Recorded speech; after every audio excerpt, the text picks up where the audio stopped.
Mari kita bersama-sama membangun Indonesia yang lebih baik dan berkelanjutan. Hadirnya program Sarjana Studi Pembangunan menjadi jawaban terhadap kebutuhan akan tenaga terampil bagi pembangunan di Indonesia. Program Studi Pembangunan ITS, Sinergi Membangun Indonesia.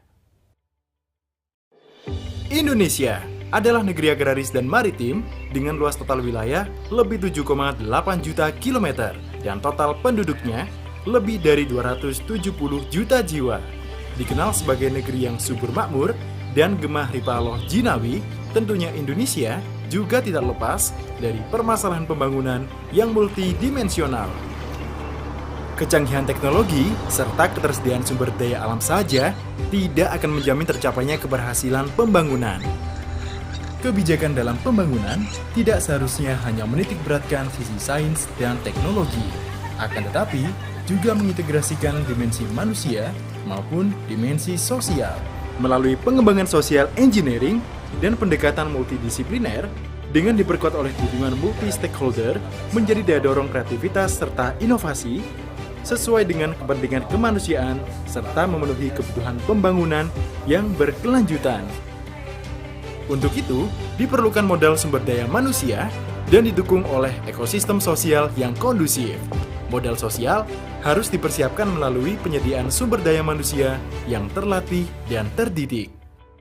Selamat datang di program Studi Pembangunan Fakultas Desain Kreatif dan Bisnis Digital Institut Teknologi Sepuluh Nopember.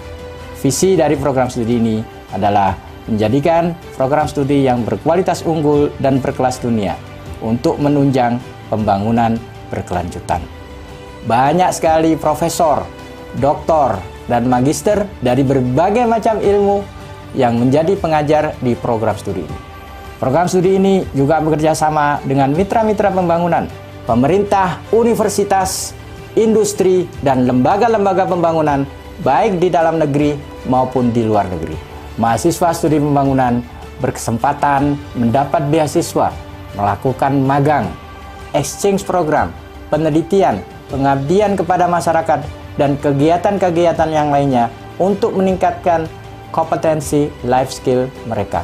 Mahasiswa kami telah mengukir prestasi sampai ke taraf internasional. Oleh karena itu, mari bergabung dengan program Studi Pembangunan Institut Teknologi 10 Nopember.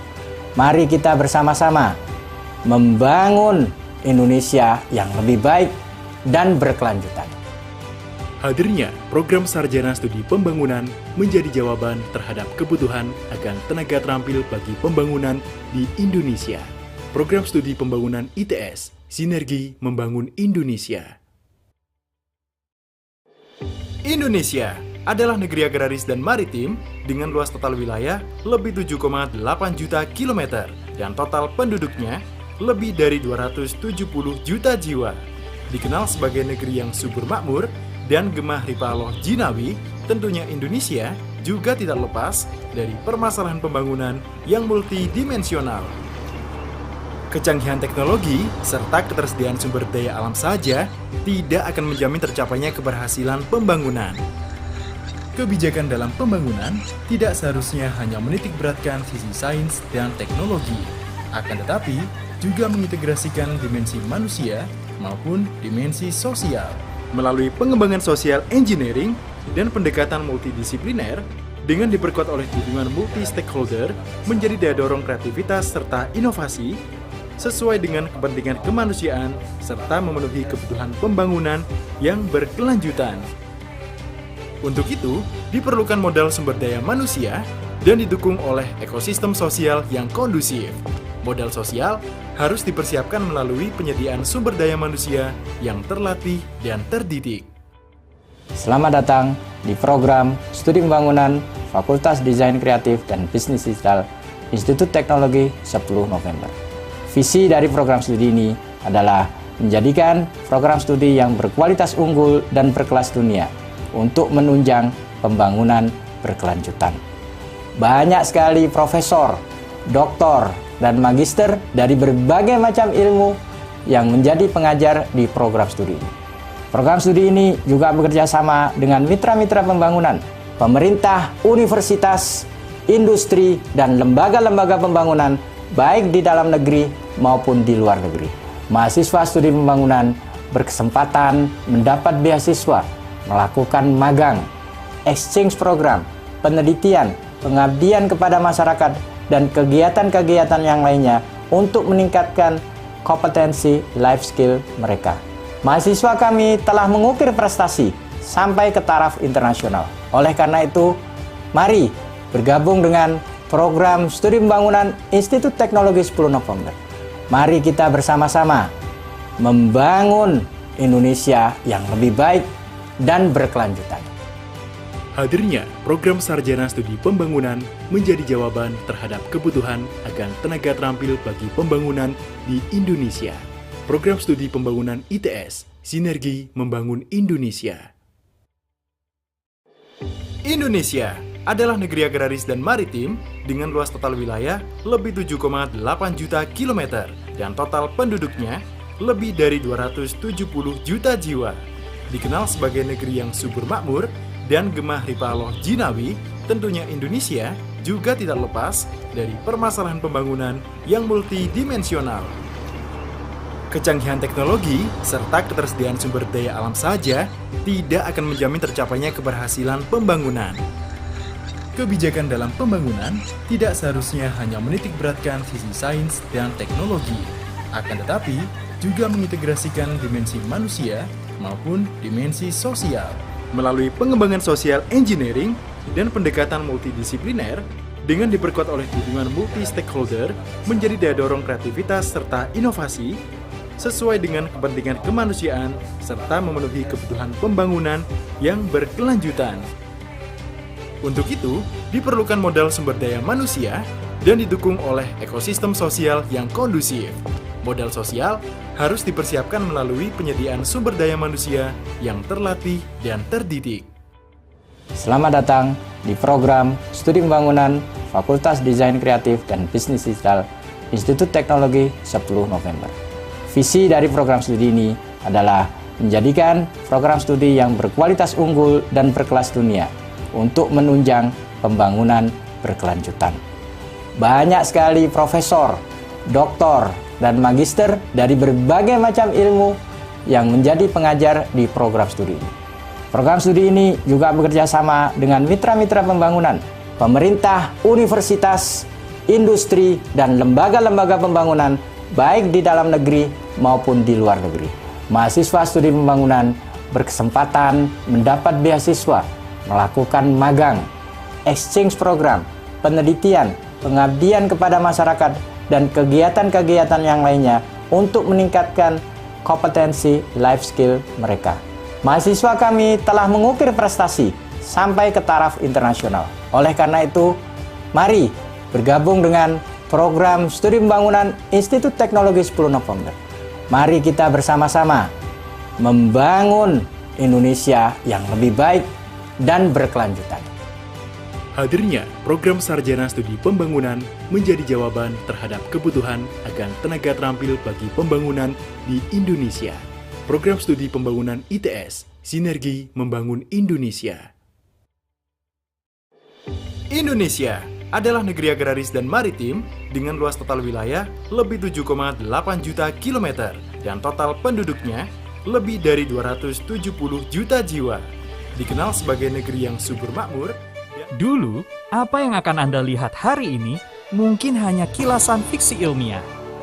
Tapi kini, inovasi teknologi ITS telah menjadikannya nyata, membuatnya lekat dalam keseharian. Karena inovasi-inovasi ini adalah solusi, kenyamanan, dan kehidupan yang berkelanjutan bagi masyarakat.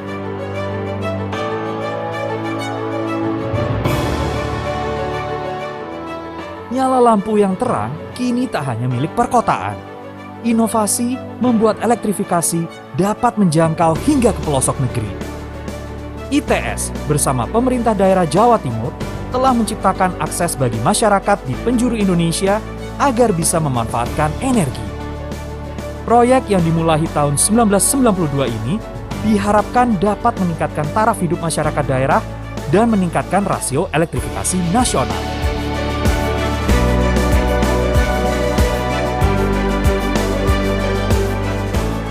Prosedur medis yang lebih efektif sekarang bisa terwujud dengan metode desain 3 dimensi digital terintegrasi.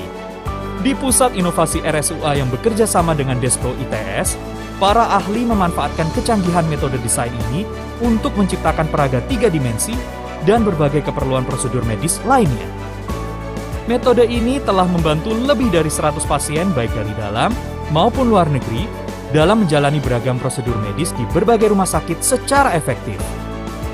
Pemanfaatan metode ini ditargetkan dapat menjadi standar baru media informasi yang akurat tentang kondisi pasien, meningkatkan hasil yang lebih baik, mengurangi resiko, dan mempersingkat waktu operasi.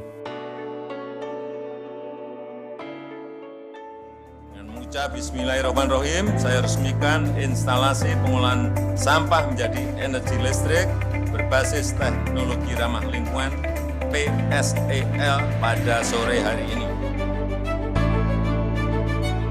Mengubah masalah sepanjang masa menjadi energi bukan lagi mimpi. Setiap hari, PSEL Benowo mengubah 1.000 ton sampah menjadi energi yang ramah lingkungan. PSEL pertama di Indonesia ini merupakan hasil kerjasama ITS dengan Pemkot Surabaya dan PT Sumber Organik. Daya total yang dihasilkan dari gasifikasi sampah di PSEL dapat mencapai 11 MW per hari.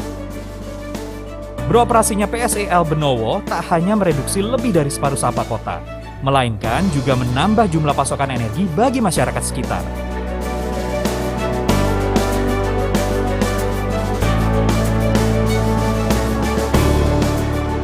Perjalanan yang jauh bukan lagi tantangan pekerjaan. Kemewahan yang disajikan kereta Argo Bromo Anggrek telah menciptakan kenyamanan yang menunjang produktivitas penumpang. Kerjasama ITS dengan PT Rekaindo Global Jasa menjawab tantangan setiap penumpang yang tetap harus berkarya dimanapun dengan desain sleeper seat yang nyaman. Seat Control System dan Entertainment System memberikan penumpang kebebasan untuk beristirahat ataupun bekerja tanpa terbatas ruang dan waktu.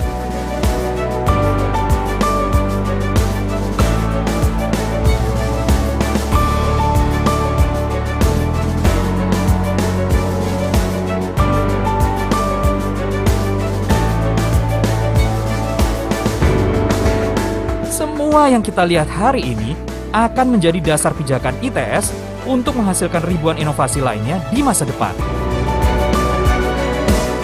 Tentunya demi terciptanya teknologi yang memakmurkan masyarakat. ITS ke-61, Advancing Humanity.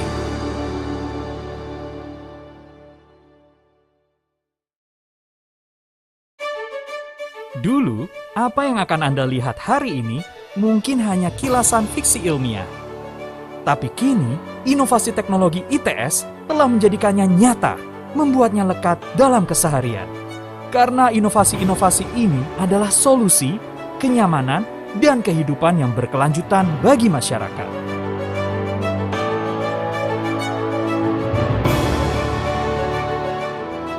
Nyala lampu yang terang kini tak hanya milik perkotaan. Inovasi membuat elektrifikasi dapat menjangkau hingga ke pelosok negeri. ITS bersama pemerintah daerah Jawa Timur telah menciptakan akses bagi masyarakat di penjuru Indonesia agar bisa memanfaatkan energi. Proyek yang dimulai tahun 1992 ini diharapkan dapat meningkatkan taraf hidup masyarakat daerah dan meningkatkan rasio elektrifikasi nasional.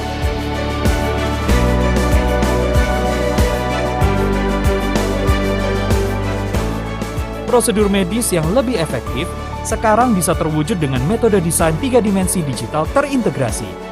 Di Pusat Inovasi RSUA yang bekerja sama dengan Despo ITS, para ahli memanfaatkan kecanggihan metode desain ini untuk menciptakan peraga 3 dimensi dan berbagai keperluan prosedur medis lainnya.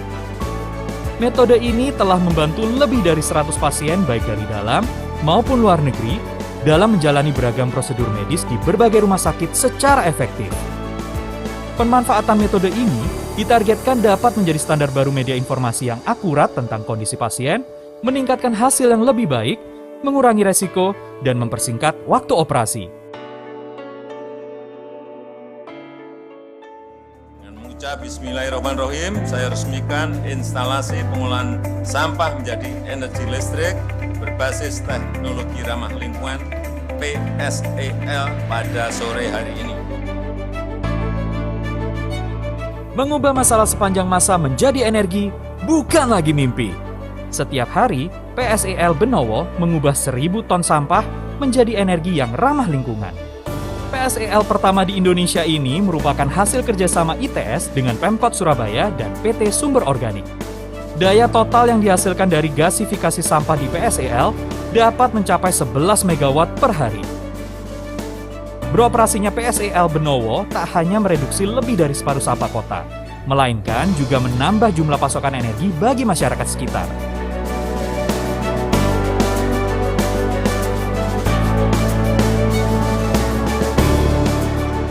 Perjalanan yang jauh bukan lagi tantangan pekerjaan. Kemewahan yang disajikan kereta Argo Bromo Anggrek telah menciptakan kenyamanan yang menunjang produktivitas penumpang. Kerjasama ITS dengan PT Rekaindo Global Jasa menjawab tantangan setiap penumpang yang tetap harus berkarya dimanapun dengan desain sleeper seat yang nyaman. Seat Control System dan Entertainment System memberikan penumpang kebebasan untuk beristirahat ataupun bekerja tanpa terbatas ruang dan waktu.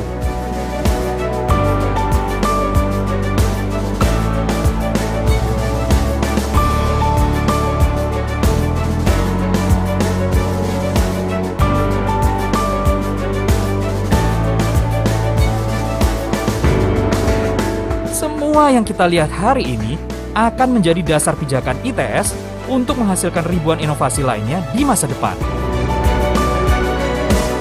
Tentunya demi terciptanya teknologi yang memakmurkan masyarakat. ITS ke-61, Advancing Humanity.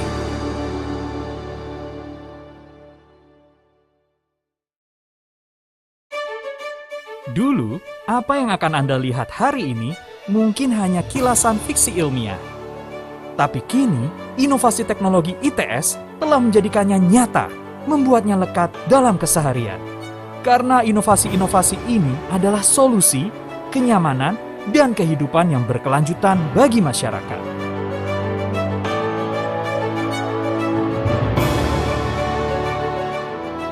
Nyala lampu yang terang kini tak hanya milik perkotaan. Inovasi membuat elektrifikasi dapat menjangkau hingga ke pelosok negeri.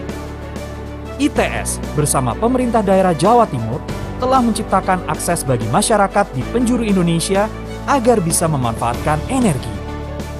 Proyek yang dimulai tahun 1992 ini diharapkan dapat meningkatkan taraf hidup masyarakat daerah dan meningkatkan rasio elektrifikasi nasional.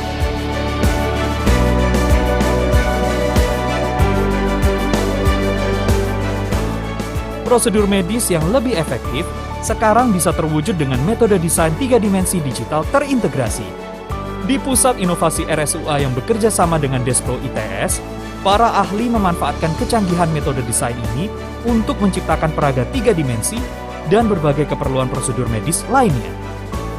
Metode ini telah membantu lebih dari 100 pasien baik dari dalam maupun luar negeri dalam menjalani beragam prosedur medis di berbagai rumah sakit secara efektif. Pemanfaatan metode ini ditargetkan dapat menjadi standar baru media informasi yang akurat tentang kondisi pasien, meningkatkan hasil yang lebih baik, mengurangi resiko, dan mempersingkat waktu operasi. Dengan mengucap Bismillahirrahmanirrahim, saya resmikan instalasi pengolahan sampah menjadi energi listrik berbasis teknologi ramah lingkungan PSEL pada sore hari ini. Mengubah masalah sepanjang masa menjadi energi bukan lagi mimpi. Setiap hari, PSEL Benowo mengubah 1.000 ton sampah menjadi energi yang ramah lingkungan. PSEL pertama di Indonesia ini merupakan hasil kerjasama ITS dengan Pemkot Surabaya dan PT Sumber Organik. Daya total yang dihasilkan dari gasifikasi sampah di PSEL dapat mencapai 11 MW per hari. Beroperasinya PSEL Benowo tak hanya mereduksi lebih dari separuh sampah kota, melainkan juga menambah jumlah pasokan energi bagi masyarakat sekitar.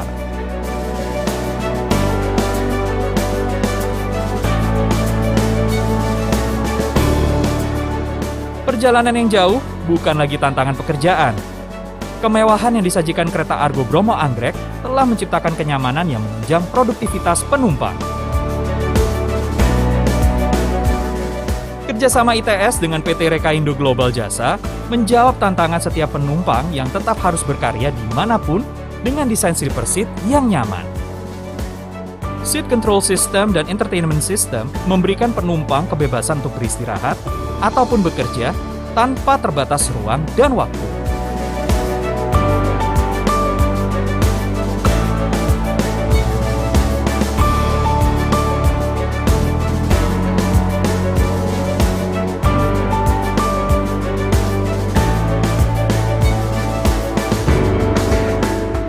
Semua yang kita lihat hari ini akan menjadi dasar pijakan ITS untuk menghasilkan ribuan inovasi lainnya di masa depan. Tentunya demi terciptanya teknologi yang memakmurkan masyarakat. ITS ke-61, Advancing Humanity.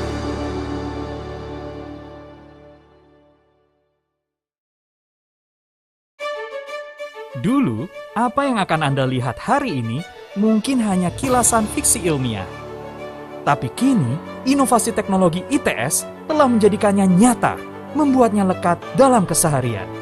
Karena inovasi-inovasi ini adalah solusi, kenyamanan, dan kehidupan yang berkelanjutan bagi masyarakat.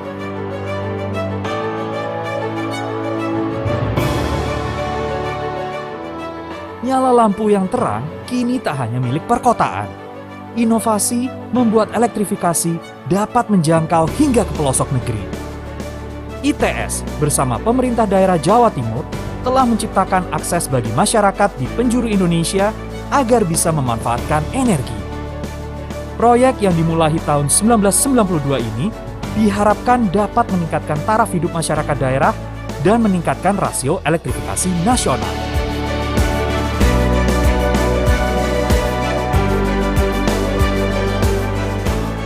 Prosedur medis yang lebih efektif sekarang bisa terwujud dengan metode desain 3 dimensi digital terintegrasi. Di Pusat Inovasi RSUA yang bekerja sama dengan Desko ITS, para ahli memanfaatkan kecanggihan metode desain ini untuk menciptakan peraga 3 dimensi dan berbagai keperluan prosedur medis lainnya. Metode ini telah membantu lebih dari 100 pasien baik dari dalam maupun luar negeri dalam menjalani beragam prosedur medis di berbagai rumah sakit secara efektif. Pemanfaatan metode ini ditargetkan dapat menjadi standar Indonesia adalah negeri agraris dan maritim dengan luas total wilayah lebih 7,8 juta kilometer dan total penduduknya lebih dari 270 juta jiwa. Dikenal sebagai negeri yang subur makmur dan gemah ripaloh jinawi, tentunya Indonesia juga tidak lepas dari permasalahan pembangunan yang multidimensional. Kecanggihan teknologi serta ketersediaan sumber daya alam saja tidak akan menjamin tercapainya keberhasilan pembangunan. Kebijakan dalam pembangunan tidak seharusnya hanya menitikberatkan sisi sains dan teknologi, akan tetapi juga mengintegrasikan dimensi manusia maupun dimensi sosial. Melalui pengembangan social engineering dan pendekatan multidisipliner, dengan diperkuat oleh dukungan multi-stakeholder menjadi daya dorong kreativitas serta inovasi, sesuai dengan kepentingan kemanusiaan serta memenuhi kebutuhan pembangunan yang berkelanjutan. Untuk itu, diperlukan modal sumber daya manusia dan didukung oleh ekosistem sosial yang kondusif. Modal sosial harus dipersiapkan melalui penyediaan sumber daya manusia yang terlatih dan terdidik. Selamat datang di program Studi Pembangunan Fakultas Desain Kreatif dan Bisnis Digital Institut Teknologi Sepuluh Nopember. Visi dari program studi ini adalah menjadikan program studi yang berkualitas unggul dan berkelas dunia untuk menunjang pembangunan berkelanjutan.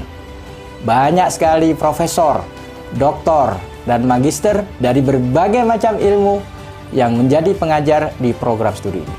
Program studi ini juga bekerja sama dengan mitra-mitra pembangunan, pemerintah, universitas, industri, dan lembaga-lembaga pembangunan baik di dalam negeri maupun di luar negeri.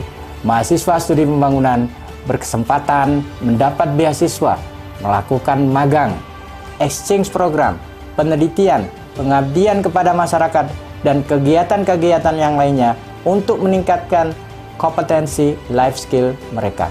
Mahasiswa kami telah mengukir prestasi sampai ke taraf internasional. Oleh karena itu, mari bergabung dengan program studi pembangunan Institute Teknologi 10 November.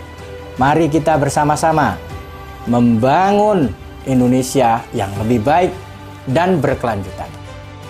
Hadirnya program Sarjana Studi Pembangunan menjadi jawaban terhadap kebutuhan akan tenaga terampil bagi pembangunan di Indonesia. Program Studi Pembangunan ITS, Sinergi Membangun Indonesia. Indonesia adalah negeri agraris dan maritim dengan luas total wilayah lebih 7,8 juta kilometer dan total penduduknya lebih dari 270 juta jiwa. Dikenal sebagai negeri yang subur makmur dan gemah ripaloh jinawi, tentunya Indonesia juga tidak lepas dari permasalahan pembangunan yang multidimensional. Kecanggihan teknologi serta ketersediaan sumber daya alam saja tidak akan menjamin tercapainya keberhasilan pembangunan. Kebijakan dalam pembangunan tidak seharusnya hanya menitikberatkan sisi sains dan teknologi, akan tetapi juga mengintegrasikan dimensi manusia maupun dimensi sosial. Melalui pengembangan social engineering dan pendekatan multidisipliner dengan diperkuat oleh dukungan multi-stakeholder menjadi daya dorong kreativitas serta inovasi sesuai dengan kepentingan kemanusiaan serta memenuhi kebutuhan pembangunan yang berkelanjutan. Untuk itu, diperlukan modal sumber daya manusia dan didukung oleh ekosistem sosial yang kondusif. Modal sosial harus dipersiapkan melalui penyediaan sumber daya manusia yang terlatih dan terdidik. Selamat datang di program Studi Pembangunan Fakultas Desain Kreatif dan Bisnis Digital Institut Teknologi 10 November. Visi dari program studi ini adalah menjadikan program studi yang berkualitas unggul dan berkelas dunia untuk menunjang pembangunan berkelanjutan. Banyak sekali profesor, doktor, dan magister dari berbagai macam ilmu yang menjadi pengajar di program studi ini. Program studi ini juga bekerja sama dengan mitra-mitra pembangunan, pemerintah, universitas, industri, dan lembaga-lembaga pembangunan baik di dalam negeri maupun di luar negeri.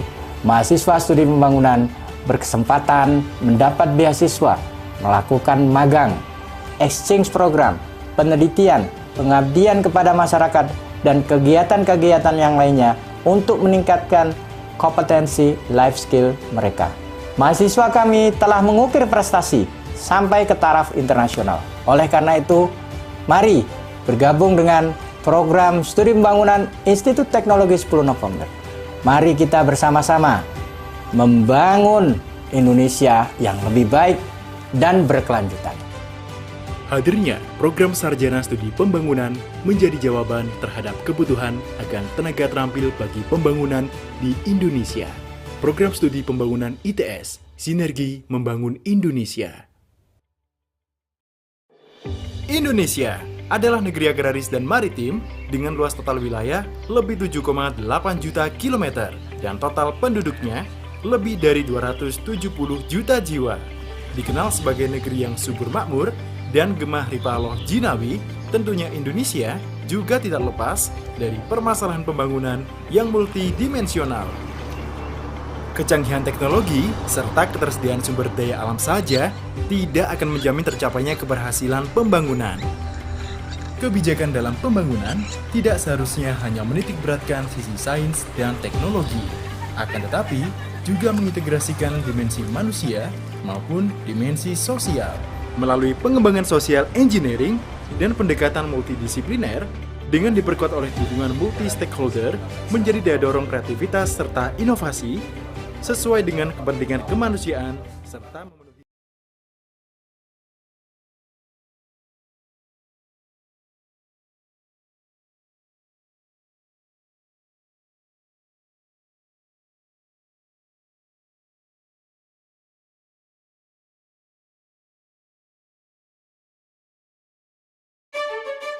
Dulu, apa yang akan Anda lihat hari ini mungkin hanya kilasan fiksi ilmiah.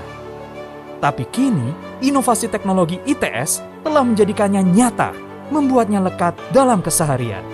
Karena inovasi-inovasi ini adalah solusi, kenyamanan, dan kehidupan yang berkelanjutan bagi masyarakat.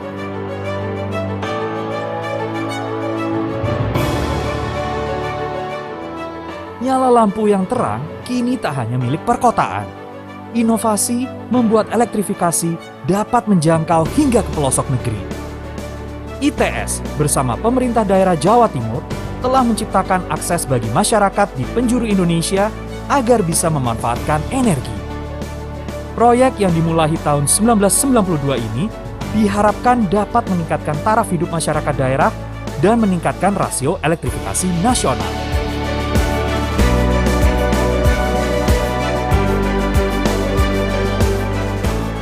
Prosedur medis yang lebih efektif sekarang bisa terwujud dengan metode desain 3 dimensi digital terintegrasi.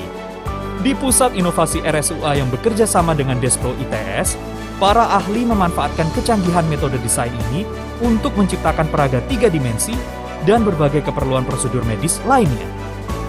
Metode ini telah membantu lebih dari 100 pasien baik dari dalam maupun luar negeri dalam menjalani beragam prosedur medis di berbagai rumah sakit secara efektif. Pemanfaatan metode ini ditargetkan dapat menjadi standar baru media informasi yang akurat tentang kondisi pasien, meningkatkan hasil yang lebih baik, mengurangi resiko, dan mempersingkat waktu operasi. Dengan mengucap Bismillahirrahmanirrahim, saya resmikan instalasi pengolahan sampah menjadi energi listrik berbasis teknologi ramah lingkungan PSEL pada sore hari ini. Mengubah masalah sepanjang masa menjadi energi bukan lagi mimpi. Setiap hari, PSEL Benowo mengubah 1.000 ton sampah menjadi energi yang ramah lingkungan.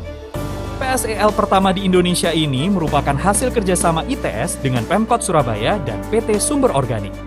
Daya total yang dihasilkan dari gasifikasi sampah di PSEL dapat mencapai 11 MW per hari. Beroperasinya PSEL Benowo tak hanya mereduksi lebih dari separuh sampah kota, melainkan juga menambah jumlah pasokan energi bagi masyarakat sekitar.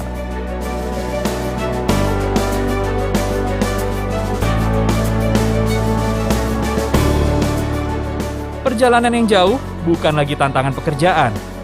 Kemewahan yang disajikan kereta Argo Bromo Anggrek telah menciptakan kenyamanan yang menunjang produktivitas penumpang. Kerjasama ITS dengan PT Rekaindo Global Jasa menjawab tantangan setiap penumpang yang tetap harus berkarya dimanapun dengan desain sleeper seat yang nyaman. Seat Control System dan Entertainment System memberikan penumpang kebebasan untuk beristirahat ataupun bekerja tanpa terbatas ruang dan waktu.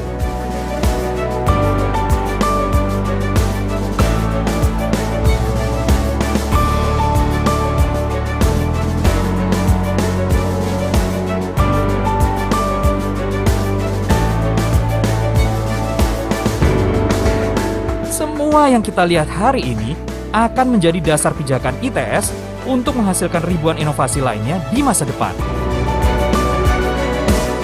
Tentunya demi terciptanya teknologi yang memakmurkan masyarakat. Yang berkelanjutan. ITS ke-61, Advancing Humanity. Diperlukan modal sumber daya manusia dan didukung oleh ekosistem sosial yang kondusif. Modal sosial harus dipersiapkan melalui penyediaan sumber daya manusia yang terlatih dan terdidik. Selamat datang di program Studi Pembangunan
Indonesia Raya, Indonesia Raya, merdeka, merdeka, anakku negeriku yang ku cinta. Indonesia Raya, merdeka, merdeka, hiduplah Indonesia Raya. Indonesia Raya, merdeka, merdeka, anakku negeriku yang ku cinta. Indonesia Raya, merdeka, merdeka, hiduplah Indonesia Raya.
IR Revolution Industry 4.0.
Thank you, Professor Azari, for opening this conference.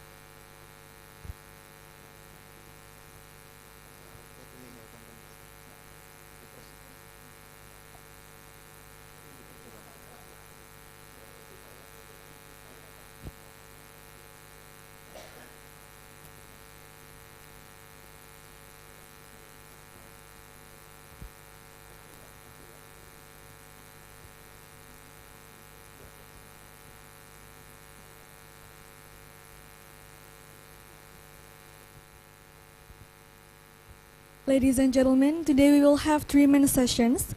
For the first session, we will have an outstanding speakers, Dr. Sharmini Abdullah from University Malaysia Perlis, and Professor Dr. Muhammad Rizal Arsyad from University Science Malaysia.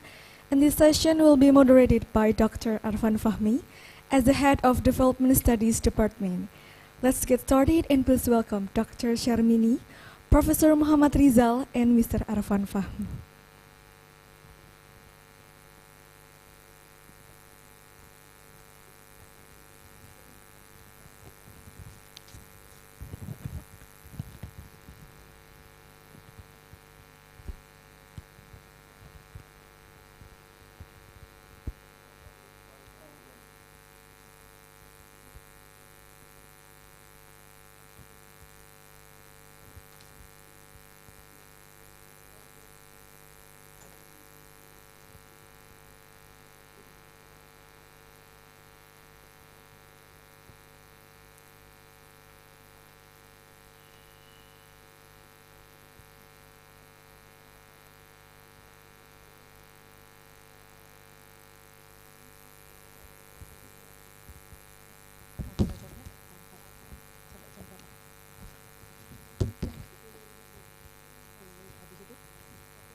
Testing, 1, 2, 3. Okay. Tes, oke.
Bismillahirrahmanirrahim. Assalamualaikum warahmatullahi wabarakatuh. Good morning everyone, to all of you, all the presenters and participants. Honorable Dr. Sharmini Abdullah from the University Malaysia Perlis, and Prof. Rizal from University Science Malaysia. Thank you once again for the time, accepting our invitation to have some talks on SDGs developments. So we are going to have two plenary sessions here at once in the panel discussions. The first one is going to be Dr. Shamini. Let me read in short about her CV. Her got the BA in Teaching English as a Second Language from University of Surrey, UK, and Master of Art in Linguistic and English Language Teaching, University Science Malaysia, and then her PhD for Translation Studies in Imperial College London, UK.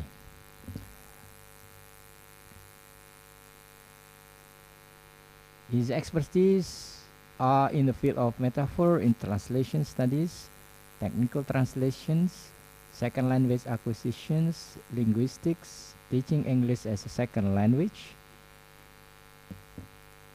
or TESOL, English and technology, special need education, needs analysis, and computer language learning, or CALL, computer assisted language learning.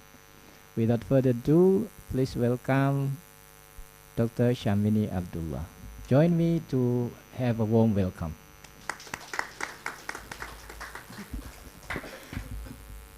Okay. Bismillahirrahmanirrahim. Thank you very much, Pak Afan. All right. Assalamualaikum warahmatullahi wabarakatuh. A very good morning. Okay. Good morning to everyone, to the Honorable Deputy Rectors, Deans, Head of Departments, respectable speakers, distinguished conference moderators, presenters, participants, guests, and lastly, ladies and gentlemen. All right, the topic for my talk today is actually innovation in education. What does it mean? All right, so I'll be covering, second slide, please. Yeah, next slide. All right, so what I'll be covering for my talk today, I'll introduce a bit on the scenario in innovation in education, and I will talk a bit on who are the 21st century learners, what is innovation in education, why is innovation in education important, what are examples of innovation in education, how to adopt technology innovation in the classrooms, challenges and innovation in education, and lastly, the future of innovation in education. All right. Since all of us are in the education context, so my talk will actually revolve around innovation in education. So when it comes to education, what does education mean to you? I think that's a question not only us instructors ask ourselves, but I'm sure even students who are actually learning, especially in today's context. Now, what is innovation? Innovating means actions that significantly challenge key assumptions about education and the way they operate. To innovate is to question the box in which we operate, and to innovate outside of it as well as within. So what I'm trying to say here is that we are all operating within a certain context, which we refer to as a box. All right, but in order to innovate, we need to actually look beyond the boundaries that encompass all of us. But it's not only looking beyond, but we have to go outside and also look back inside. So this is what I mean by innovation. Now, will the education of today be the education of tomorrow? That's what we are supposed to be asking. We are supposed to ask ourselves as educators. That's what I meant by going out of the box and looking back inside. All right? In order to prepare our 21st century learners for a future-ready education, We can no longer rely on traditional education models that we are now actually implementing, especially after the pandemic of COVID. Now, what are or who are our 21st century learners? So if you look at research, sorry, next slide.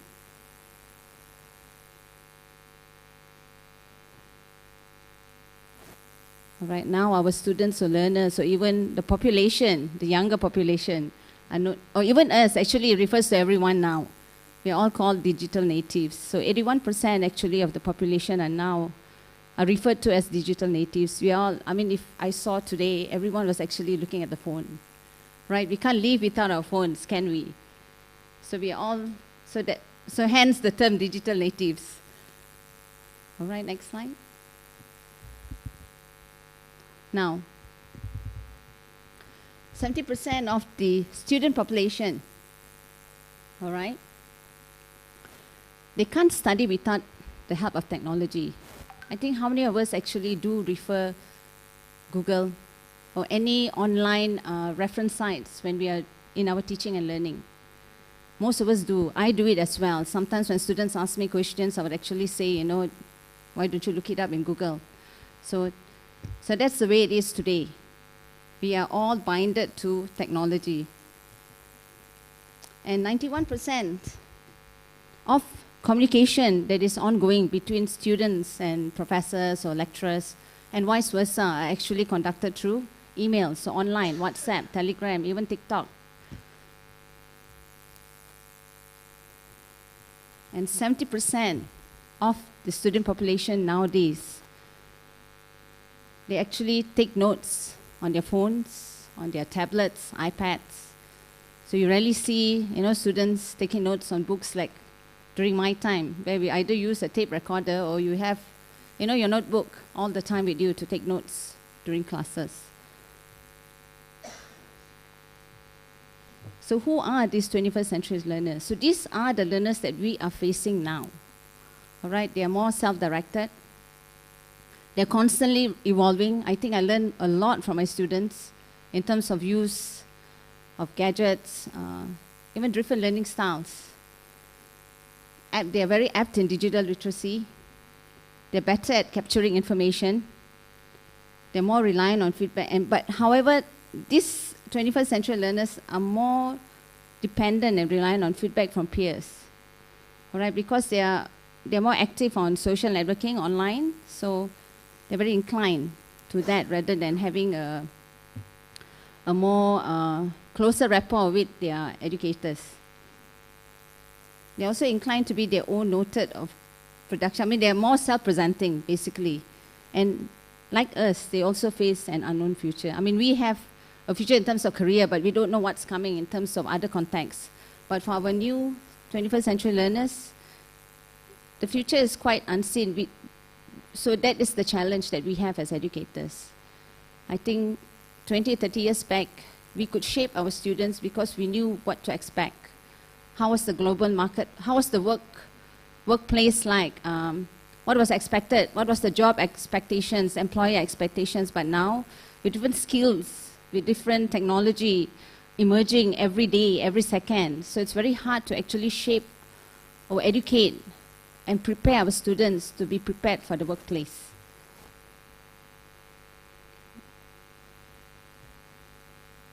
Next slide, please. All right. Someone actually predicted, not to say predicted, but actually gave an advice way back in the 18th century. So what can you see? He says learning and innovation go hand in hand. All right? The progress of the arrogance of success is to think what you did yesterday will be sufficient for tomorrow. And I think most of us do have that mindset. So that's what we need to change. We need to change the way we think. We need to change that what we have today may not be suitable for tomorrow. And a professor, Stephen Hegel, he's actually a very well-known professor in education technology. He says more change will happen in education the next 10 years than in the past 100. And I think we all are seeing it today. So now, educators today, which is you and me, must not only reflect upon current practices and policies, but also we need to identify and focus on ways to transform education to address new challenges in an increasingly complex world. Educators must now focus on a range of techniques and approaches that stretch beyond traditional limits of what education is expected to be. So it's like thinking out the box, doing what you may not be comfortable, and trying to learn new things in order to make ourselves relevant to what the students are today. Okay. Next slide. Okay, when we make innovation an ongoing part of our improvement process, we allow for changes to take place that support dynamic ways to design and deliver quality teaching and learning across the system and for all learners. So that is why innovation is important. Now, what is innovation education exactly? All right, it comes from identifying problems that we see every day or that we experience every day in our teaching and learning. You watch and you learn from others. I think we watch and learn from our peers, from our students. And we learn from each other to develop new methods to address these problems. And we iterate on them. I mean, we look back, sometimes we try a certain technique in the classroom. It may work with a certain group of students, but it doesn't with another group. So that is when we need to do some not self-research, but rather you look back into your techniques to see what went right and what went wrong. So because most of the time when you try a certain method in a different context, it doesn't give you the results that you want. So this is what you need to do when we mean by innovating. Okay, next slide. Now, I think most of you are aware of Charles Darwin, right? All right, Charles Darwin, what does he say? He says survival is for the fittest. But I think now to me it's not so relevant because I think I'm struggling every day to learn new technologies, to make my students be interested in what I have, because students can get anything online now. Sometimes I go to class or I have my lectures, I feel that students tend to know more, or are they going to be bored? So that is why I say it is not the strongest of the species that survives. No, it's the most intelligent that survives. But rather it's the one that is most adaptable to change that survives. So today, a person that is actually adaptable to the surrounding, it doesn't matter whether it's the use of technology or the current trend in the way we live, that person can survive.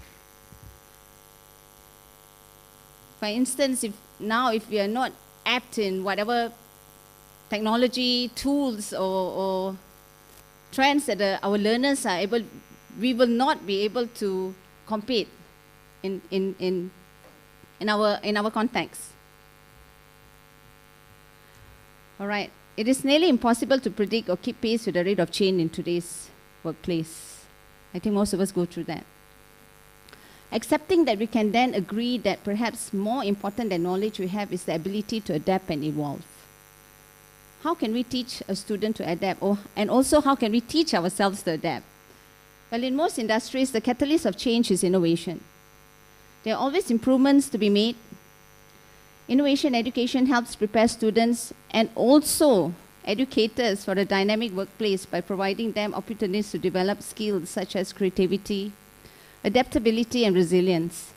So hence why innovation is important. And we need to also prepare ourselves so that we can prepare our learners, because they are the future generation. As educators, we can leverage innovation in education. We can control to improve student outcomes from a purely academic standpoint, as well as to develop these soft skills that students need to succeed in life. We can also introduce more and more technology that students will need to be comfortable with over time, hence why we need to innovate. All right, next slide, please. One more slide. All right. Okay, earlier on I gave a brief description on defining what is innovation, what is innovation in education, why innovation in education is important. So now I'll just give some examples on how we can innovate in education. As I already started to see, innovation education comes in many forms. Okay, remember, it's not just introducing new technology into the classroom. It can be a new method of teaching for a special project or topic. So it doesn't necessarily mean that you need to always have technology. Because sometimes changing a certain approach or a certain teaching method, that is innovation. As long as you change from what has been used all this while. So that is to innovate. Okay? Okay, some examples that we are all having to learn and to actually adapt and use. One of it is project-based learning. Okay, whereby you can help students identify a real-world problem and develop a solution for it. Okay, these are skills that encompass lifelong learning. Okay, PBL actually introduces a part of a larger lesson where students can exercise their creative thinking, problem solving, and collaboration with other students. So you give them empowerment to actually control what they are doing, with facilitation, of course, from the educators.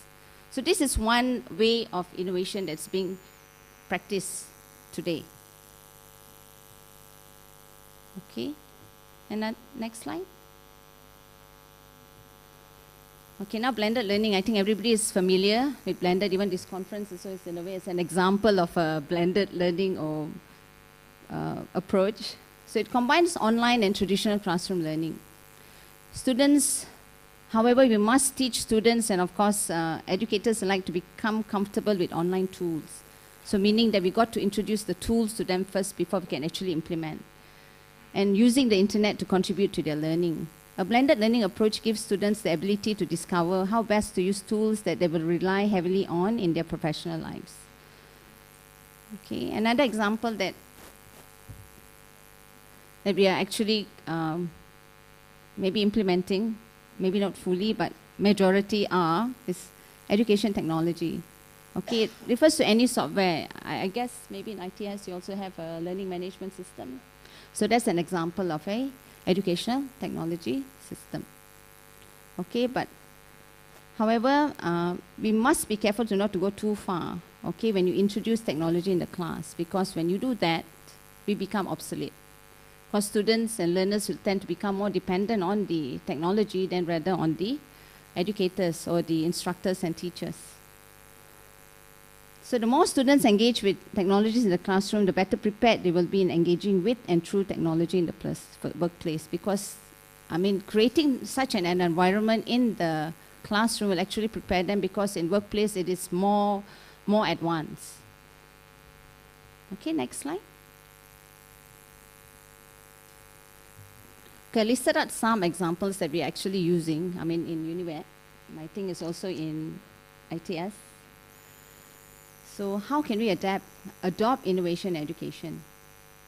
All right, that is the approaches that you can use, or the tools. So, but how do you actually use it in your teaching and learning and assessment? So this is, you can actually, next slide please. All right. So these are some examples that you can introduce into the classroom. Okay, you have feedback assessment tools. Okay, feedback is critical because, because it helps teachers to actually gauge the understanding in real time and get a pulse check of the class. I mean, it happens like, those days you got to wait for responses at the end of the class, but now when you give a survey or you give a poll, even using tools like Mentimeter where you get responses immediately.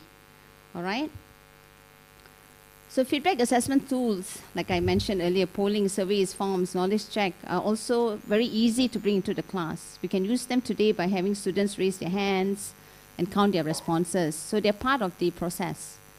Feedback assessment tools provide a fun way for students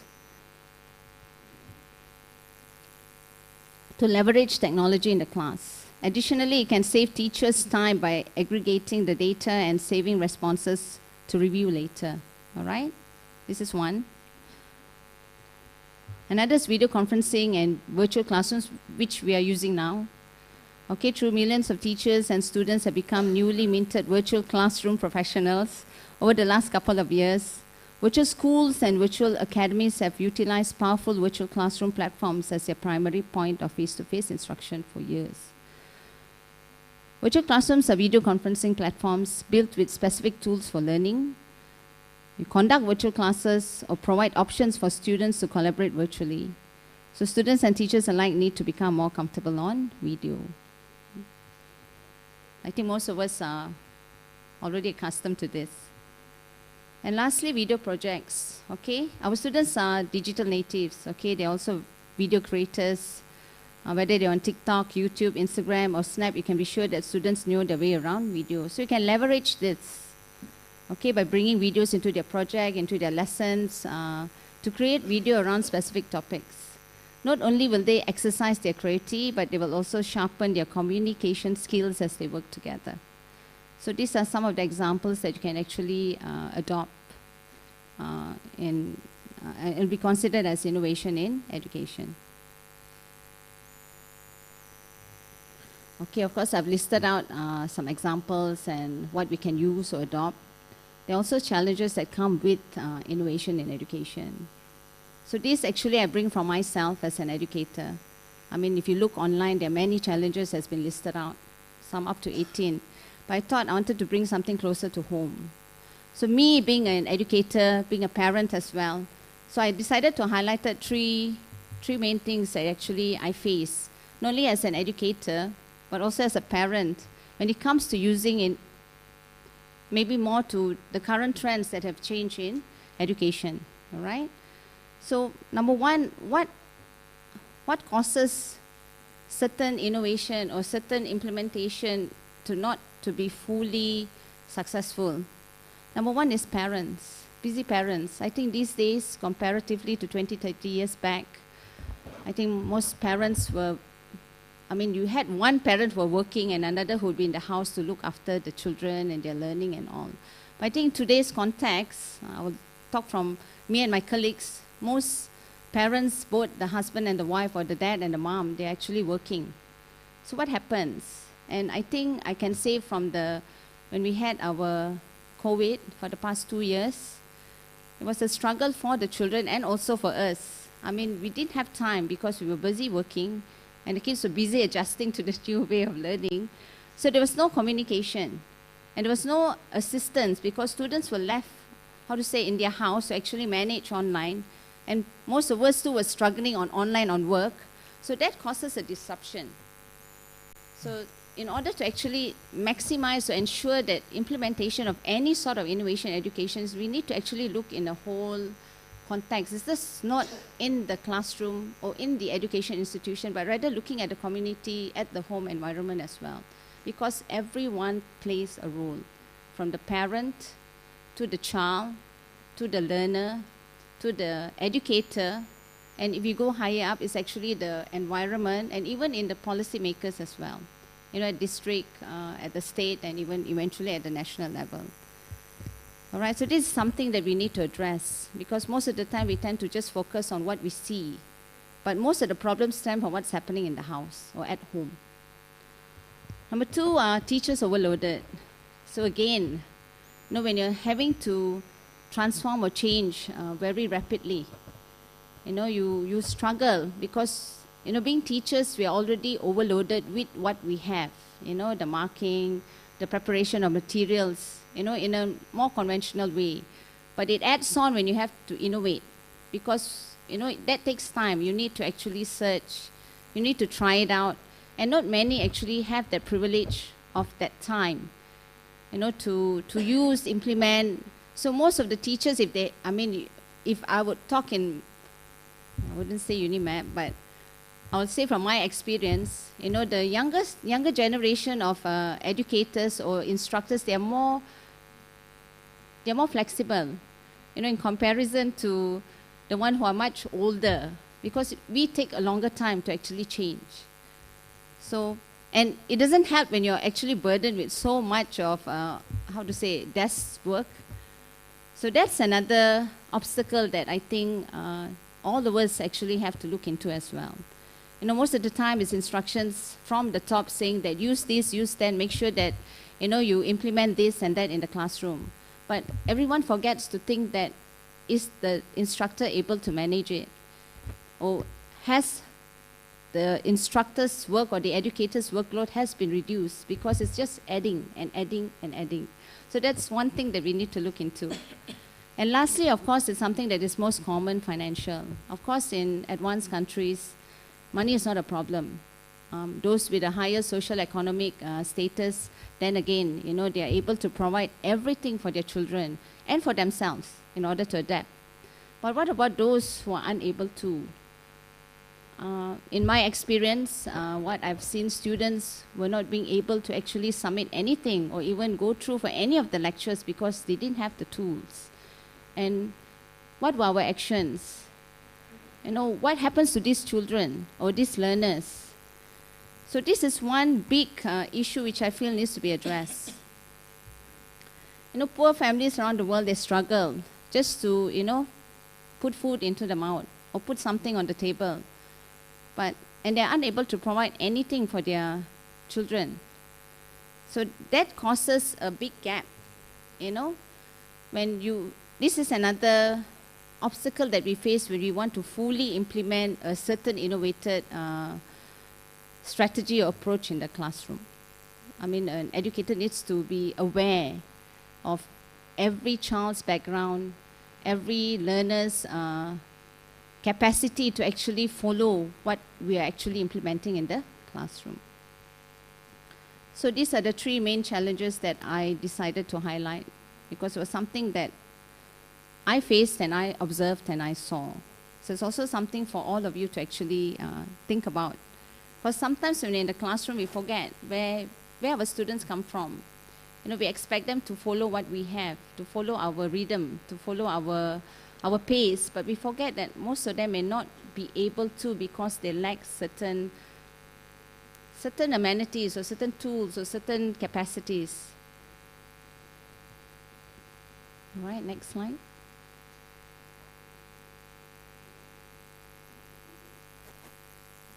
So now, there's something I want to leave with you all. I wanted to open it for Q&A, but something I want you all to think. Innovation education are actually the trends now. I mean, we are innovating every day. I think all of us are, you know, in our small ways or big ways. And we have seen in the past 2021, with the outcome of COVID, we all had to accelerate innovation.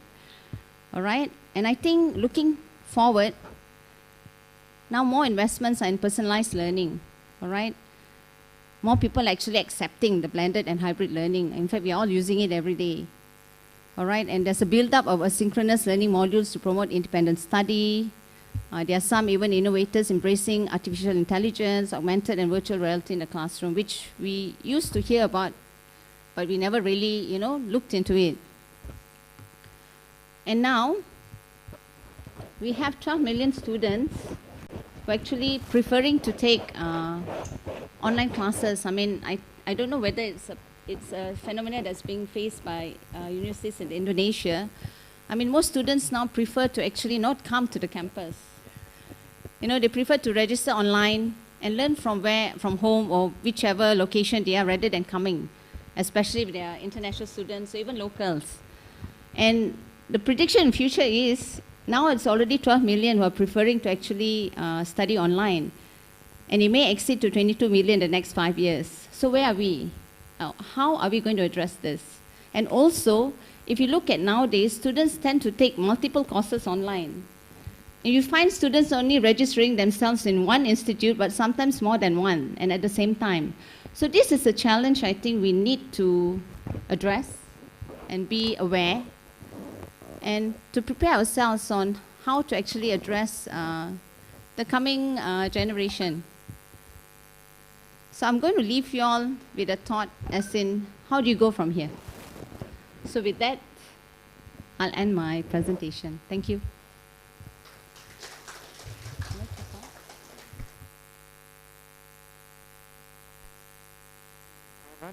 For the inspiring and enlightening presentations of Dr. Shamini Abdullah. We have 5 variables to think about concerning with innovations. The first one is the parents. So COVID-19, last 2 years ago, we have something to listen to learn about. That is how parents' role in educate their children, because nowadays mostly both of them are working, so that then the children have to adapt with new learning environments, need to be assisted at home. The second one is the student itself. So the students have some desire, have some interest on online rather than offline or on-site. That also become the problems, and we should, as an educator, to think about how to handle that problems. The third one is we as an educator. In my age, I think we every day we have to face a new apps technology that we have to learn from it fastly to get intangibles and perceive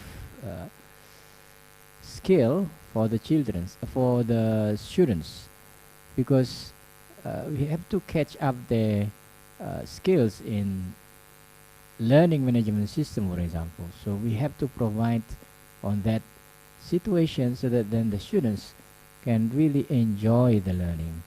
Number 4 is the method. The methods is going to be more specific on a particular group of learners rather than others.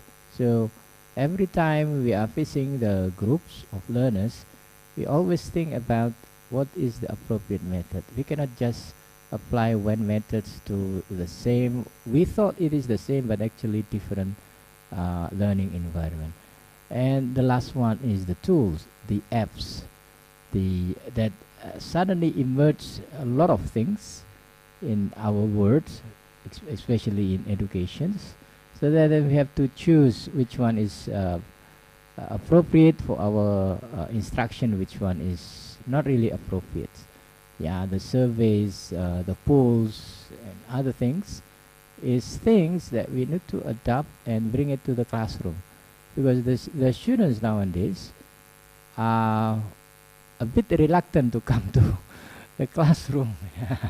So they feel enjoy learning in somewhere anywhere, and with their patience to do that.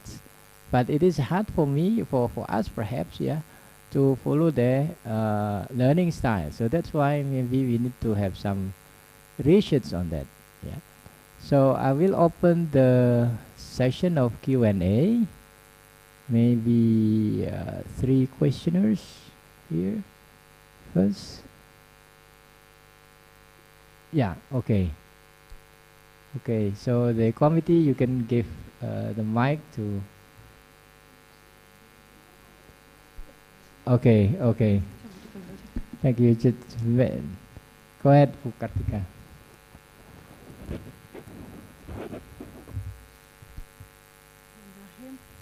Assalamualaikum warahmatullahi wabarakatuh. Assalam.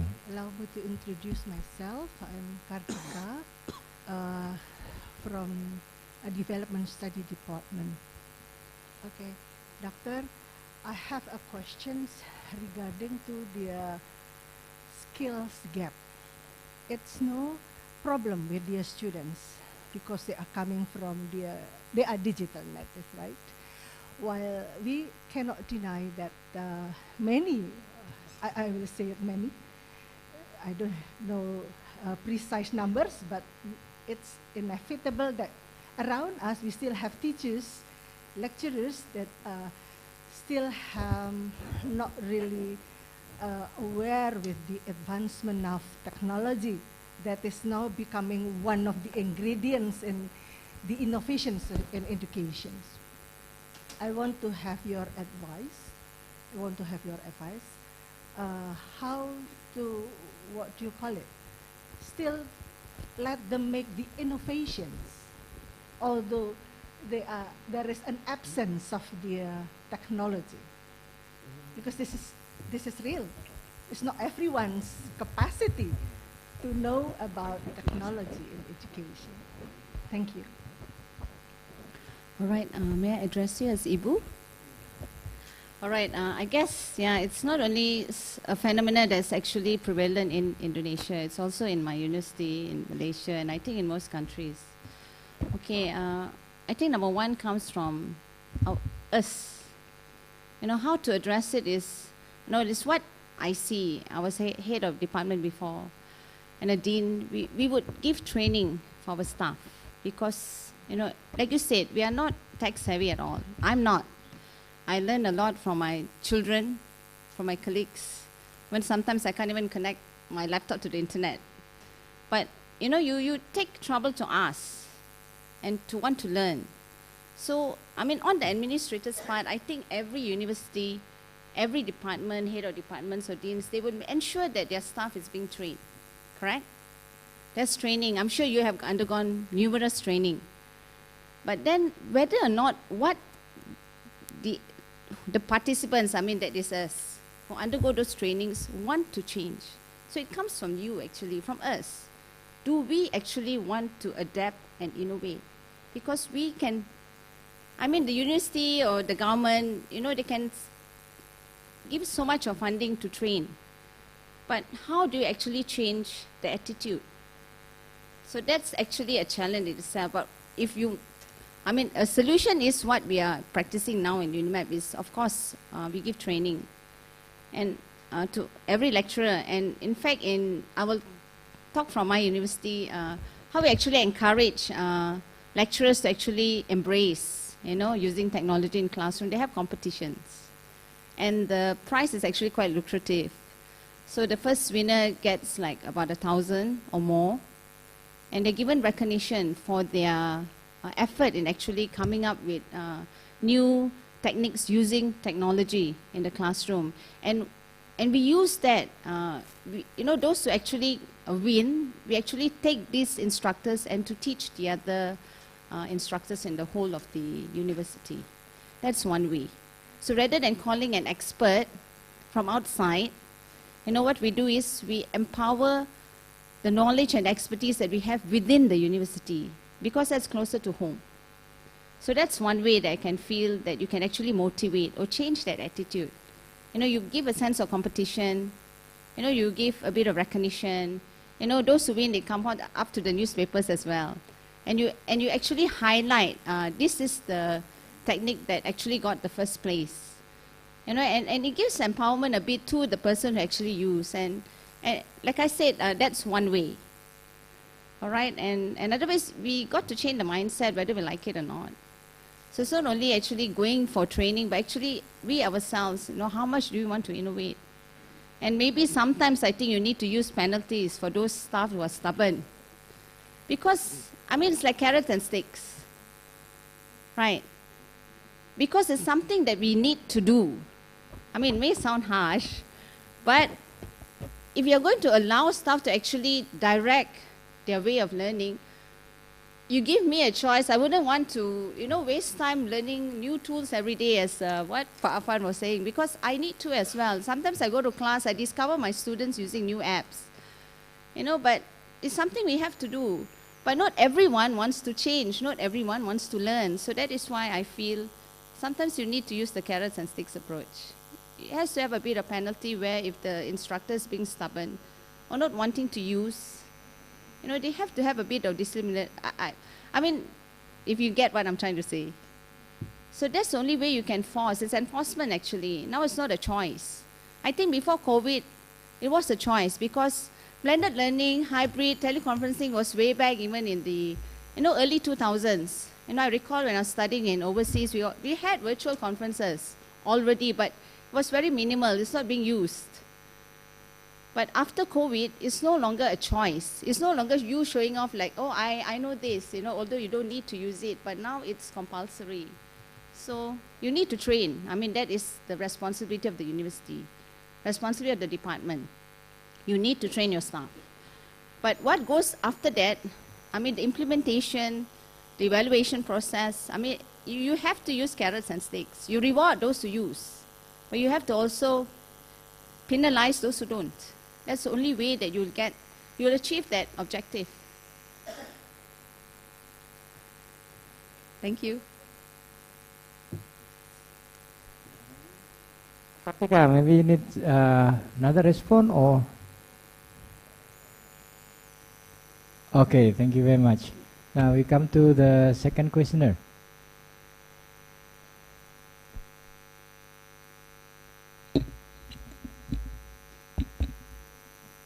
Okay. Can I? Terima kasih. Silakan. Assalamualaikum warahmatullahi wabarakatuh. Selamat pagi. It's very interesting topics we discussed this morning about innovation in education. I also aware about that. And thank you very much, Dr. Sonini. What I'm thinking is about when we talk about innovation in education, there is a shift in mindset actually. Yeah? We are not only talking about the way to teach, now is the way how to facilitate maybe. Because so in our mind we still, we are a teacher, we are a lecturer. We have responsible to transfer our knowledge to the student. I think that's not a good mindset now in this context about education in digital era. Yeah? So when we still thinking that we are teacher, we are lecturer, we are still thinking that we have to give something to the student.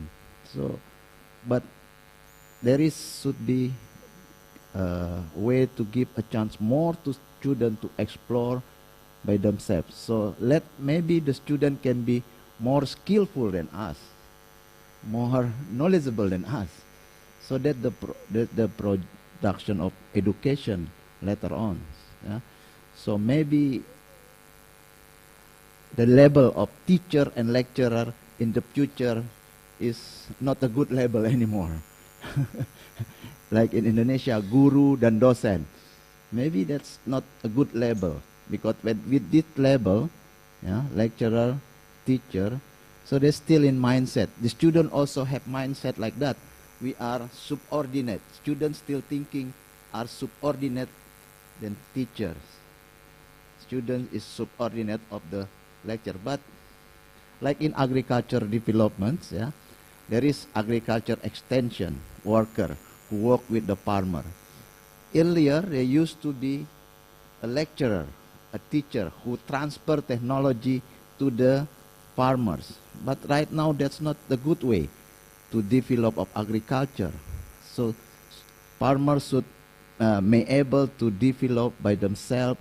So the agriculture extension worker work as a partner, mitra, yeah, partner with the farmers, who facilitates farmer to develop their skill, to train themselves, something like that. So I think that's also can be a new direction of the innovation in education. Thank you. Yes, I think I do agree with you. We've been looking too much into the context of, I mean, maybe we're not looking to the relationship, that's what you're trying to say, right, between learner and instructor. But I still feel that we should be imparting knowledge as well. Otherwise, we'll be out of job. But I do get it that we shouldn't have that class consciousness, is what you're trying to say, right? I mean, to treat your students as actually peers. I think that is, yeah, that's something, I don't think now, how to say, I think nowadays, with the new approaches, like, we have already moved away from teacher-centered. Like in Malaysia, I think we have already moved away from teacher-centered. We are now more to student-centered, self-directed. So that's what you say. And classrooms now are not where we actually tell students things. I mean, what's happening in UNIMAP, I would say, in what we teach, is actually we tend to give a lot of tasks to students. I mean, we have our slides. We give them notes on the topics, but we don't read them in the class anymore. It's like when students come in, it's a discussion of what they are learning. So actually what I do with my students is I never read slides. I prepare the slides, but I do not read them during class. So what happens is I ask them questions. So it's always a discussion. So it becomes a discussion platform rather than me, like what I did early on. You know, I read and then you listen. And then, oh, after that's question and answer, no. So I make sure my students read, because I give the lesson for next week, they have it this week. So they come to class and I give them small tasks. That means when they come, they need to present and we have a discussion. So that's the way to go now. They're still learning from us because information is everywhere, I admit. And you say, yes, students know everything. Sometimes they know more. But we need to be there to actually to filter, to direct them. Because it's too, how to say, it needs facilitation. So I hope I answered your question. Okay, thank you, Pak. Is there any other questions? Yes. Udeti. This. Okay. Thank you for this opportunity and thank you for the excellent presentation, Dr. Sarmini. Right? I have a question. We know the gadget, social media such as TikTok, YouTube, and something like that. Really so please crucial. introduce yourself, please. Introduce myself. I'm sorry. My name is Deti. I am a lecturer, young lecturer in development studies. Back to my question. I have a question that we know the gadget, social media like TikTok, YouTube is really crucial in innovation education. But in other hand, learning by innovation gives some negative effect, such as gadget defense for children. So my question is how to reduce some negative effect of this problem. Thank you, Dr. Sarmini. Pleasure to meet you. Okay, thank you for your question. So I guess if, correct me if I understood it correctly or wrong. Your question is actually asking how do we address or how we control the gadget engagement with learners, with younger learners or our students in the classroom. I mean like adolescents or teenagers. Or you want me to, or is it a general, is a general address to every learner?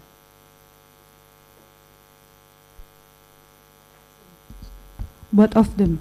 One of them. Okay, if I. All right. Okay. What? Okay. I think this is just not a role where the instructor needs to play. It comes from home, like I said. You know, busy parents. So I'm an example of actually using the gadget to babysit my children. So that's why so I'm at fault. You know, I come from a family where my dad buys Britannica encyclopedia. When I was growing up, I'll get caned if he didn't read the encyclopedia every day.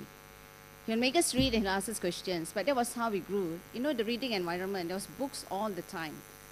There were rules, you know, when you can read books, when you can watch TV, when you can go out and play, and by 8 o'clock, always had to sit and watch the news. So that was the kind of regimen that I was brought up with. But when I had kids, it was a very different context because I was working, my husband was working, I was working and studying. So, and then came technology. Now, of course, before that, you would, you know, use books and all to, you know, to how to say, to babysit your kids in a way. But then when technology came into place, I was very dependent. I was like, you know, give them so they will not cry. Oh, you know, I need to do this, so, you know, I'll open cartoons or what for them to watch. So these are the kind of generation they are facing now in class. That's why if you go to any cafeteria in the university, there's no noise anymore, right?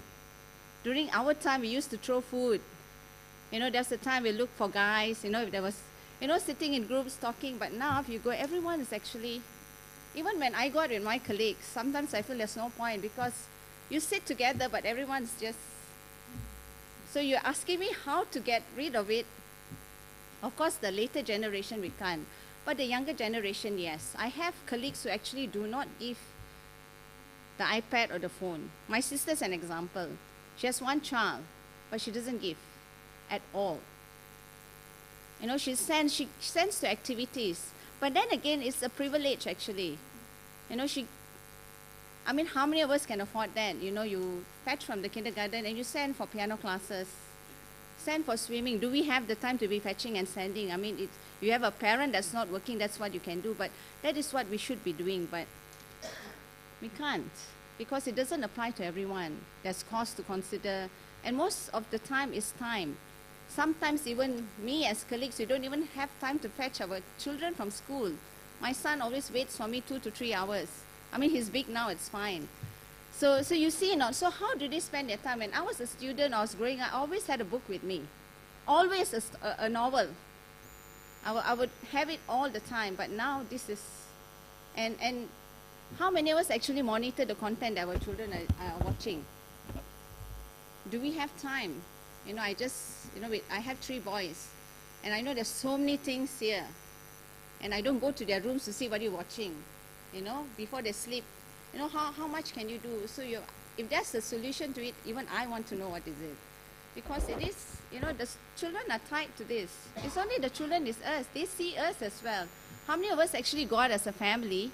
We're actually having conversations like we used to with our parents. Meal times were the time, like my dad makes sure that the meal time is when you converse. What happened during the day? But today when you try, your kids are actually with the phone. You tell them not to have the phone, they're actually having it under the table. Even in classrooms, but classrooms you can control, because sometimes certain things, I collect the phones. When I really need the students to pay attention to me, I have a box. So I pass it around. Put it in, put it here, and you can have your students 100% focus on you. So it's actually to get rid away of the problem. The problem is the phone, it's not the student, it's not the learner, it's this. So we ask ourselves, if we can't live without it, what about the younger generation? So that's something for us to actually think, and maybe, have a discussion on it with solutions and so on. Something to think about. So I hope I did answer some of your queries, Ibu Devi. Excellent. Thank you, Dr. Sarmini.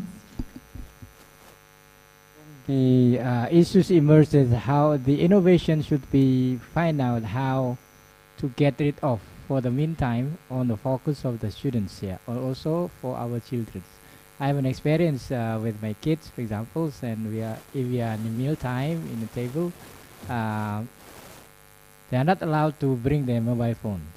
So that's the idea. Okay, we eat out now, we go to say McDonald's or whatever, but there is one requirement: you don't need to bring your mobile phone. Okay, let's go.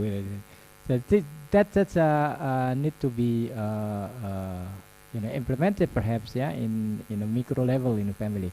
In students teachers interaction is also true. We cannot really use that all the time, because all the materials are here, all the quizzes, the examinations are here.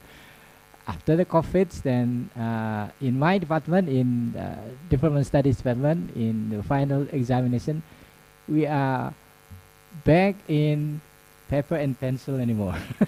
We back on that. So it's surprising to the students, perhaps, they get stuck on it. So this is a totally different from what they usually do when they got an exams, and it can emerge some pure original product of the children, of the students. Any other questions before we go to Prof. Rizal Arshad? No? Okay. So thank you very much, Dr. Samini, for the inspiring and enlightening presentations. Again, join me to give applause to Dr. Samini Abdullah. Thank you as well. Thank you for listening. Now we proceed to the second keynote speaker here, Professor Dr. Muhammad Rizal Arshad. Is totally different from Dr. Samini. Prof. Rizal is from Electrical and Electronics Engineering Department and in University Science Malaysia. I always say University of University Science Malaysia. His research interest is in underwater robotics and underwater aquatics technology, control system, robotics and industrial automations, measurement and instrumentation technologies. But this time, Prof. Rizal will give something different. So join me to give applause to Prof. Rizal Arsyad from University Science Malaysia. Baik. Thank you very much, Pak Arfan, for the kind introduction. Assalamualaikum warahmatullahi wabarakatuh. Waalaikumsalam. Very good morning, Bapak-bapak, Ibu-ibu. I know my background is in engineering, but I'll be talking about learning because all of us are into that business. That's my dosen, insyaAllah. So the topic of the, can you play the slides?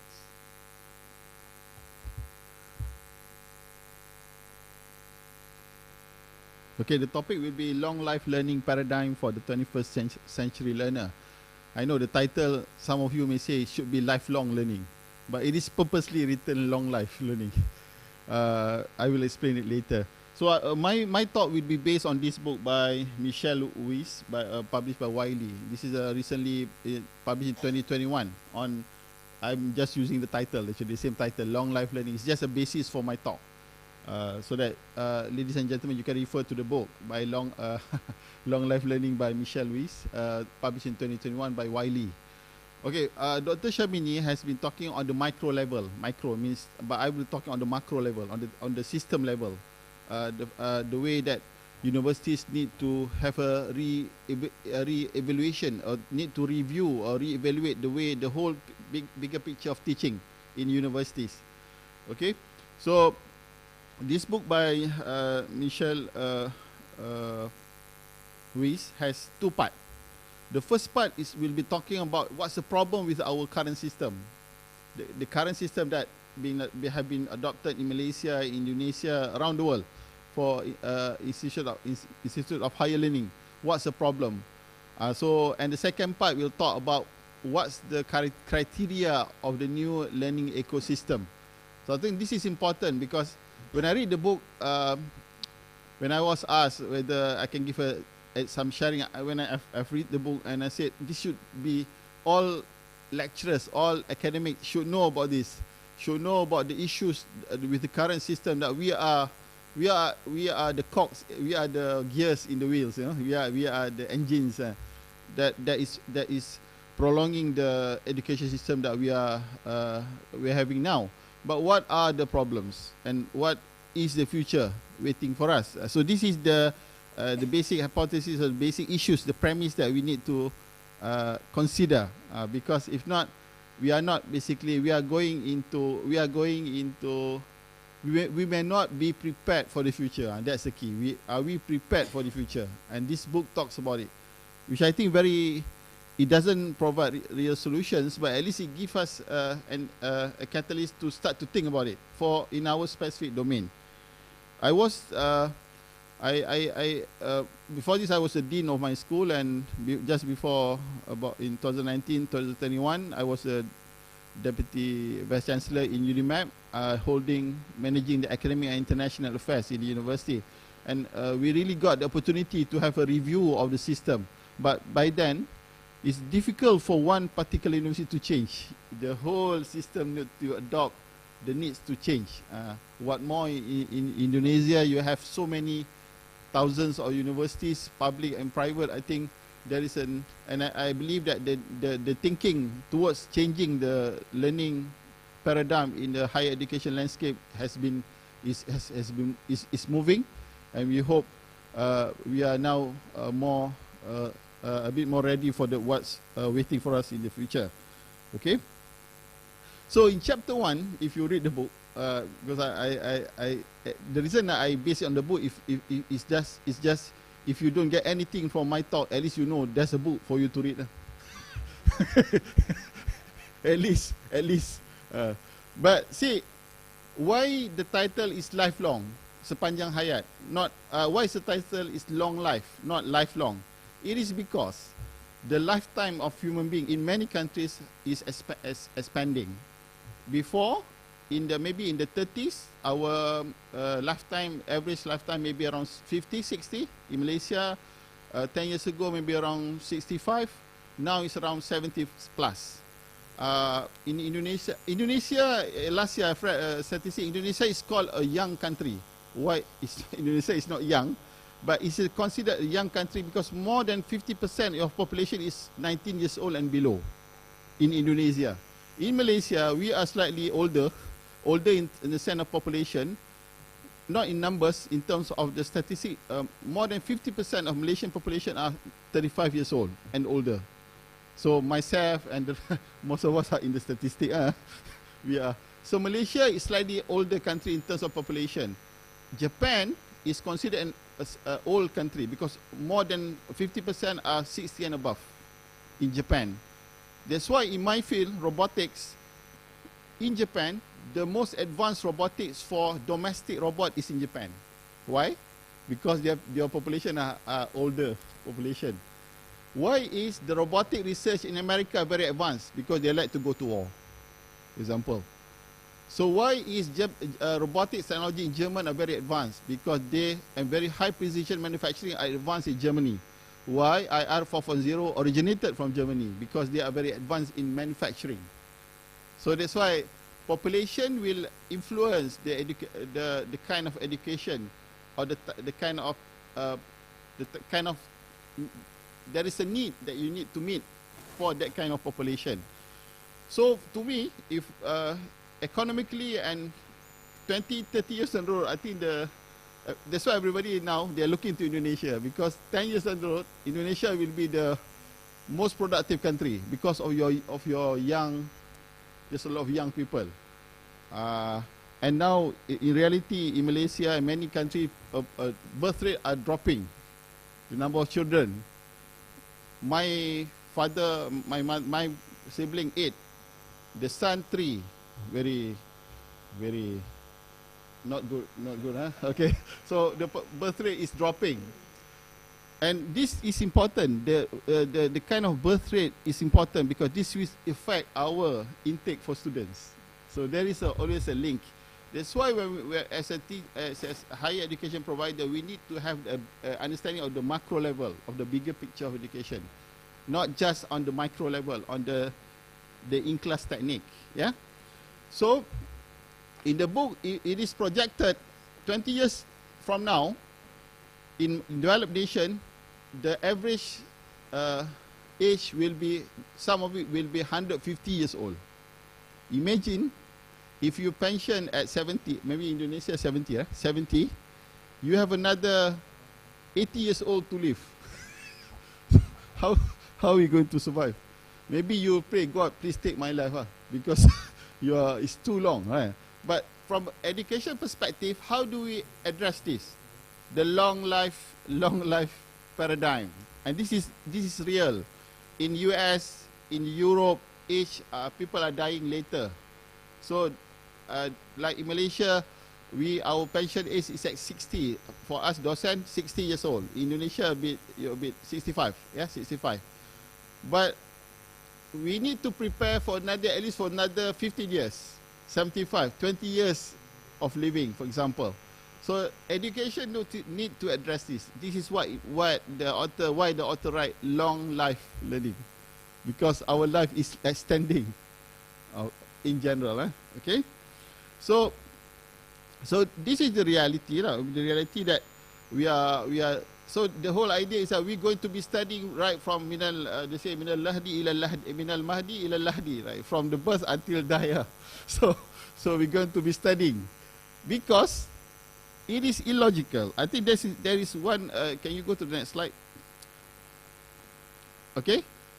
In general, before this, our life has always been divided into 3 segments or 3 zones. First, when we are in the school days, sekolah dasar, sekolah SMA, sekolah SMP, SMA, etc. Sekolahnya, kemudian we say our children learn well, go to university. We study 3-4 years, 5 years, maybe medicine 5-6 years. After that, you go to your work life. The problem is, if you before this, let's say you take the age of average human being 60 years old, 60. So you study maybe 15 years, university another 5-6 years, 20, then you live another 40 years, 30, maybe 40 years, work life. Now imagine you're going to, your work life will be 100 years.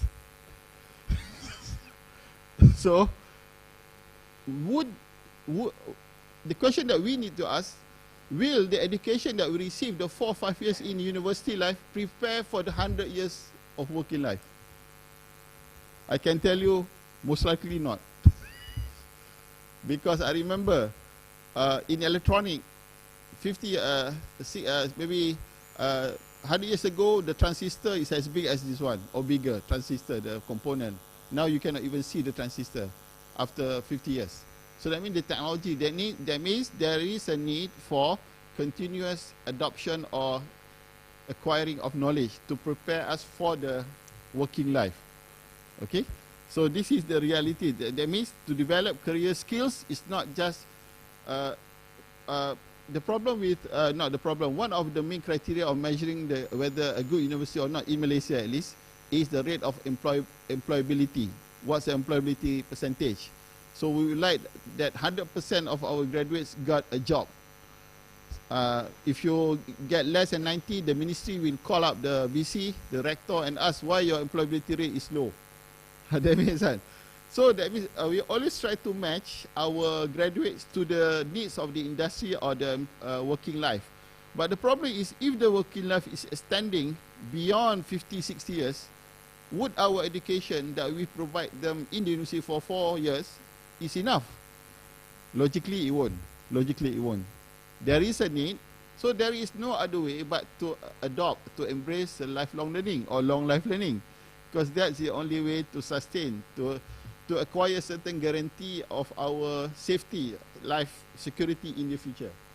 So sebab itu disebut tadi gambar tu kan, umurnya dah lanjut tapi masih lagi bukunya mula-mula jauh, makin lama makin dekat dengan bukunya sebab tak nampak, makin rabunnya, makin tulisan di buku kecil, makin lama makin besar, perlu tulisan yang besar sebab matanya sudah kurang nampak.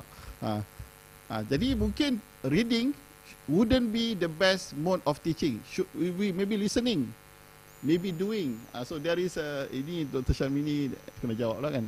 If for old people, if I'm 100 years old, I cannot see well, I cannot hear well, I need to learn new skill. How? I don't know. So you need to find, you need to talk about that. Okay, then continue. Can you go to the next slide? So chapter 2 talks about so the thing is the program that we have now in USM, in UNIMAP, in ETS, or yesterday we visit UNTAC, for example, is very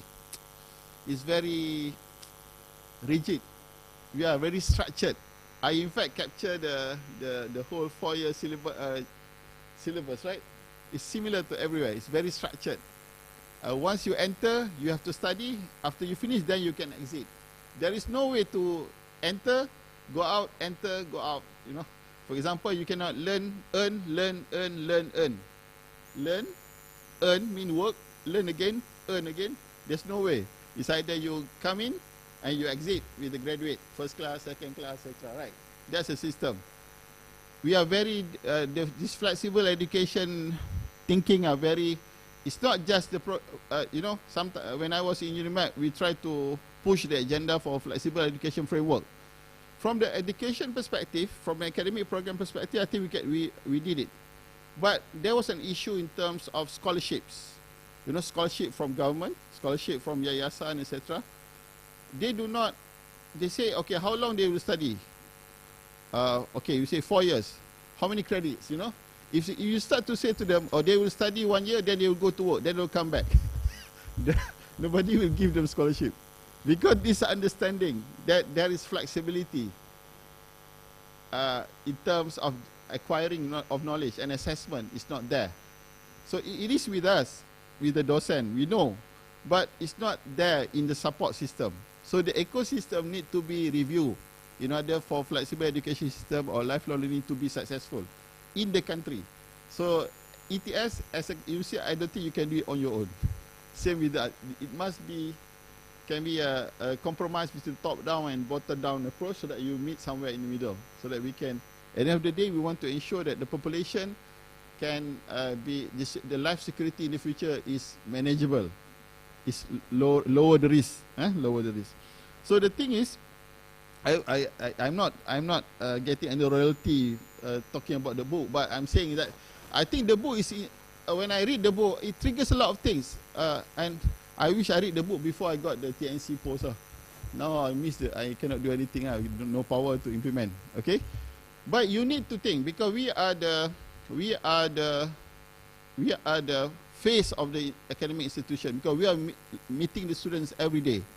So if we do not appreciate, embrace the importance of flexibility in teaching, moving from student-centered, teacher-centered to student-centered, then everything is gone. Because we need to embrace that, understand the importance of this approach, this paradigm. Yeah. So they talk about affordable education, accessible education, structured. Structured, of course, education must be structured, right? Kalau kita belajar kitab pun dia ada level. Mesti ada the foundations. You build foundation layer upon layer. That is understandable. But in terms of portability, you know, in Germany they have this concept of train and place. Train and place. Train in university and place in the work environment. But they inverted place and train. Place and train. Train and place. So like what we're doing, we are doing train and place. Train them, teach them, and place them. They go and work. But there are many models. We should now embark on, the reality is, in this book, it talks about the number. I do not know about Indonesia system, but in Malaysia, after high school, they have to take Sijil Pelajaran Malaysia, SPM. Sijil Pelajaran Malaysia. Every year, about 450,000 students take the exam. But the slots in the higher universities in Malaysia is around 190,000, 200,000. So there are around 200 to 250,000 youth who do not go anywhere, who do not proceed to higher education. And this is also mirrored in the US. In the US, only 30% of their youth go into higher education. So the rest 70% go into the working. So how do you, and we, all of us, I think, especially the management, we always focus on trying to capture the 30% market, you know. We want to attract students, right? Whereas there are about 50 to 70% market out there. They may, you know, sometimes there are late bloomers, like some of us are late bloomers, you know. In school we do not, we look very stupid. After some time we grow, we become intelligent. Late bloomers, they call it, late bloomers. You know, out of these 70%, probably there are 30% who are intelligent, but they did not get the opportunity. But the system that we have everywhere is rigid. We say, okay, because you did not meet the entry requirement, you cannot enter our institution, and that's it. And there is no avenue for them to, like, bertaubat lah, they call it. No, bertaubat lah, you know, bertaubat. Repent, and they want to, now I want to learn. It's very difficult. And even that, even if they took it, some are seen as a second class, you know, second class path. So I do not know the statistics. I did not got the time to go for Indonesia. I do not know about the statistics, but I guess about the same, because we cannot provide education for everyone. So logically, there will be a large percentage of your, what more for Indonesia, if there's statistics states that more than 50% of your population are 19 years old and below, I think Indonesia are more urgent. There is more urgency for Indonesia to ensure that a lot more of your youth are getting training. Okay? So can you move the slide? Okay?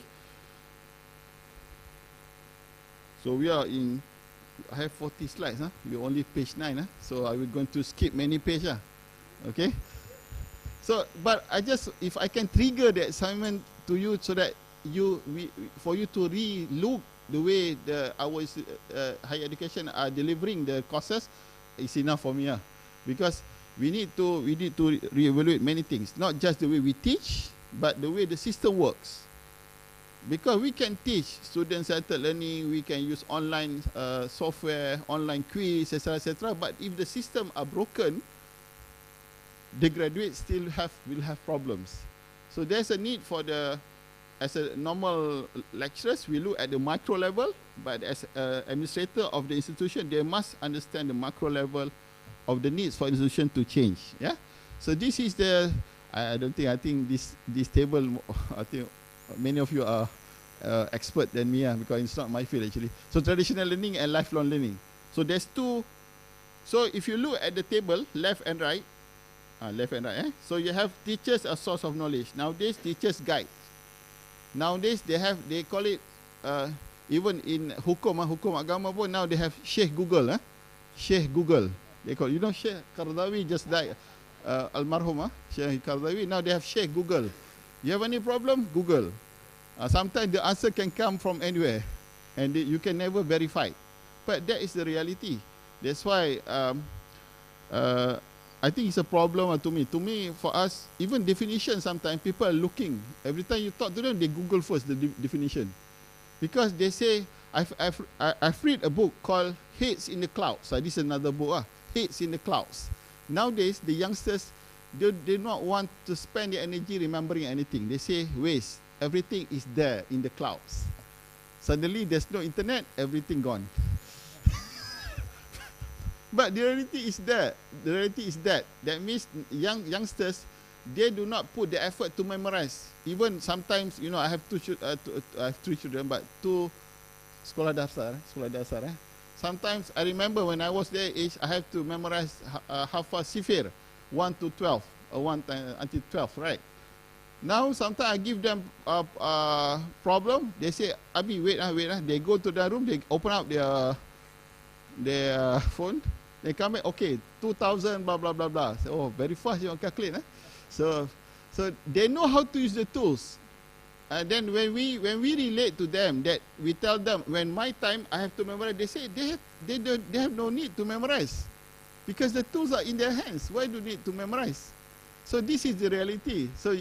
And I think that gone are the days when we say to our students, when I was your student, do not use that. Because our reality is different from them.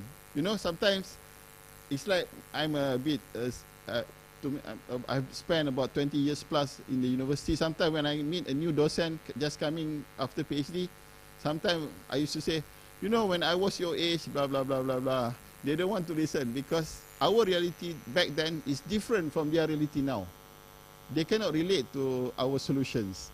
So there is a need to, I'm preaching to the converted lah. I would say, I'm preaching to the converted. I think you also believe that lifelong learning is already important. So the thing is,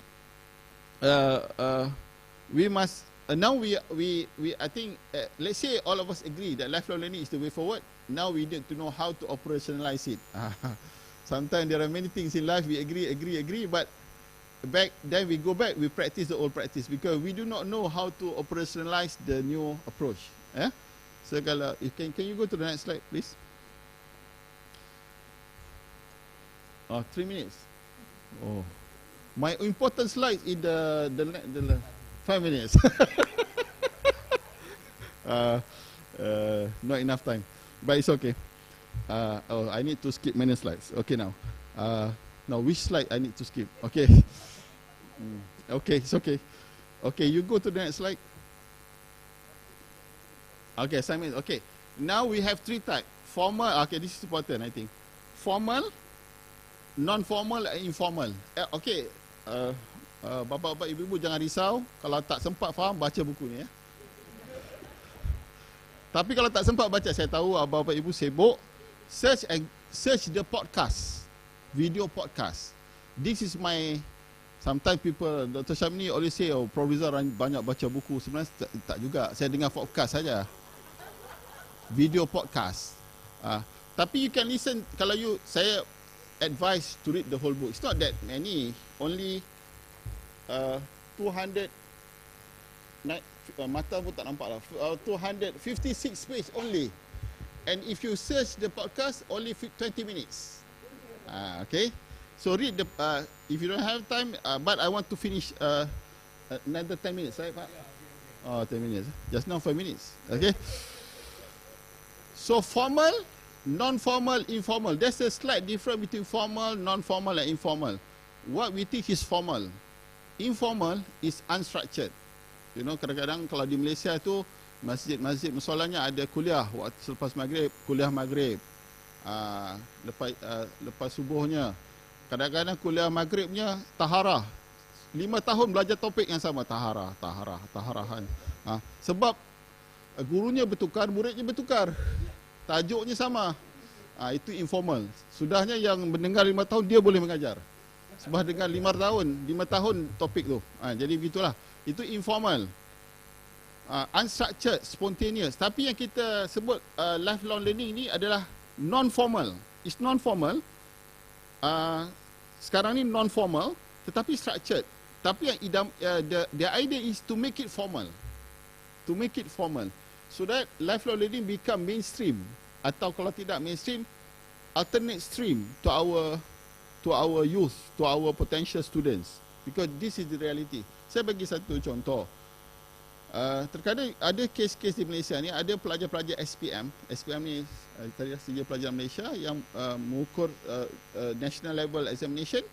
Pelajar ni score all A's, 10 A's, 11 A's in all the subject. But he decided not to continue to university. Why? The family is too poor.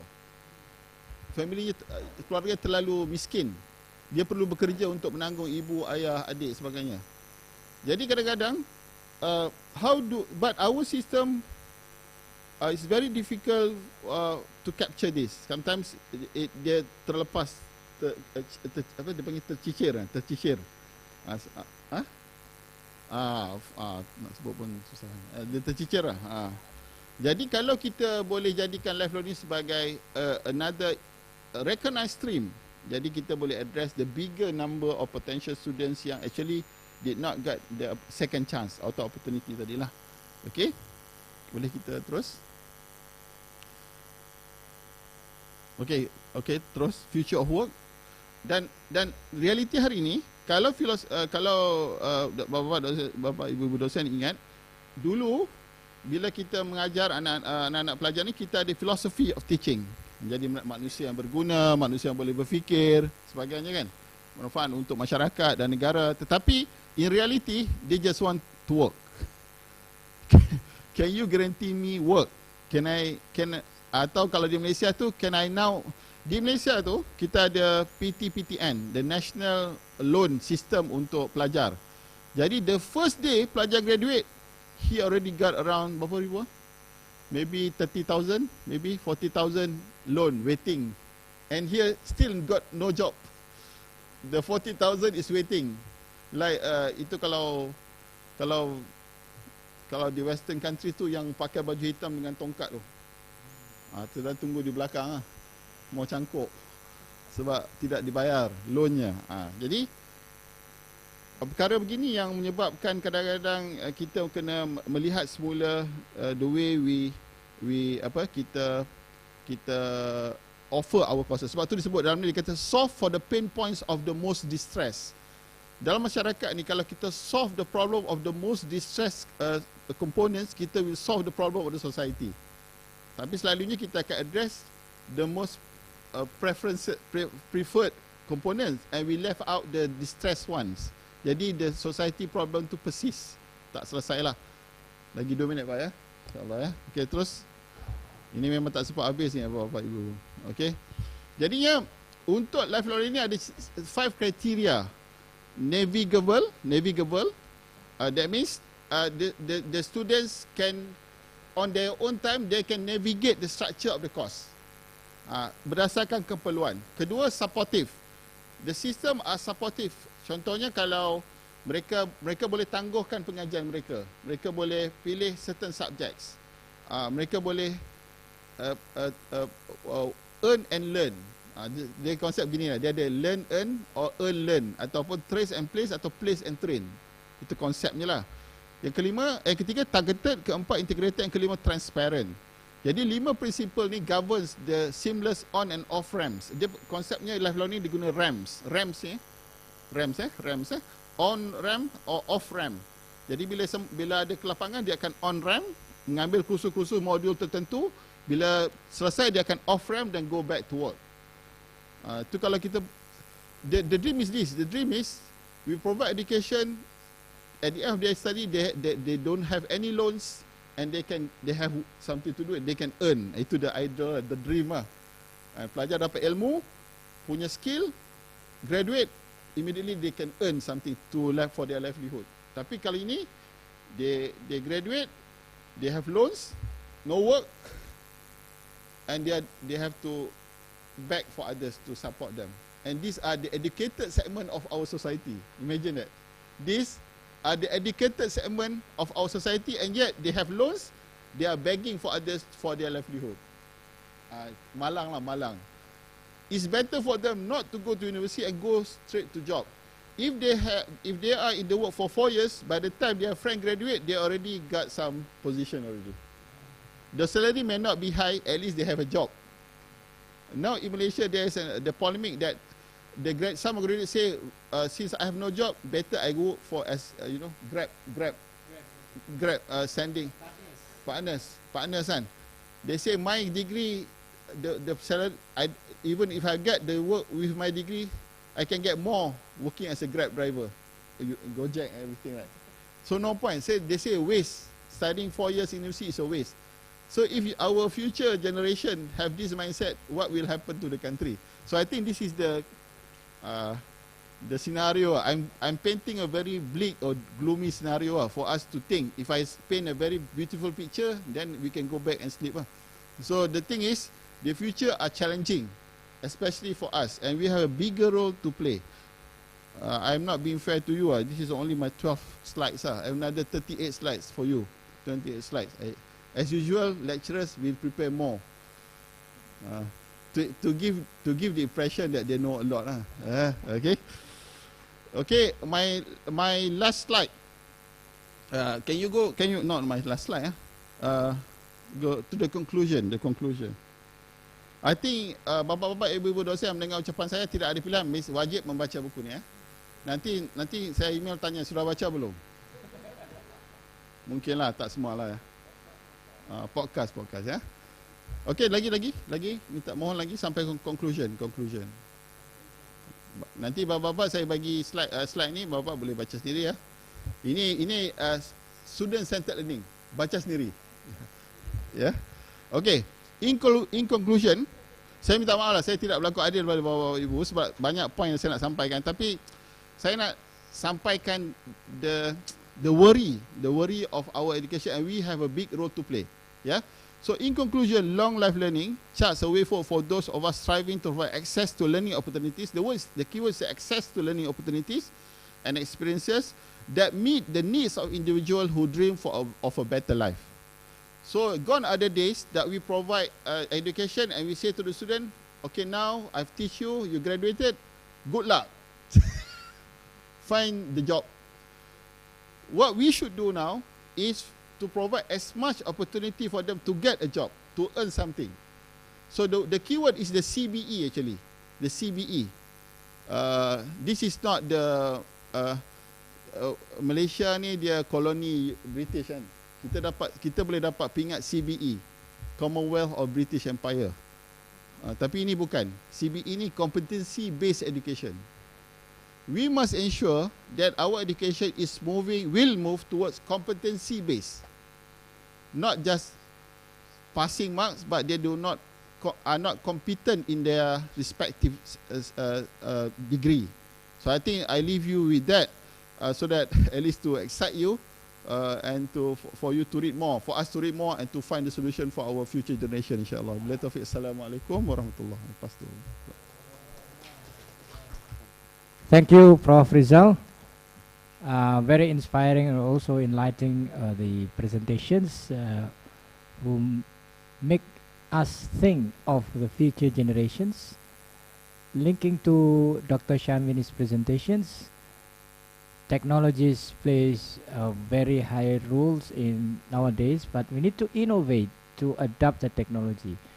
Currently in Western countries, the youngsters reluctant to go to university. They don't want to spend, let's say, 4 years in the university. They they perhaps takes 1 or 2 years diploma or polytechnics and then go straight to the job market, and that makes also perhaps also true in Malaysia, but in Indonesia too, they like to have a job, and whereas in the evening they join the normally private universities in the evening. Yeah. So I open the questions or feedback to Prof. Rizal.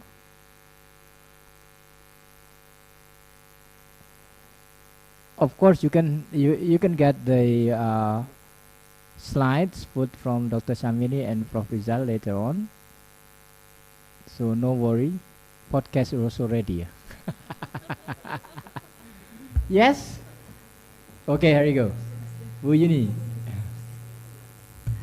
Thank you, Prof. Rizal, for a very interesting presentation and also awakening. So we are not sleepy because you gave us a very nice sense of humor. So my name is Yuni. I'm one of the lecturer in Development Studies, Pak Arfan's colleague in ITS. So I just wondering about what happened in Malaysia, especially about the bachelor students, because in here, like the students now, like the university students now, are quite unique than my time. My time when I was a bachelor student. So now, like they are more like don't like to read.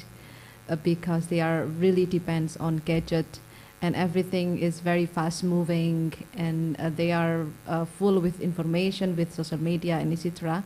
So they don't really like to read books anymore, and also to get their attention to to read substantial theoretical basis from books and also journals and e-books and etc. It's kind of challenging right now. So I just wondering what happened in Malaysia, and what are the strategy from you to tackle these challenges. So that I also read about the strawberry generations, the current generations, the centennials are kind of labeled with strawberry generations, and I just wondering about your thoughts about it, and how to encourage them to become lifelong learners. Thanks so much. And I hope I will get the door prize for your book. No. That is my motivation to ask. I'm competing with Butika. So anyway, thank you. Thanks so much. Thank you, Bu Yuni. Thank you for the questions. I give you a example of what happened when during the pandemic we conduct our teaching online, right? 100% online, and we did an assessment online, right? But because we are not used to assessment online, so we start to do we do a traditional quiz online. You open up the portal for half an hour maybe for them to read the question and answer, right? And then they scan their answers and send to you, right? So what happens is that when you read the answer, everyone is the same. Why? Because there is a website, Clack, right? They can provide you online answers. In fact, if you give them 5 minutes, they already can give you the answer back. So, you do not know about that website? So there are many websites. So that means we need to move actually. You cannot expect them to change. We need to move. For example, children today like to play games, right? For children 5-7 years they play Roblox. You have children Roblox, the game. For if you're a bit older, they say play PUBG. I don't know, games, right? These games are very exciting. Shoot, kill, number kill. Go to our class, the lecturer teach. Okay. Their attention spans maybe a few seconds, then they go to. So the thing is, we need to change the reality. The way I think the responsibility for us, the teachers, to change, and and I agree with you. They don't like to read. The word that they don't like to read is not just them. Some of us also don't like to read. not the youngest, the oldest also don't like to read. So that's why I say podcast. So just listen. So my point is this: there is a need change. We expect them to change, but we as a docent need to change first. The way we teach, we can no longer repeat what we went through during our years. Okay, I remember I was studying in Liverpool University. My lecturers, he's a rocker, rocker. So he got a ring here and wear jeans and long end come. And another lecturers always drink. They come in a bit drunk and teach us. So that kind of scenario. But nowadays I cannot do that. If I do that into my class, I will get fired very fast. So that means that's my first point. The second point is that in Malaysia now, the government have started to invest a lot on this alternative learning pathway. So we don't like in UNIMAP. In UNIMAP, I used to be in UNIMAP. I'm no longer in UNIMAP. They have engineering, technology, they have technology. It's a different degree but different focus. Now even the certificate are many now, and the government in Malaysia are giving a lot of incentive for students to learn. In fact, they pay them a monthly allowance. So this is what the government, I think in Indonesia, of course, the population is bigger and the youth are larger in proportion. Of course, the expenditure will be bigger. So I think the answer, just to reply to your comment, in Malaysia, that's how the government are doing. But now, you know that the government already dissolved, right? We're going to go for our pemilu soon. So in Malaysia, change government, change policy.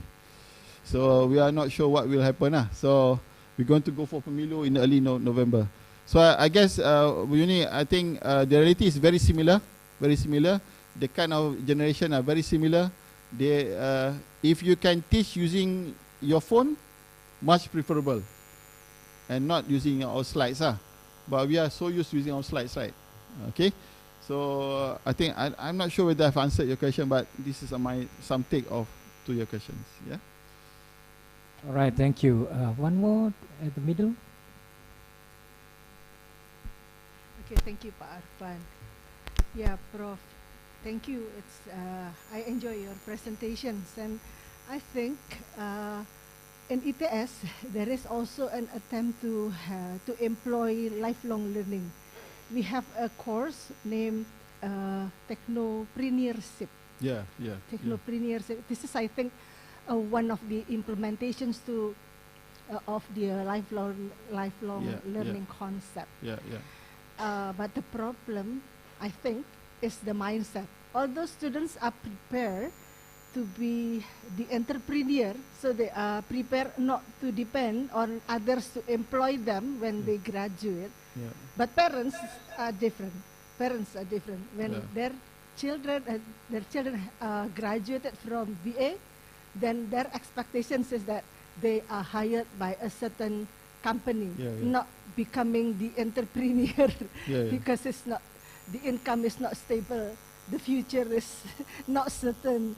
So people still think that being the employee is more, they can live in a, what do you call it, comfort zone.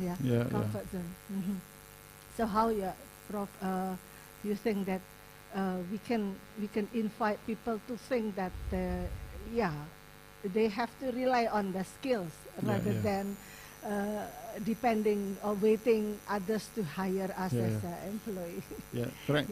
I think, thank you for the question. I think the issue is about job seeker or job creator. I think the mainstream university in the world are towards job seeker. Only a few are putting job creator as a mainstream path for their students. Okay, I think the ecosystem for job seeker are well established. The ecosystem. When we do interaction, cooperation with industry, we always ask, how many students can you take? In fact, when we say, can you take some of your students for internship or training in your company? They say, yes. How many? 10. Alhamdulillah, 10. With the hope that after they graduate, the company will take these 10 students, right?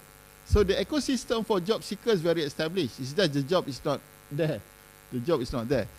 But the problem is, so by right, university like ETS, even USM, UNIMAP, in fact, when I was in UNIMAP, we would try to push for job creator. They call it agro-technopreneur. Agro-technopreneur.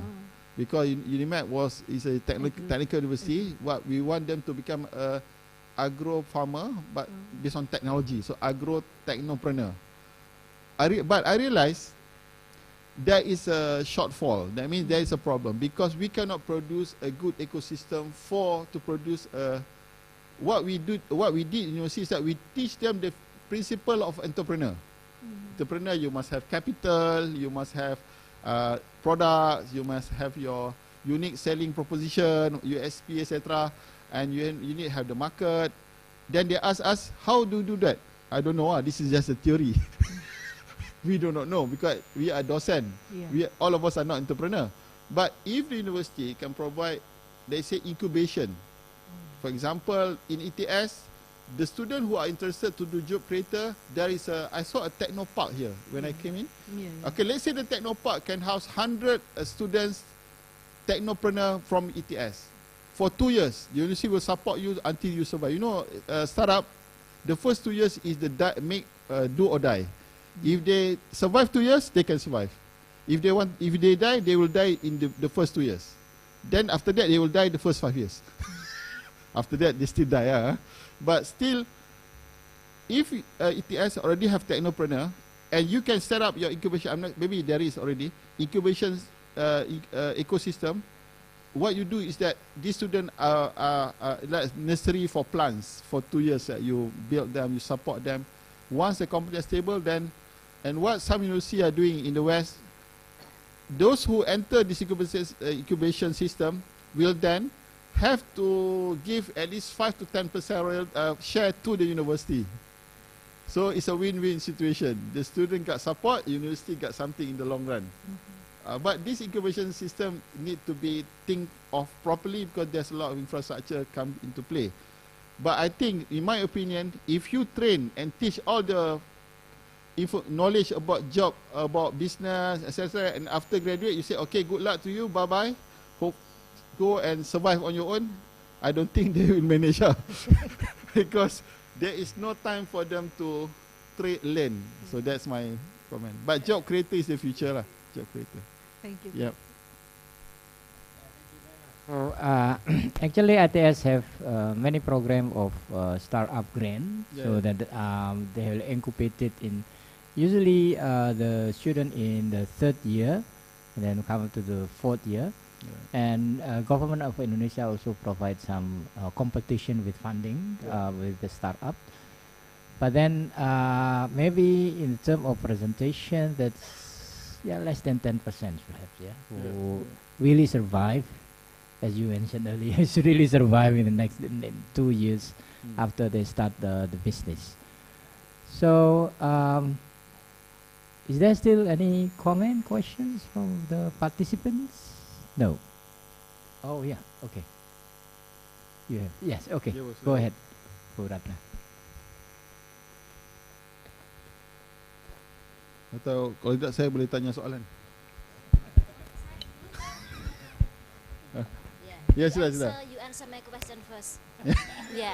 Okay. Okay, thank you. I am very happy because we have very excellent presenters for both of you. Thank you very much.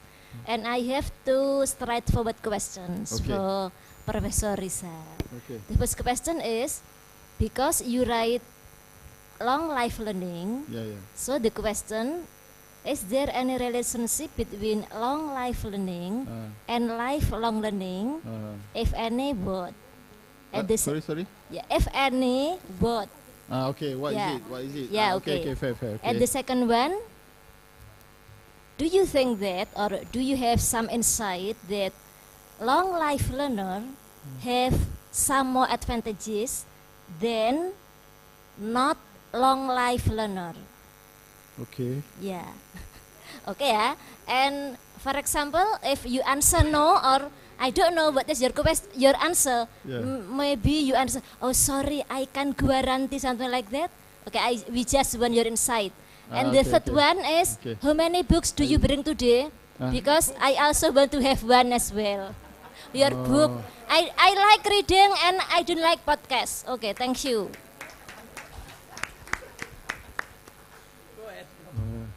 I was trying still to understand the first question actually. But it's okay, I understand. Sorry. Okay, to me, as I mentioned earlier, the standard term is lifelong learning. Lifelong learning referring to the spirit of wanting to learn as long as you live. That's a lifelong learning. But the thing is, lifelong learning has been there for a long time. Lifelong learning is just, dalam Islam pun memang disuruh lifelong learning pun. Dalam Islam memang kita disuruh belajar, jangan berhenti belajar. Sampai Imam Syafi'i kata kalau kita belajar, kalau tiba satu hari kita rasa kita tak perlu belajar, ketika itu kita jahil semula, gitu kan, katanya begitu. Maknanya memang belajar ni satu benda ni. Jadi lifelong learning is the encouragement of to ensure that we have instilled in us the spirit of learning until we die. Itu lifelong learning. Tapi disebut long life learning kerana realitinya hidup kita makin panjang. Hidup ni makin panjang. Yalah, kita tak tahu, mungkin esok ajal tiba kan. Tapi secara realitinya hidup makin panjang. Masyarakat ni puratanya kalau rata-rata di kebanyakan negara maju dan yang membangun, umur makin panjang. Jadi memang kita, macam contoh macam saya sebut tadi, okay, saya belajar di UK, di Liverpool, daripada first degree sampai PhD. Saya mula first degree 92, saya habis PhD tahun 99, 7 tahun gitu, selesai. Tapi saya fikir balik, adakah 7 tahun saya belajar itu cukup untuk saya bekerja di universiti selama 30 tahun gitu?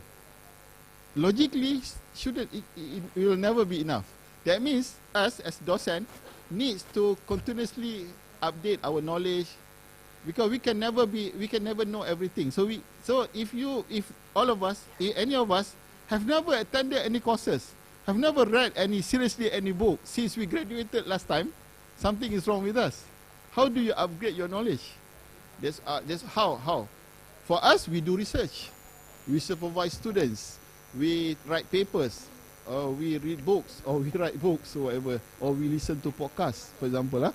So in order to increase our knowledge and understanding, so that is the spirit of preparing ourselves for our long life. Okay. And the third question was, what's the difference? Yeah. Yeah. Okay. It's obvious, right? Obvious is like this. If we are not keeping ourselves updated with the movement of time, we will become obsolete after some time. For example, WhatsApp. 5 years ago, WhatsApp is something new, for example. People do not know don't use WhatsApp, for example, or Telegram, right? So what they do for the older people after the Isha prayer or Maghrib prayer, they go to the coffee house and they start to talk, right? Discuss about the current issues in the village, Yeah. Now everybody is at home. They start to, on their WhatsApp or Telegram, discuss about the current issues in the village. What happened in the village? Something. And for those older people who do not keep up with times, they will be at loss because they are not member. They don't have handphones. They are not in the know. So the thing is, that's a simple example, of course. But there are many things in my field, robotics. I've studied robotics. I graduated in 1999. If I don't read, nowadays the robotic solution that I studied now and then is totally different. So if we don't keep up with times, we will be at disadvantage. And imagine if we are the sole earner of the family, and the business change, and we are not ready to keep up with the change. Not just us will suffer, the family will suffer. So I think there's a lot of onus or important for all of us, the docent and the student, to always learn from each other. Lifelong learning plus long life learning. Assuming we will live long. Okay, thank you, Baba. Thank you. Thank you very much. Well, if I go further, when this discussion seems never end, So due to the time, so I should end the first sessions today. Thank you very much, Dr. Samini. Thank you, Prof. Rizal Arshad, for the inspiring and enlightening presentation today. So now we think of our position as a docent to think to shape our next future generations, not only as a macro level, but also in a micro level, because we have family at home. Thank you very much. Assalamualaikum warahmatullahi wabarakatuh.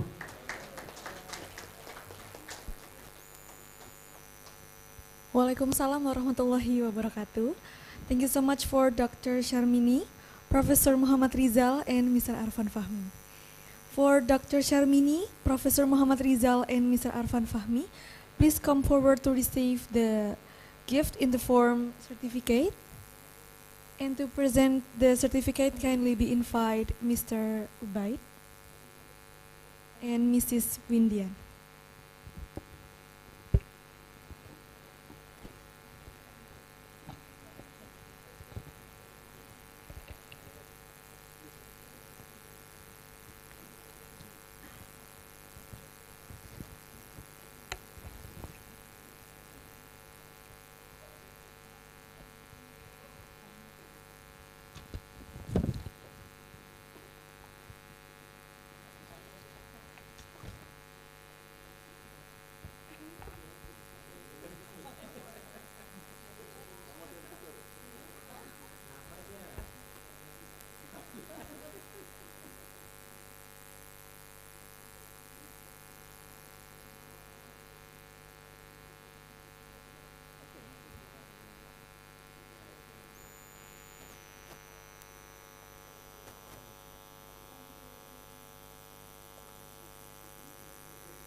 Thank you very much.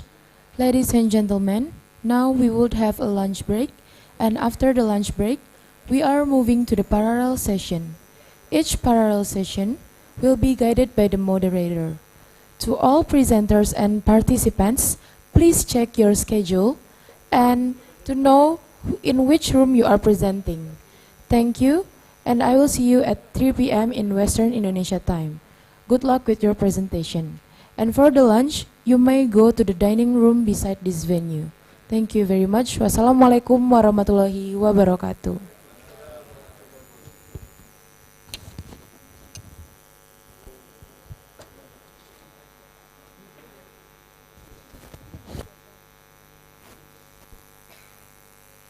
Indonesia adalah negeri agraris dan maritim dengan luas total wilayah lebih 7,8 juta kilometer dan total penduduknya lebih dari 270 juta jiwa.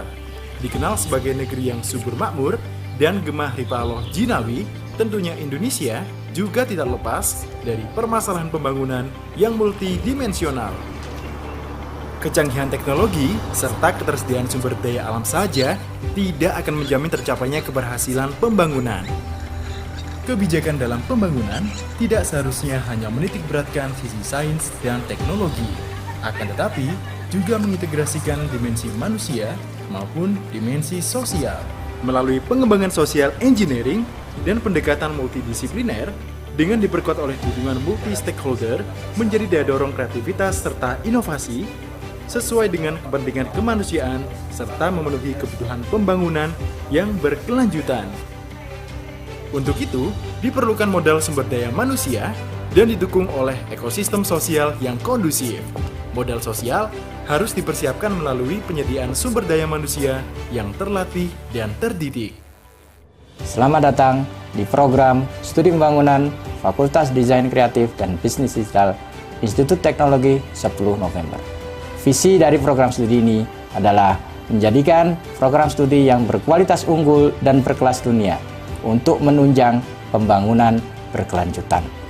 Banyak sekali profesor, doktor, dan magister dari berbagai macam ilmu yang menjadi pengajar di program studi ini.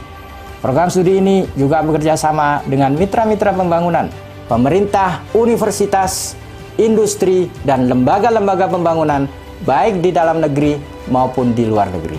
Mahasiswa studi pembangunan berkesempatan mendapat beasiswa, melakukan magang, exchange program, penelitian, pengabdian kepada masyarakat, dan kegiatan-kegiatan yang lainnya untuk meningkatkan kompetensi life skill mereka. Mahasiswa kami telah mengukir prestasi sampai ke taraf internasional. Oleh karena itu, mari bergabung dengan program studi pembangunan Institut Teknologi 10 November. Mari kita bersama-sama membangun Indonesia yang lebih baik dan berkelanjutan.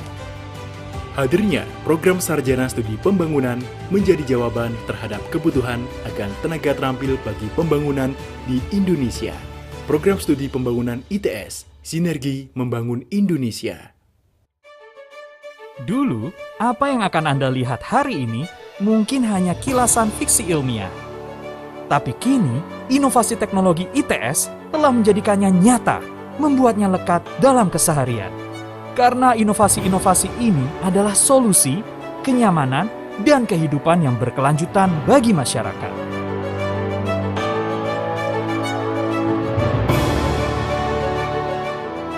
Nyala lampu yang terang kini tak hanya milik perkotaan. Inovasi membuat elektrifikasi dapat menjangkau hingga ke pelosok negeri. ITS bersama pemerintah daerah Jawa Timur telah menciptakan akses bagi masyarakat di penjuru Indonesia agar bisa memanfaatkan energi.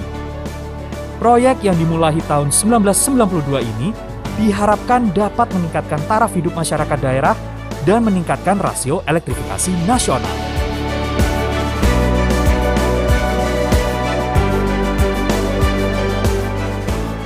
Prosedur medis yang lebih efektif sekarang bisa terwujud dengan metode desain 3 dimensi digital terintegrasi.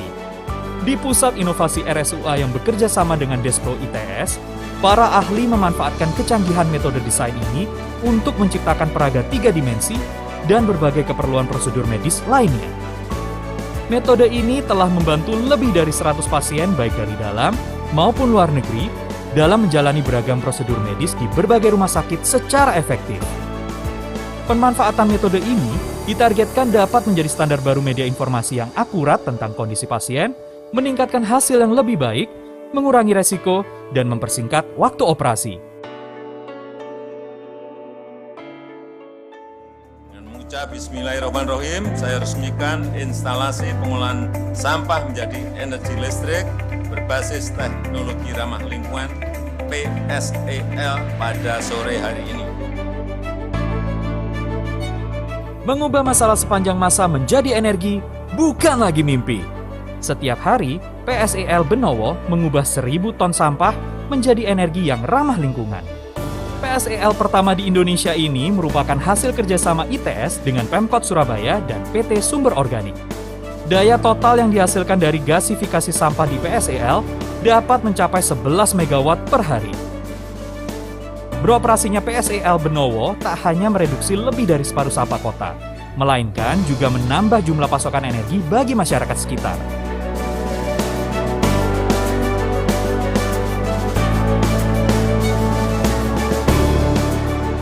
Perjalanan yang jauh bukan lagi tantangan pekerjaan. Kemewahan yang disajikan kereta Argo Bromo Anggrek telah menciptakan kenyamanan yang menunjang produktivitas penumpang. Kerjasama ITS dengan PT Rekaindo Global Jasa menjawab tantangan setiap penumpang yang tetap harus berkarya dimanapun dengan desain sleeper seat yang nyaman. Seat Control System dan Entertainment System memberikan penumpang kebebasan untuk beristirahat ataupun bekerja tanpa terbatas ruang dan waktu.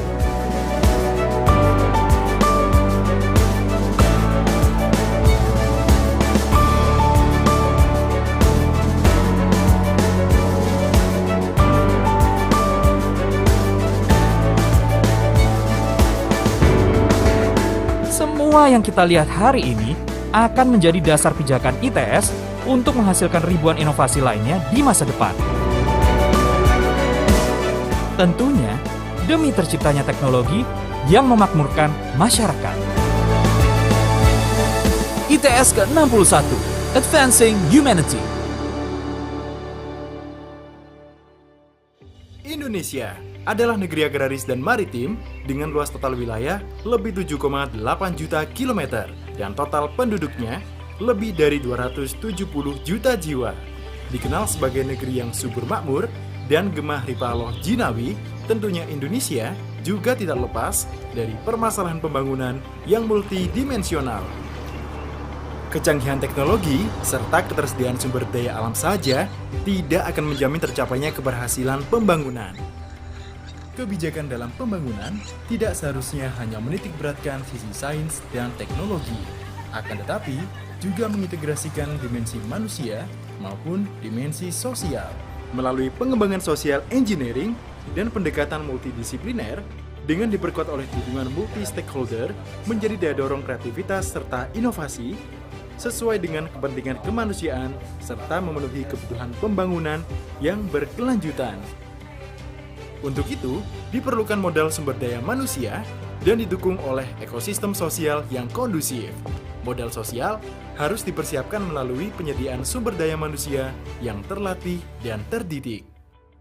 Selamat datang di program Studi Pembangunan Fakultas Desain Kreatif dan Bisnis Digital Institut Teknologi Sepuluh Nopember. Visi dari program studi ini adalah menjadikan program studi yang berkualitas unggul dan berkelas dunia untuk menunjang pembangunan berkelanjutan. Banyak sekali profesor, doktor, dan magister dari berbagai macam ilmu yang menjadi pengajar di program studi ini. Program studi ini juga bekerja sama dengan mitra-mitra pembangunan, pemerintah, universitas, industri, dan lembaga-lembaga pembangunan baik di dalam negeri maupun di luar negeri. Mahasiswa studi pembangunan berkesempatan mendapat beasiswa, melakukan magang, exchange program, penelitian, pengabdian kepada masyarakat, dan kegiatan-kegiatan yang lainnya untuk meningkatkan kompetensi life skill mereka. Mahasiswa kami telah mengukir prestasi sampai ke taraf internasional. Oleh karena itu, mari bergabung dengan program Studi Pembangunan Institut Teknologi 10 November. Mari kita bersama-sama membangun Indonesia yang lebih baik dan berkelanjutan. Hadirnya program Sarjana Studi Pembangunan menjadi jawaban terhadap kebutuhan akan tenaga terampil bagi pembangunan di Indonesia. Program Studi Pembangunan ITS, Sinergi Membangun Indonesia. Indonesia adalah negeri agraris dan maritim dengan luas total wilayah lebih 7,8 juta kilometer dan total penduduknya lebih dari 270 juta jiwa. Dikenal sebagai negeri yang subur makmur dan gemah ripaloh jinawi, tentunya Indonesia juga tidak lepas dari permasalahan pembangunan yang multidimensional. Kecanggihan teknologi serta ketersediaan sumber daya alam saja tidak akan menjamin tercapainya keberhasilan pembangunan. Kebijakan dalam pembangunan tidak seharusnya hanya menitikberatkan sisi sains dan teknologi, akan tetapi juga mengintegrasikan dimensi manusia maupun dimensi sosial.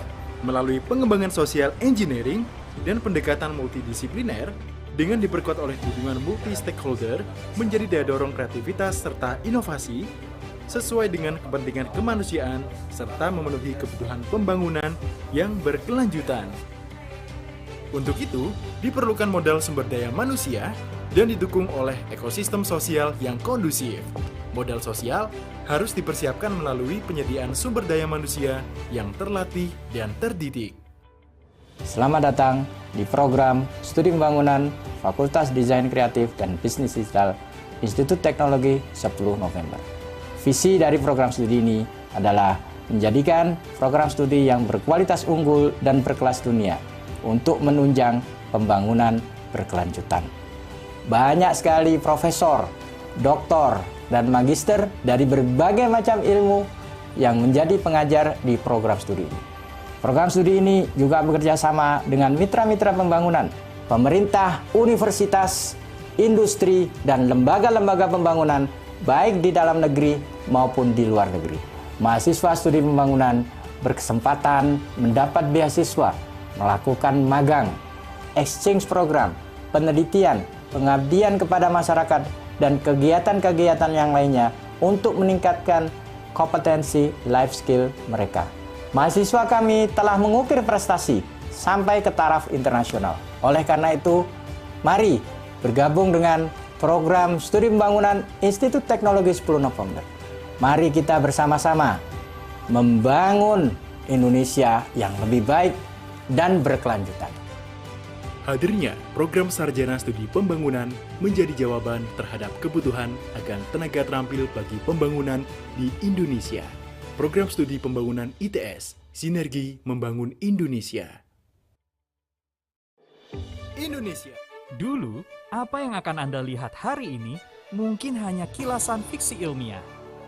Tapi kini, inovasi teknologi ITS telah menjadikannya nyata, membuatnya lekat dalam keseharian. Karena inovasi-inovasi ini adalah solusi, kenyamanan, dan kehidupan yang berkelanjutan bagi masyarakat.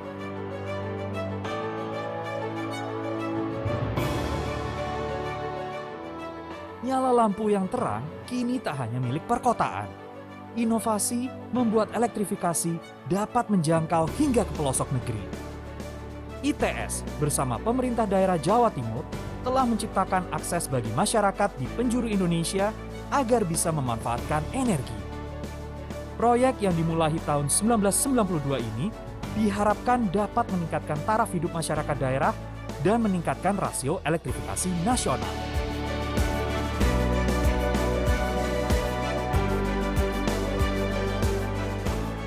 Prosedur medis yang lebih efektif sekarang bisa terwujud dengan metode desain 3 dimensi digital terintegrasi.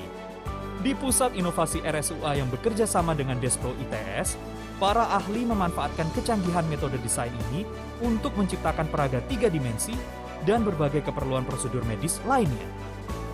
Metode ini telah membantu lebih dari 100 pasien baik dari dalam maupun luar negeri dalam menjalani beragam prosedur medis di berbagai rumah sakit secara efektif.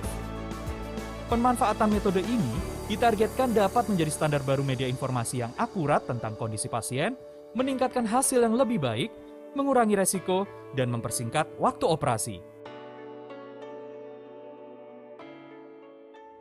Dengan mengucap Bismillahirrahmanirrahim, saya resmikan instalasi pengolahan sampah menjadi energi listrik berbasis teknologi ramah lingkungan PSEL pada sore hari ini. Mengubah masalah sepanjang masa menjadi energi bukan lagi mimpi.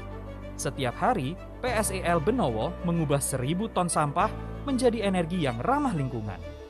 PSEL pertama di Indonesia ini merupakan hasil kerjasama ITS dengan Pemkot Surabaya dan PT Sumber Organik.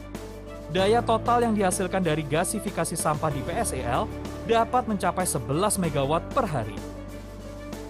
Beroperasinya PSEL Benowo tak hanya mereduksi lebih dari separuh sampah kota, melainkan juga menambah jumlah pasokan energi bagi masyarakat sekitar.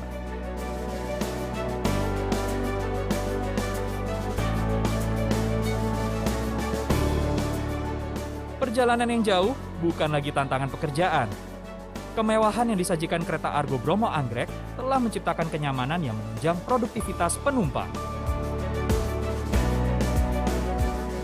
Kerjasama ITS dengan PT Rekaindo Global Jasa menjawab tantangan setiap penumpang yang tetap harus berkarya dimanapun dengan desain sleeper seat yang nyaman. Seat control system dan entertainment system memberikan penumpang kebebasan untuk beristirahat ataupun bekerja tanpa terbatas ruang dan waktu.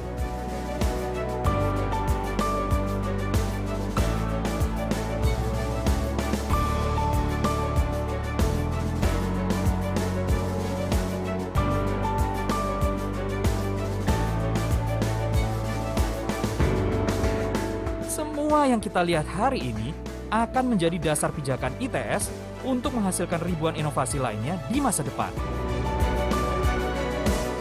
Tentunya demi terciptanya teknologi yang memakmurkan masyarakat.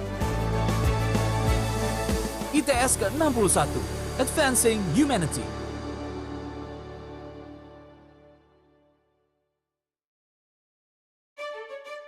Dulu, apa yang akan Anda lihat hari ini mungkin hanya kilasan fiksi ilmiah. Tapi kini, inovasi teknologi ITS telah menjadikannya nyata, membuatnya lekat dalam keseharian. Karena inovasi-inovasi ini adalah solusi, kenyamanan, dan kehidupan yang berkelanjutan bagi masyarakat.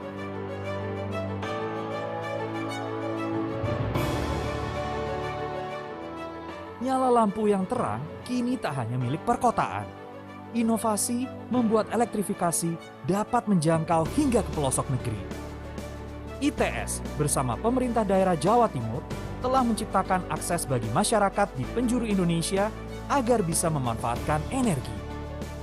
Proyek yang dimulai tahun 1992 ini diharapkan dapat meningkatkan taraf hidup masyarakat daerah dan meningkatkan rasio elektrifikasi nasional.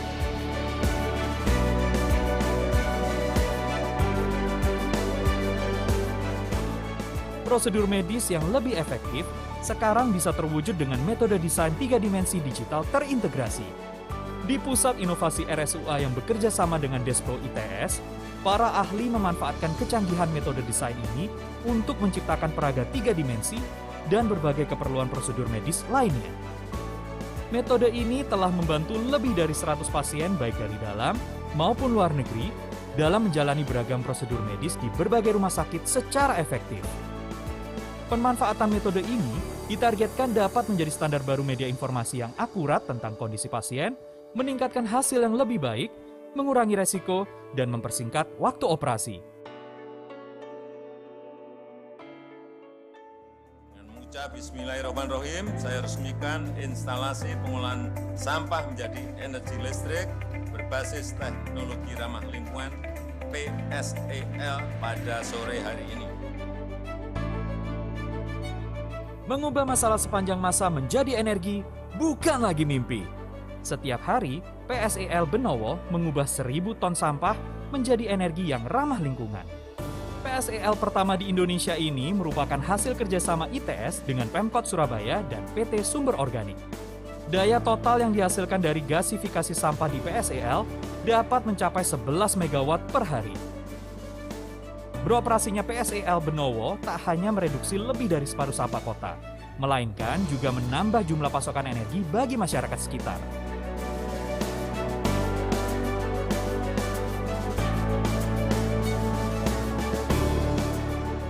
Perjalanan yang jauh bukan lagi tantangan pekerjaan. Kemewahan yang disajikan kereta Argo Bromo Anggrek telah menciptakan kenyamanan yang menunjang produktivitas penumpang. Kerjasama ITS dengan PT Rekaindo Global Jasa menjawab tantangan setiap penumpang yang tetap harus berkarya dimanapun dengan desain sleeper seat yang nyaman. Seat control system dan entertainment system memberikan penumpang kebebasan untuk beristirahat ataupun bekerja tanpa terbatas ruang dan waktu.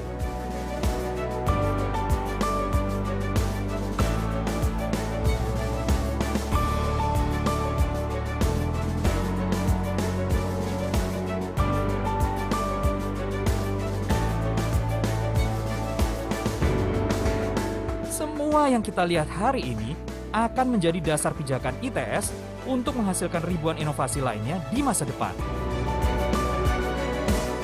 Tentunya demi terciptanya teknologi yang memakmurkan masyarakat. ITS ke-61, Advancing Humanity.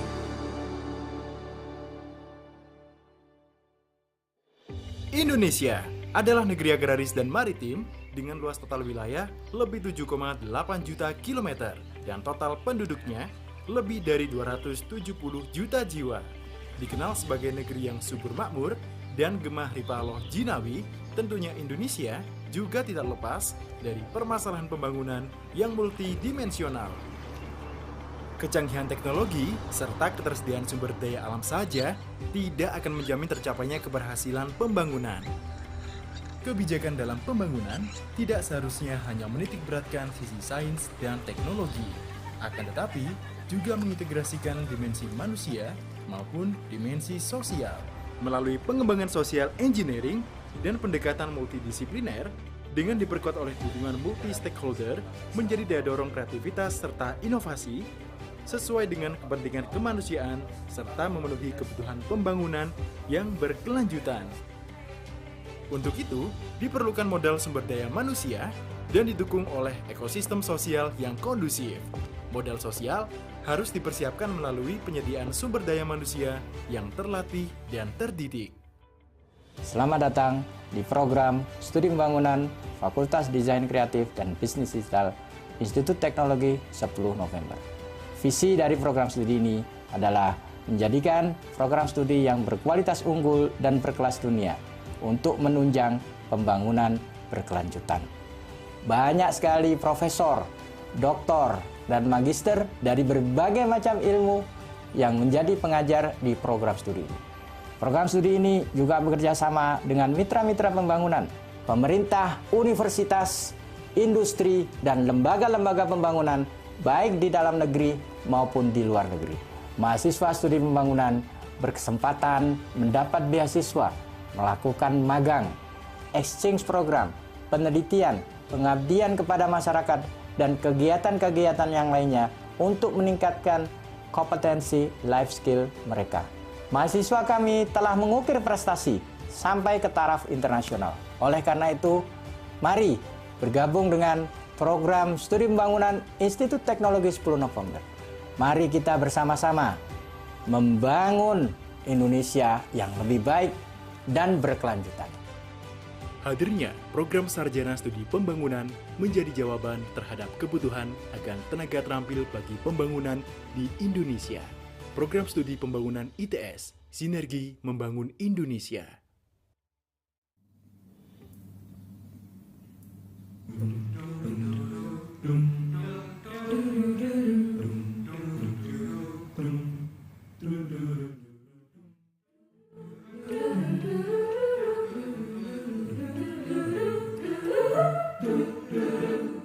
Dering teleponku membuatku tersenyum di pagi hari. Kau bercerita semalam kita bertemu dalam mimpi. Entah mengapa aku merasakan hadirmu di sini. Kau cuma menghibur aku sendiri. Aku di sini.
jarak dan waktu akan berarti, karena kau akan selalu di hati. Bagai detak jatuh yang ku bawa kemanapun pergi. Meski kau kini jauh di sana, kita memandang langit yang sama, jauh di mata namun dekat di hati. Dekat di hati. Dekat di hati. Dekat di hati.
setiap engkau datang.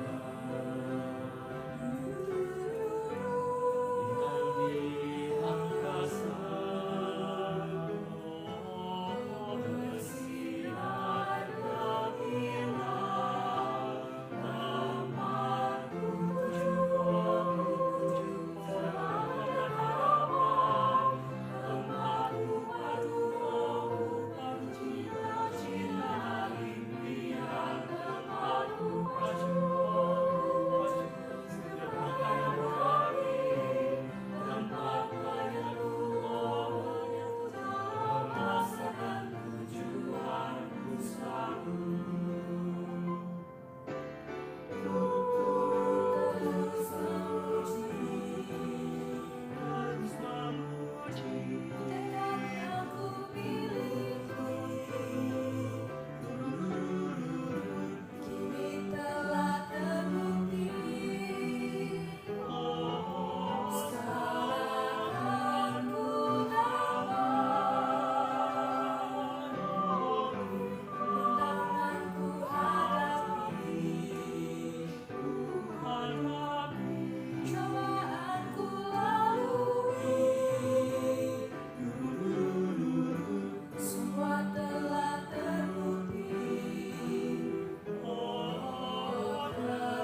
tersenyum di pagi hari.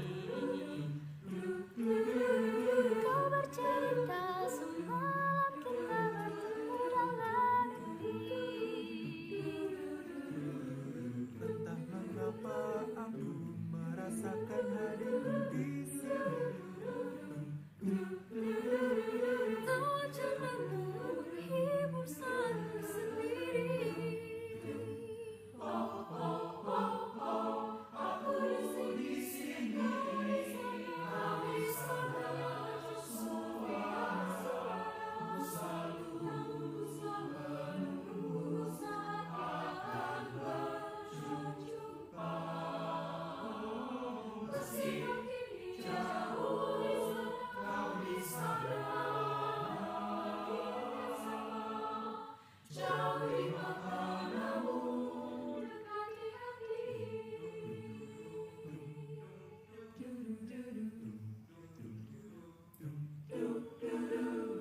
Dering teleponku membuatku tersenyum di pagi hari. Nawa tandamu menghibur saatku sendiri.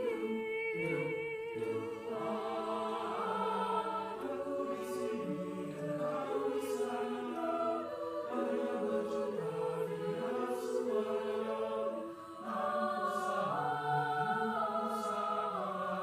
Berjumpa. Meskipun kini jauh, kau di sana.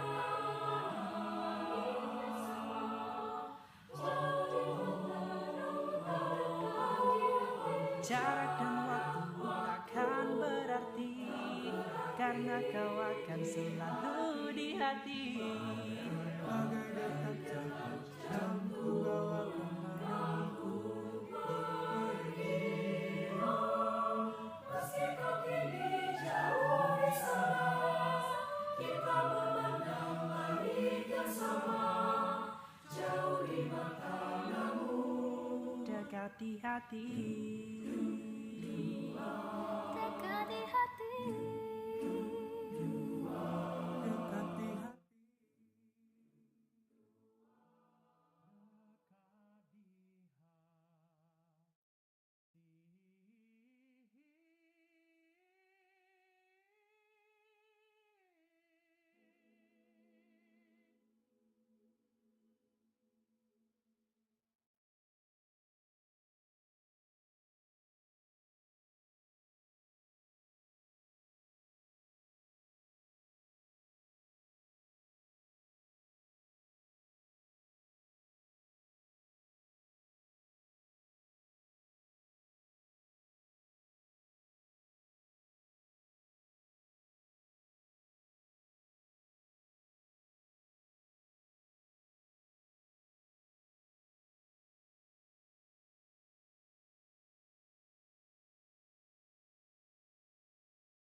adalah negeri agraris dan maritim dengan luas total wilayah lebih 7,8 juta kilometer dan total penduduknya lebih dari 270 juta jiwa.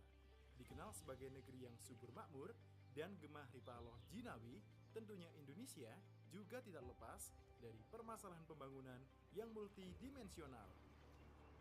Kecanggihan teknologi serta ketersediaan sumber daya alam saja tidak akan menjamin tercapainya keberhasilan pembangunan. Kebijakan dalam pembangunan tidak seharusnya hanya menitik beratkan sisi sains dan teknologi, akan tetapi juga mengintegrasikan dimensi manusia maupun dimensi sosial. Melalui pengembangan social engineering dan pendekatan multidisipliner dengan diperkuat oleh dukungan multi-stakeholder menjadi daya dorong kreativitas serta inovasi sesuai dengan kepentingan kemanusiaan serta memenuhi kebutuhan pembangunan yang berkelanjutan. Untuk itu, diperlukan modal sumber daya manusia dan didukung oleh ekosistem sosial yang kondusif. Modal sosial harus dipersiapkan melalui penyediaan sumber daya manusia yang terlatih dan terdidik. Selamat datang di program Studi Pembangunan Fakultas Desain Kreatif dan Bisnis Digital Institut Teknologi 10 November. Visi dari program studi ini adalah menjadikan program studi yang berkualitas unggul dan berkelas dunia untuk menunjang pembangunan berkelanjutan. Banyak sekali profesor, doktor, dan magister dari berbagai macam ilmu yang menjadi pengajar di program studi ini. Program studi ini juga bekerja sama dengan mitra-mitra pembangunan, pemerintah, universitas, industri, dan lembaga-lembaga pembangunan baik di dalam negeri maupun di luar negeri. Mahasiswa studi pembangunan berkesempatan mendapat beasiswa, melakukan magang, exchange program, penelitian, pengabdian kepada masyarakat, dan kegiatan-kegiatan yang lainnya untuk meningkatkan kompetensi life skill mereka. Mahasiswa kami telah mengukir prestasi sampai ke taraf internasional. Oleh karena itu, mari bergabung dengan program Studi Pembangunan Institut Teknologi 10 November. Mari kita bersama-sama membangun Indonesia yang lebih baik dan berkelanjutan. Hadirnya program Sarjana Studi Pembangunan menjadi jawaban terhadap kebutuhan akan tenaga terampil bagi pembangunan di Indonesia. Program Studi Pembangunan ITS, Sinergi Membangun Indonesia.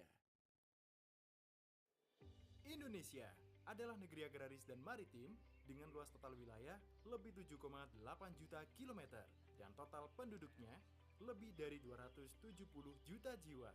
Dikenal sebagai negeri yang subur makmur dan gemah ripaloh jinawi, tentunya Indonesia juga tidak lepas dari permasalahan pembangunan yang multidimensional. Kecanggihan teknologi serta ketersediaan sumber daya alam saja tidak akan menjamin tercapainya keberhasilan pembangunan. Kebijakan dalam pembangunan tidak seharusnya hanya menitik beratkan sisi sains dan teknologi, akan tetapi juga mengintegrasikan dimensi manusia maupun dimensi sosial. Melalui pengembangan social engineering dan pendekatan multidisipliner dengan diperkuat oleh dukungan multi-stakeholder menjadi daya dorong kreativitas serta inovasi sesuai dengan kepentingan kemanusiaan serta memenuhi kebutuhan pembangunan yang berkelanjutan.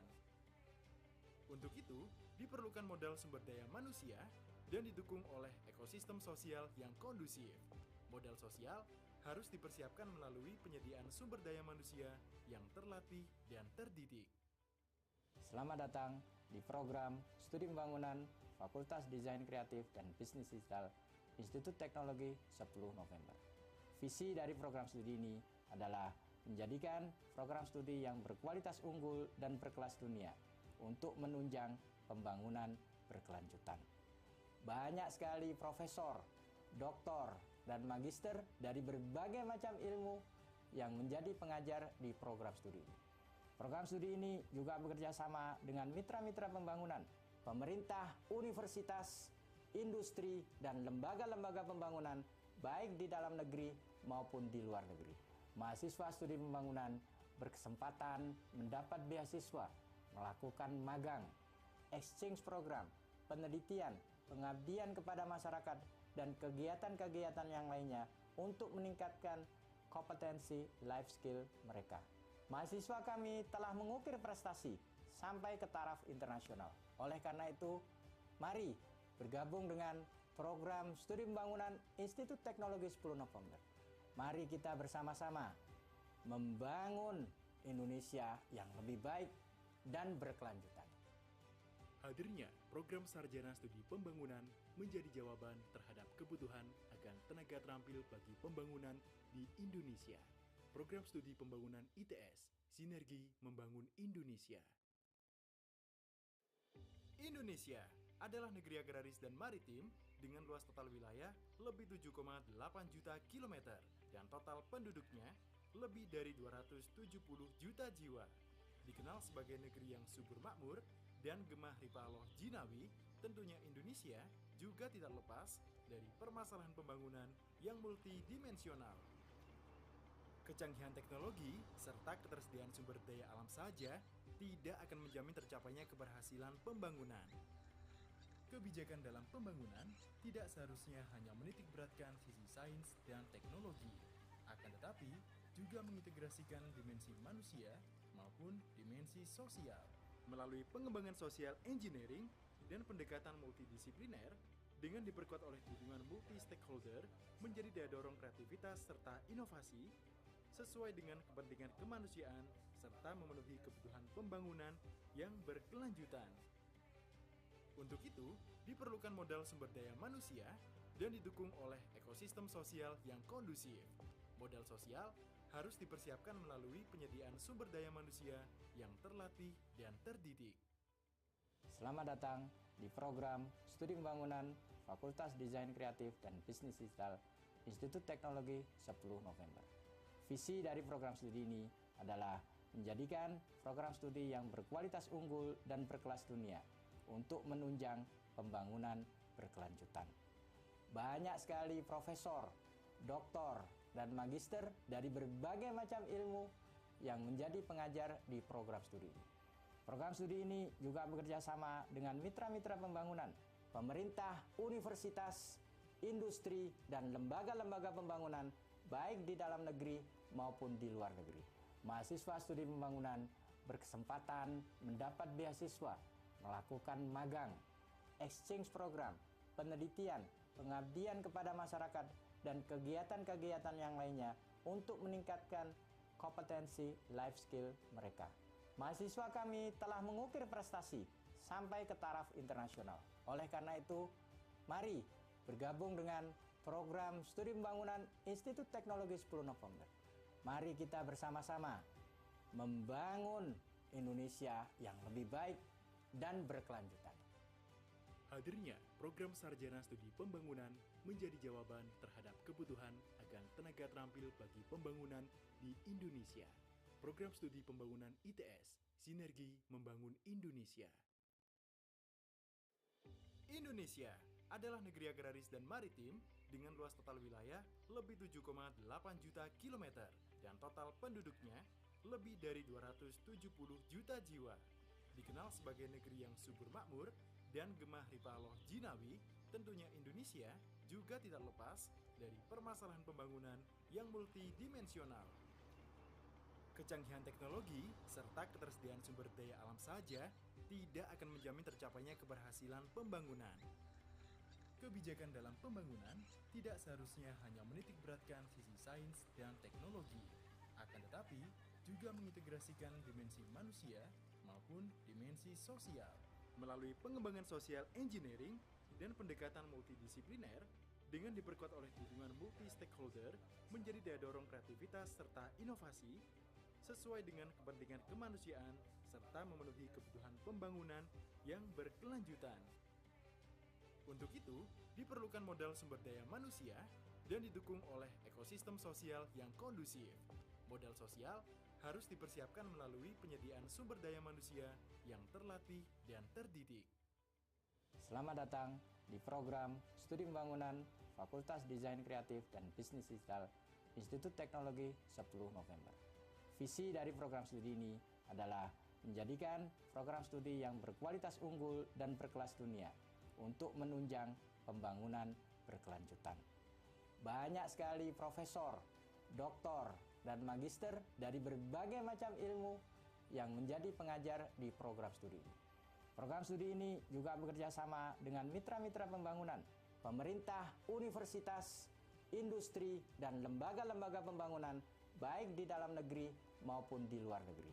Mahasiswa studi pembangunan berkesempatan mendapat beasiswa, melakukan magang, exchange program, penelitian, pengabdian kepada masyarakat, dan kegiatan-kegiatan yang lainnya untuk meningkatkan kompetensi life skill mereka. Mahasiswa kami telah mengukir prestasi sampai ke taraf internasional. Oleh karena itu, mari bergabung dengan program studi pembangunan Institut Teknologi 10 November. Mari kita bersama-sama membangun Indonesia yang lebih baik dan berkelanjutan. Hadirnya program Sarjana Studi Pembangunan menjadi jawaban terhadap kebutuhan akan tenaga terampil bagi pembangunan di Indonesia. Program Studi Pembangunan ITS, Sinergi Membangun Indonesia. Indonesia adalah negeri agraris dan maritim dengan luas total wilayah lebih 7,8 juta kilometer dan total penduduknya lebih dari 270 juta jiwa. Dikenal sebagai negeri yang subur makmur dan gemah ripaloh jinawi, tentunya Indonesia juga tidak lepas dari permasalahan pembangunan yang multidimensional. Kecanggihan teknologi serta ketersediaan sumber daya alam saja tidak akan menjamin tercapainya keberhasilan pembangunan. Kebijakan dalam pembangunan tidak seharusnya hanya menitik beratkan sisi sains dan teknologi, akan tetapi juga mengintegrasikan dimensi manusia maupun dimensi sosial. Melalui pengembangan social engineering dan pendekatan multidisipliner dengan diperkuat oleh dukungan multi-stakeholder menjadi daya dorong kreativitas serta inovasi sesuai dengan kepentingan kemanusiaan serta memenuhi kebutuhan pembangunan yang berkelanjutan. Untuk itu, diperlukan modal sumber daya manusia dan didukung oleh ekosistem sosial yang kondusif. Modal sosial harus dipersiapkan melalui penyediaan sumber daya manusia yang terlatih dan terdidik. Selamat datang di program Studi Pembangunan Fakultas Desain Kreatif dan Bisnis Digital Institut Teknologi 10 November. Visi dari program studi ini adalah menjadikan program studi yang berkualitas unggul dan berkelas dunia untuk menunjang pembangunan berkelanjutan.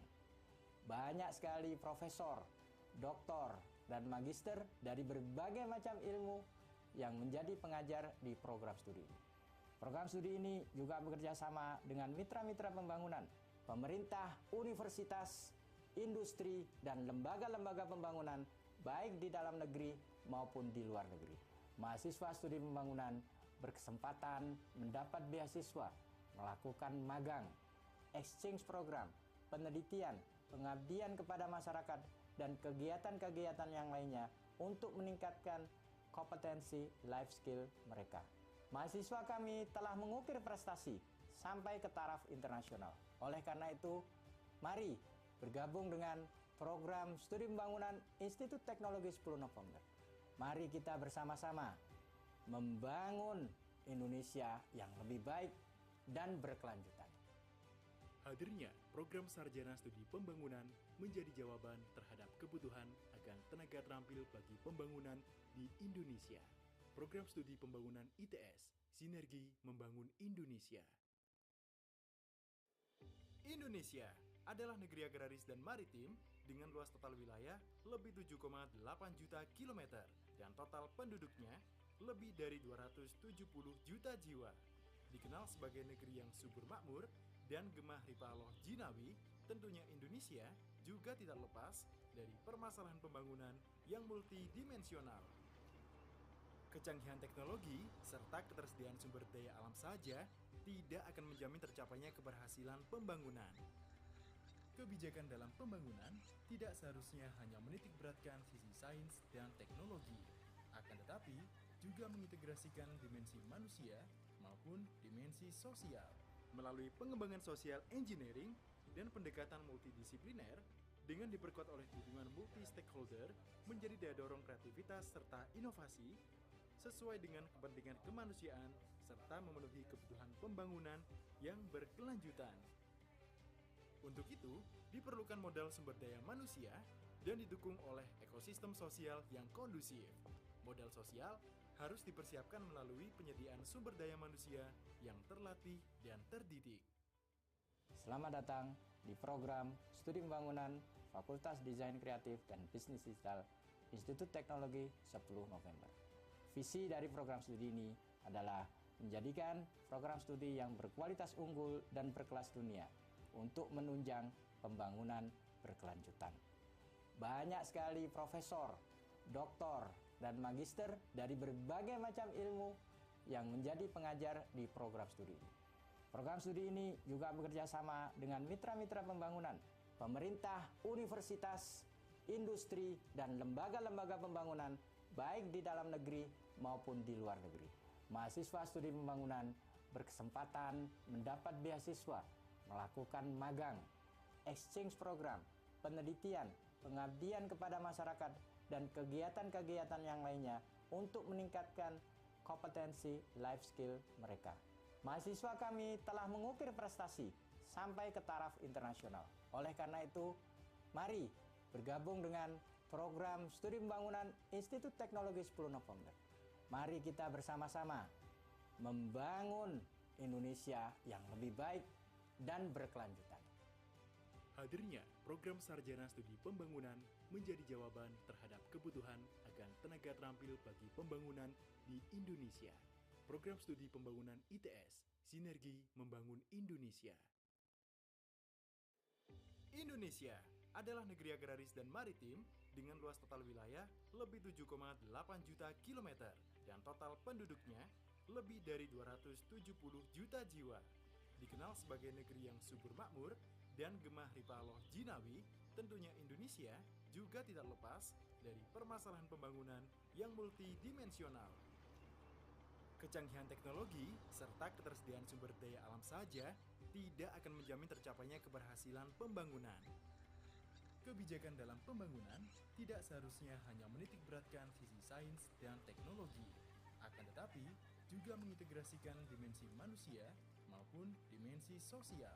Melalui pengembangan social engineering dan pendekatan multidisipliner dengan diperkuat oleh dukungan multi-stakeholder menjadi daya dorong kreativitas serta inovasi sesuai dengan kepentingan kemanusiaan serta memenuhi kebutuhan pembangunan yang berkelanjutan. Untuk itu, diperlukan modal sumber daya manusia dan didukung oleh ekosistem sosial yang kondusif. Modal sosial harus dipersiapkan melalui penyediaan sumber daya manusia yang terlatih dan terdidik. Selamat datang di program Studi Pembangunan Fakultas Desain Kreatif dan Bisnis Digital Institut Teknologi 10 November. Visi dari program studi ini adalah menjadikan program studi yang berkualitas unggul dan berkelas dunia untuk menunjang pembangunan berkelanjutan. Banyak sekali profesor, doktor, dan magister dari berbagai macam ilmu yang menjadi pengajar di program studi ini. Program studi ini juga bekerja sama dengan mitra-mitra pembangunan, pemerintah, universitas, industri, dan lembaga-lembaga pembangunan baik di dalam negeri maupun di luar negeri. Mahasiswa studi pembangunan berkesempatan mendapat beasiswa, melakukan magang, exchange program, penelitian, pengabdian kepada masyarakat, dan kegiatan-kegiatan yang lainnya untuk meningkatkan kompetensi life skill mereka. Mahasiswa kami telah mengukir prestasi sampai ke taraf internasional. Oleh karena itu, mari bergabung dengan program studi pembangunan Institut Teknologi 10 November. Mari kita bersama-sama membangun Indonesia yang lebih baik dan berkelanjutan. Hadirnya program Sarjana Studi Pembangunan menjadi jawaban terhadap kebutuhan akan tenaga terampil bagi pembangunan di Indonesia. Program Studi Pembangunan ITS, Sinergi Membangun Indonesia. Indonesia adalah negeri agraris dan maritim dengan luas total wilayah lebih 7,8 juta kilometer dan total penduduknya lebih dari 270 juta jiwa. Dikenal sebagai negeri yang subur makmur dan gemah ripaloh jinawi, tentunya Indonesia juga tidak lepas dari permasalahan pembangunan yang multidimensional. Kecanggihan teknologi serta ketersediaan sumber daya alam saja tidak akan menjamin tercapainya keberhasilan pembangunan. Kebijakan dalam pembangunan tidak seharusnya hanya menitik beratkan sisi sains dan teknologi, akan tetapi juga mengintegrasikan dimensi manusia maupun dimensi sosial. Melalui pengembangan social engineering dan pendekatan multidisipliner, dengan diperkuat oleh dukungan multi-stakeholder menjadi daya dorong kreativitas serta inovasi, sesuai dengan kepentingan kemanusiaan serta memenuhi kebutuhan pembangunan yang berkelanjutan. Untuk itu, diperlukan modal sumber daya manusia dan didukung oleh ekosistem sosial yang kondusif. Modal sosial harus dipersiapkan melalui penyediaan sumber daya manusia yang terlatih dan terdidik. Selamat datang di program Studi Pembangunan Fakultas Desain Kreatif dan Bisnis Digital Institut Teknologi 10 November. Visi dari program studi ini adalah menjadikan program studi yang berkualitas unggul dan berkelas dunia untuk menunjang pembangunan berkelanjutan. Banyak sekali profesor, doktor, dan magister dari berbagai macam ilmu yang menjadi pengajar di program studi ini. Program studi ini juga bekerja sama dengan mitra-mitra pembangunan, pemerintah, universitas, industri, dan lembaga-lembaga pembangunan baik di dalam negeri maupun di luar negeri. Mahasiswa studi pembangunan berkesempatan mendapat beasiswa, melakukan magang, exchange program, penelitian, pengabdian kepada masyarakat, dan kegiatan-kegiatan yang lainnya untuk meningkatkan kompetensi life skill mereka. Mahasiswa kami telah mengukir prestasi sampai ke taraf internasional. Oleh karena itu, mari bergabung dengan program studi pembangunan Institut Teknologi 10 November. Mari kita bersama-sama membangun Indonesia yang lebih baik dan berkelanjutan. Hadirnya program sarjana studi pembangunan menjadi jawaban terhadap kebutuhan akan tenaga terampil bagi pembangunan di Indonesia. Program studi pembangunan ITS, Sinergi Membangun Indonesia. Indonesia adalah negeri agraris dan maritim dengan luas total wilayah lebih 7,8 juta kilometer dan total penduduknya lebih dari 270 juta jiwa.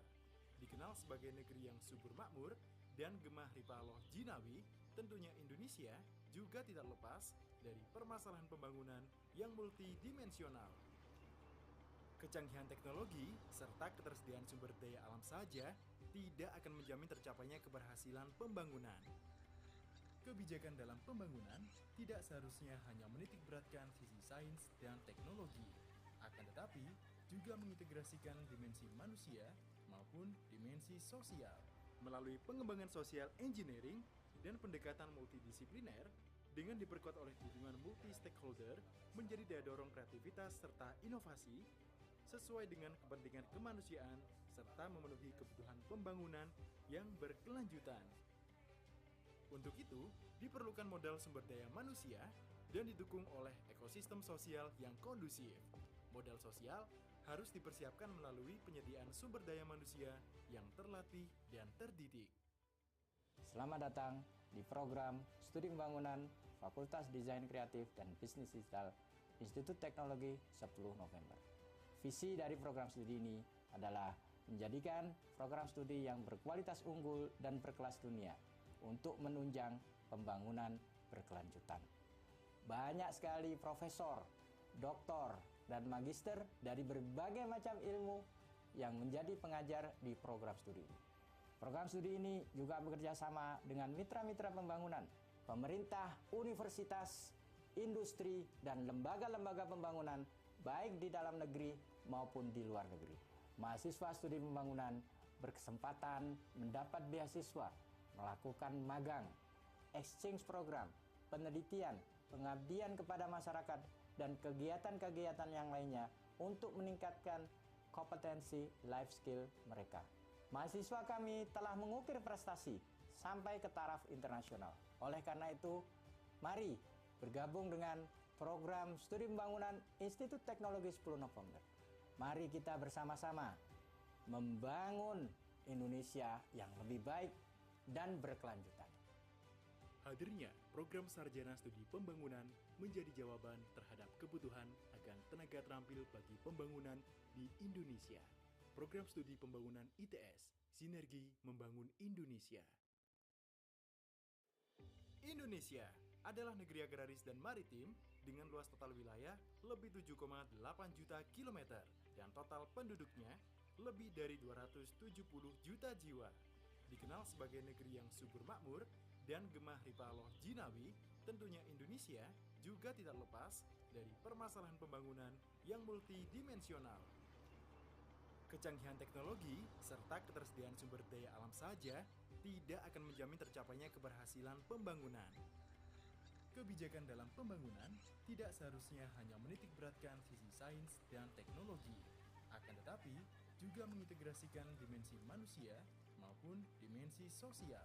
Melalui pengembangan social engineering dan pendekatan multidisipliner dengan diperkuat oleh dukungan multi-stakeholder menjadi daya dorong kreativitas serta inovasi sesuai dengan kepentingan kemanusiaan serta memenuhi kebutuhan pembangunan yang berkelanjutan. Untuk itu, diperlukan modal sumber daya manusia dan didukung oleh ekosistem sosial yang kondusif. Modal sosial harus dipersiapkan melalui penyediaan sumber daya manusia yang terlatih dan terdidik. Selamat datang di program Studi Pembangunan Fakultas Desain Kreatif dan Bisnis Digital Institut Teknologi Sepuluh November. Visi dari program studi ini adalah menjadikan program studi yang berkualitas unggul dan berkelas dunia untuk menunjang pembangunan berkelanjutan. Banyak sekali profesor, doktor, dan magister dari berbagai macam ilmu yang menjadi pengajar di program studi ini. Program studi ini juga bekerja sama dengan mitra-mitra pembangunan, pemerintah, universitas, industri, dan lembaga-lembaga pembangunan baik di dalam negeri maupun di luar negeri. Mahasiswa studi pembangunan berkesempatan mendapat beasiswa, melakukan magang, exchange program, penelitian, pengabdian kepada masyarakat, dan kegiatan-kegiatan yang lainnya untuk meningkatkan kompetensi life skill mereka. Mahasiswa kami telah mengukir prestasi sampai ke taraf internasional. Oleh karena itu, mari bergabung dengan program Studi Pembangunan Institut Teknologi 10 November. Mari kita bersama-sama membangun Indonesia yang lebih baik dan berkelanjutan.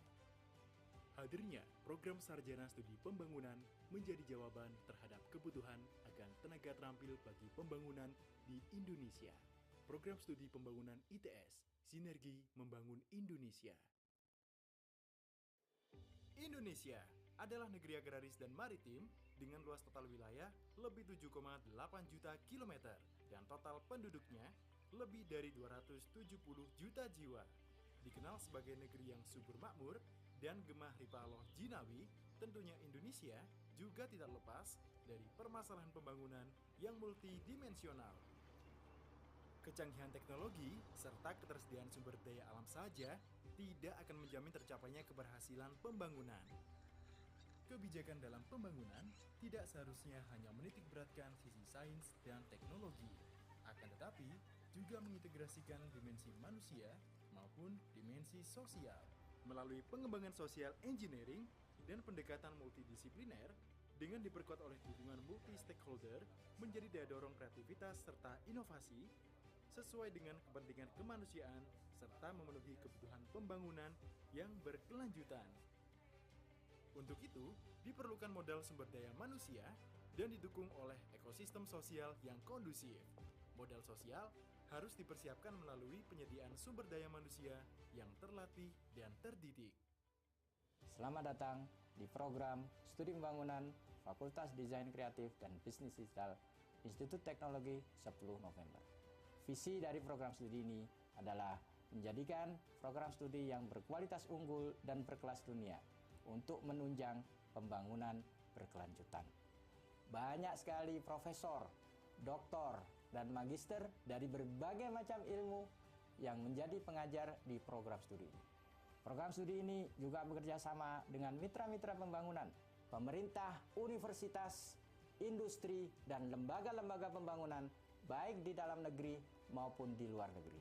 Mahasiswa studi pembangunan berkesempatan mendapat beasiswa, melakukan magang, exchange program, penelitian, pengabdian kepada masyarakat, dan kegiatan-kegiatan yang lainnya untuk meningkatkan kompetensi life skill mereka. Mahasiswa kami telah mengukir prestasi sampai ke taraf internasional. Oleh karena itu, mari bergabung dengan program studi pembangunan Institut Teknologi 10 November. Mari kita bersama-sama membangun Indonesia yang lebih baik dan berkelanjutan. Hadirnya program Sarjana Studi Pembangunan menjadi jawaban terhadap kebutuhan akan tenaga terampil bagi pembangunan di Indonesia. Program Studi Pembangunan ITS, Sinergi Membangun Indonesia. Indonesia adalah negeri agraris dan maritim dengan luas total wilayah lebih 7,8 juta kilometer dan total penduduknya lebih dari 270 juta jiwa.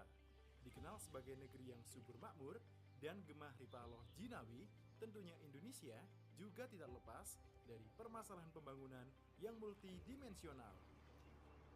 Kecanggihan teknologi serta ketersediaan sumber daya alam saja tidak akan menjamin tercapainya keberhasilan pembangunan. Kebijakan dalam pembangunan tidak seharusnya hanya menitikberatkan sisi sains dan teknologi, akan tetapi juga mengintegrasikan dimensi manusia maupun dimensi sosial. Melalui pengembangan social engineering dan pendekatan multidisipliner dengan diperkuat oleh dukungan multi-stakeholder menjadi daya dorong kreativitas serta inovasi sesuai dengan kepentingan kemanusiaan serta memenuhi kebutuhan pembangunan yang berkelanjutan. Untuk itu, diperlukan modal sumber daya manusia dan didukung oleh ekosistem sosial yang kondusif. Modal sosial harus dipersiapkan melalui penyediaan sumber daya manusia yang terlatih dan terdidik. Selamat datang di program Studi Pembangunan Fakultas Desain Kreatif dan Bisnis Digital Institut Teknologi 10 November. Visi dari program studi ini adalah menjadikan program studi yang berkualitas unggul dan berkelas dunia untuk menunjang pembangunan berkelanjutan. Banyak sekali profesor, doktor, dan magister dari berbagai macam ilmu yang menjadi pengajar di program studi ini. Program studi ini juga bekerja sama dengan mitra-mitra pembangunan, pemerintah, universitas, industri, dan lembaga-lembaga pembangunan baik di dalam negeri maupun di luar negeri. Mahasiswa studi pembangunan berkesempatan mendapat beasiswa, melakukan magang, exchange program, penelitian, pengabdian kepada masyarakat, dan kegiatan-kegiatan yang lainnya untuk meningkatkan kompetensi life skill mereka. Mahasiswa kami telah mengukir prestasi sampai ke taraf internasional.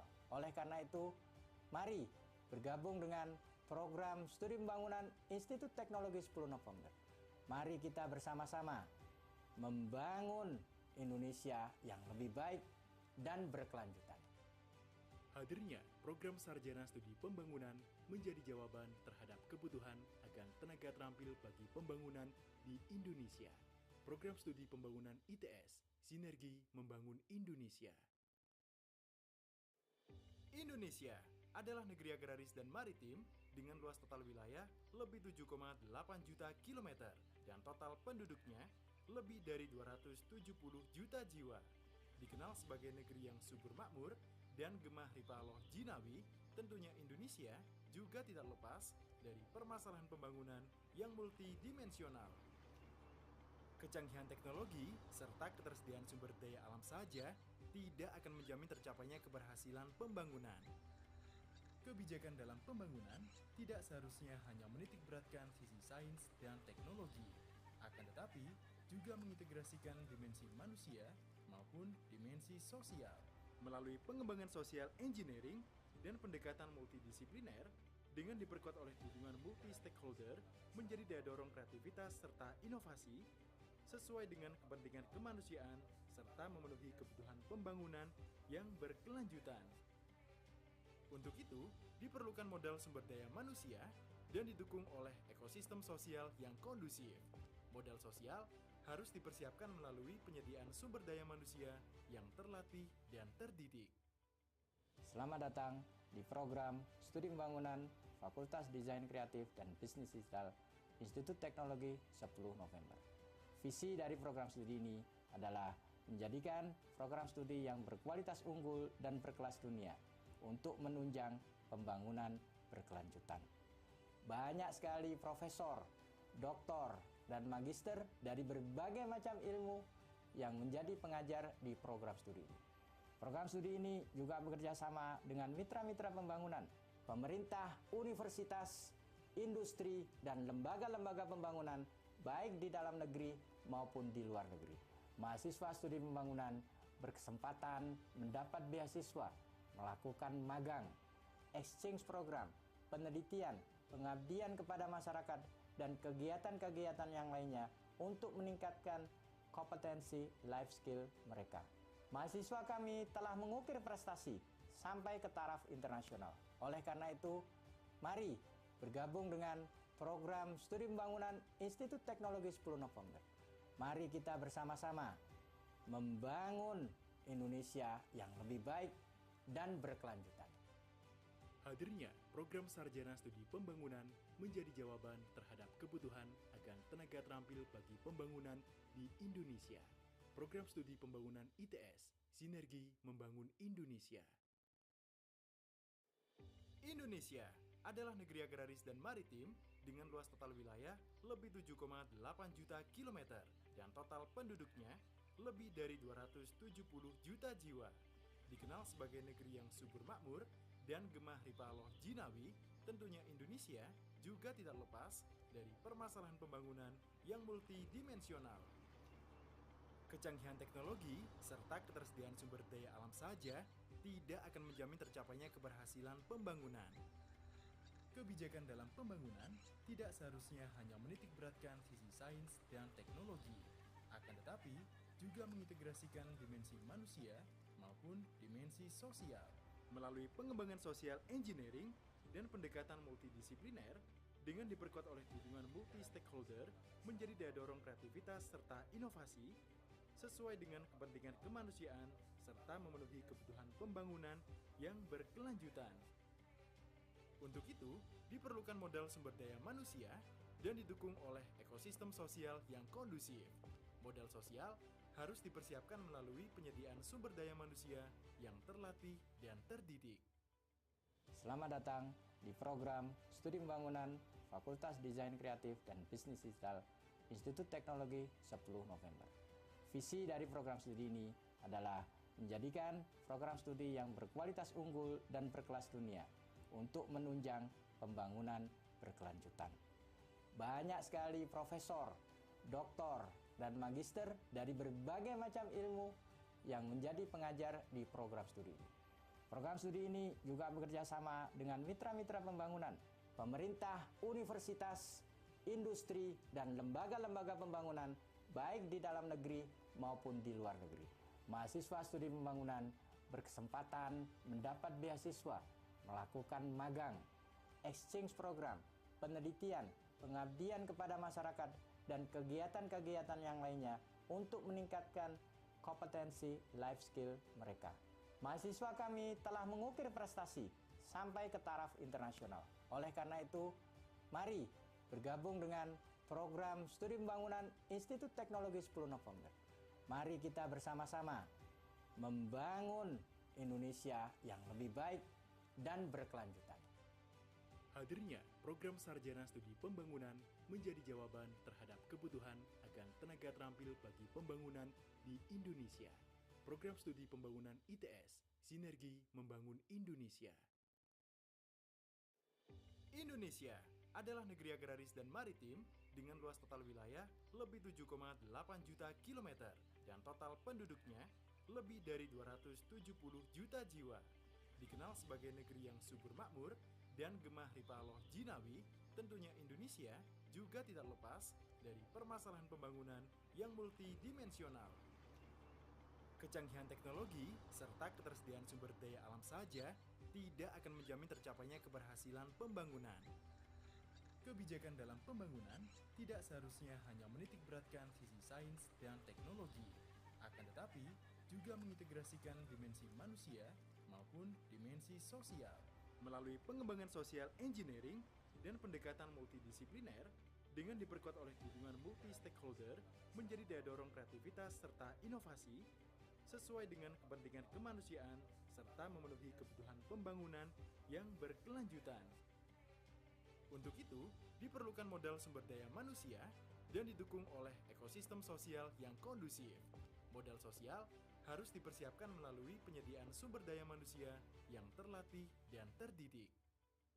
Selamat datang di program Studi Pembangunan Fakultas Desain Kreatif dan Bisnis Digital Institut Teknologi 10 November.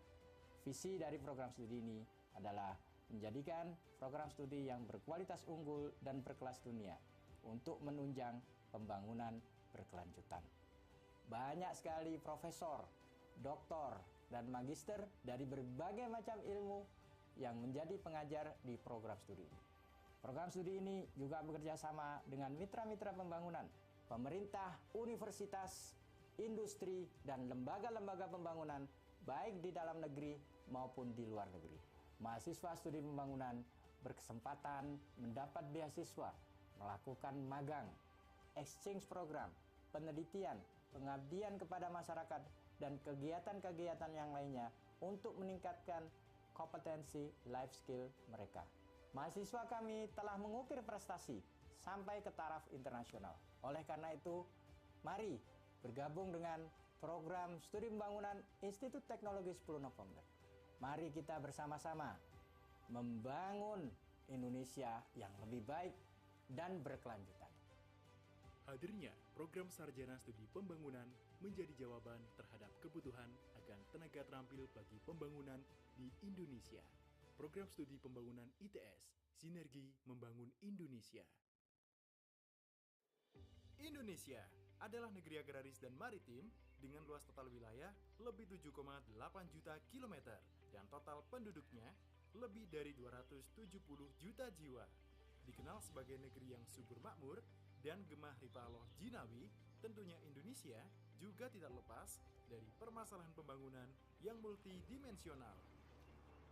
Kecanggihan teknologi serta ketersediaan sumber daya alam saja tidak akan menjamin tercapainya keberhasilan pembangunan. Kebijakan dalam pembangunan tidak seharusnya hanya menitik beratkan sisi sains dan teknologi, akan tetapi juga mengintegrasikan dimensi manusia maupun dimensi sosial. Melalui pengembangan social engineering dan pendekatan multidisipliner dengan diperkuat oleh dukungan multi-stakeholder menjadi daya dorong kreativitas serta inovasi sesuai dengan kepentingan kemanusiaan serta memenuhi kebutuhan pembangunan yang berkelanjutan. Untuk itu, diperlukan modal sumber daya manusia dan didukung oleh ekosistem sosial yang kondusif. Modal sosial harus dipersiapkan melalui penyediaan sumber daya manusia yang terlatih dan terdidik. Selamat datang di program Studi Pembangunan Fakultas Desain Kreatif dan Bisnis Digital Institut Teknologi 10 November. Visi dari program studi ini adalah menjadikan program studi yang berkualitas unggul dan berkelas dunia untuk menunjang pembangunan berkelanjutan. Banyak sekali profesor, doktor, dan magister dari berbagai macam ilmu yang menjadi pengajar di program studi ini. Program studi ini juga bekerja sama dengan mitra-mitra pembangunan, pemerintah, universitas, industri, dan lembaga-lembaga pembangunan baik di dalam negeri maupun di luar negeri. Mahasiswa studi pembangunan berkesempatan mendapat beasiswa, melakukan magang, exchange program, penelitian, pengabdian kepada masyarakat, dan kegiatan-kegiatan yang lainnya untuk meningkatkan kompetensi life skill mereka. Mahasiswa kami telah mengukir prestasi sampai ke taraf internasional. Oleh karena itu, mari bergabung dengan program Studi Pembangunan Institut Teknologi 10 November. Mari kita bersama-sama membangun Indonesia yang lebih baik dan berkelanjutan. Hadirnya program Sarjana Studi Pembangunan menjadi jawaban terhadap kebutuhan akan tenaga terampil bagi pembangunan di Indonesia.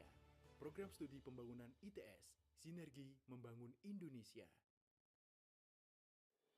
Indonesia adalah negeri agraris dan maritim dengan luas total wilayah lebih 7,8 juta kilometer dan total penduduknya lebih dari 270 juta jiwa. Dikenal sebagai negeri yang subur makmur dan gemah ripaloh jinawi, tentunya Indonesia juga tidak lepas dari permasalahan pembangunan yang multidimensional. Kecanggihan teknologi serta ketersediaan sumber daya alam saja tidak akan menjamin tercapainya keberhasilan pembangunan. Kebijakan dalam pembangunan tidak seharusnya hanya menitik beratkan sisi sains dan teknologi, akan tetapi juga mengintegrasikan dimensi manusia maupun dimensi sosial. Melalui pengembangan social engineering dan pendekatan multidisipliner, dengan diperkuat oleh dukungan multi-stakeholder, menjadi daya dorong kreativitas serta inovasi, sesuai dengan kepentingan kemanusiaan, serta memenuhi kebutuhan pembangunan yang berkelanjutan. Untuk itu, diperlukan modal sumber daya manusia dan didukung oleh ekosistem sosial yang kondusif. Modal sosial harus dipersiapkan melalui penyediaan sumber daya manusia yang terlatih dan terdidik. Selamat datang di program Studi Pembangunan Fakultas Desain Kreatif dan Bisnis Digital Institut Teknologi 10 November.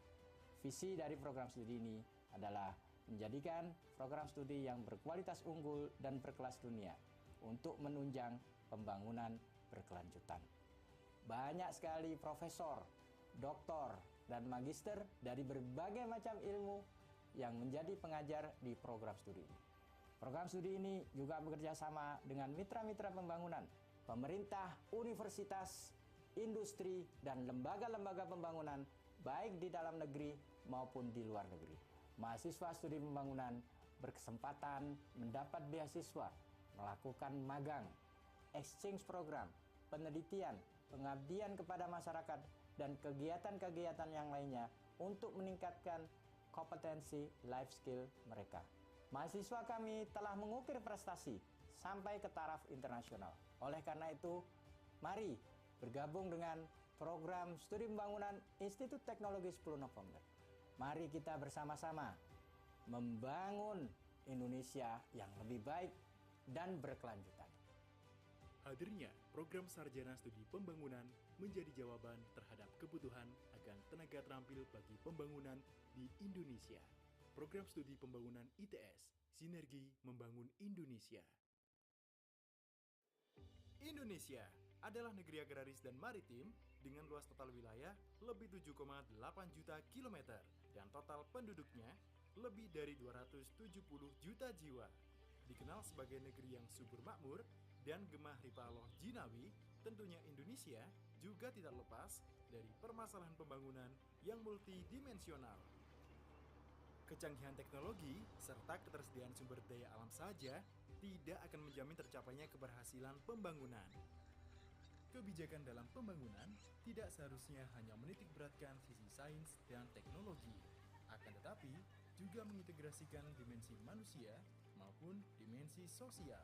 Melalui pengembangan social engineering dan pendekatan multidisipliner, dengan diperkuat oleh dukungan multi-stakeholder, menjadi daya dorong kreativitas serta inovasi, sesuai dengan kepentingan kemanusiaan, serta memenuhi kebutuhan pembangunan yang berkelanjutan. Untuk itu, diperlukan modal sumber daya manusia dan didukung oleh ekosistem sosial yang kondusif. Modal sosial harus dipersiapkan melalui penyediaan sumber daya manusia yang terlatih dan terdidik. Selamat datang di program Studi Pembangunan Fakultas Desain Kreatif dan Bisnis Digital Institut Teknologi 10 November. Visi dari program studi ini adalah menjadikan program studi yang berkualitas unggul dan berkelas dunia untuk menunjang pembangunan berkelanjutan. Banyak sekali profesor, doktor, dan magister dari berbagai macam ilmu yang menjadi pengajar di program studi ini. Program studi ini juga bekerja sama dengan mitra-mitra pembangunan, pemerintah, universitas, industri, dan lembaga-lembaga pembangunan baik di dalam negeri maupun di luar negeri. Mahasiswa studi pembangunan berkesempatan mendapat beasiswa, melakukan magang, exchange program, penelitian, pengabdian kepada masyarakat, dan kegiatan-kegiatan yang lainnya untuk meningkatkan kompetensi life skill mereka. Mahasiswa kami telah mengukir prestasi sampai ke taraf internasional. Oleh karena itu, mari bergabung dengan program Studi Pembangunan Institut Teknologi 10 November. Mari kita bersama-sama membangun Indonesia yang lebih baik dan berkelanjutan. Hadirnya program Sarjana Studi Pembangunan menjadi jawaban terhadap kebutuhan akan tenaga terampil bagi pembangunan di Indonesia. Program Studi Pembangunan ITS, Sinergi Membangun Indonesia.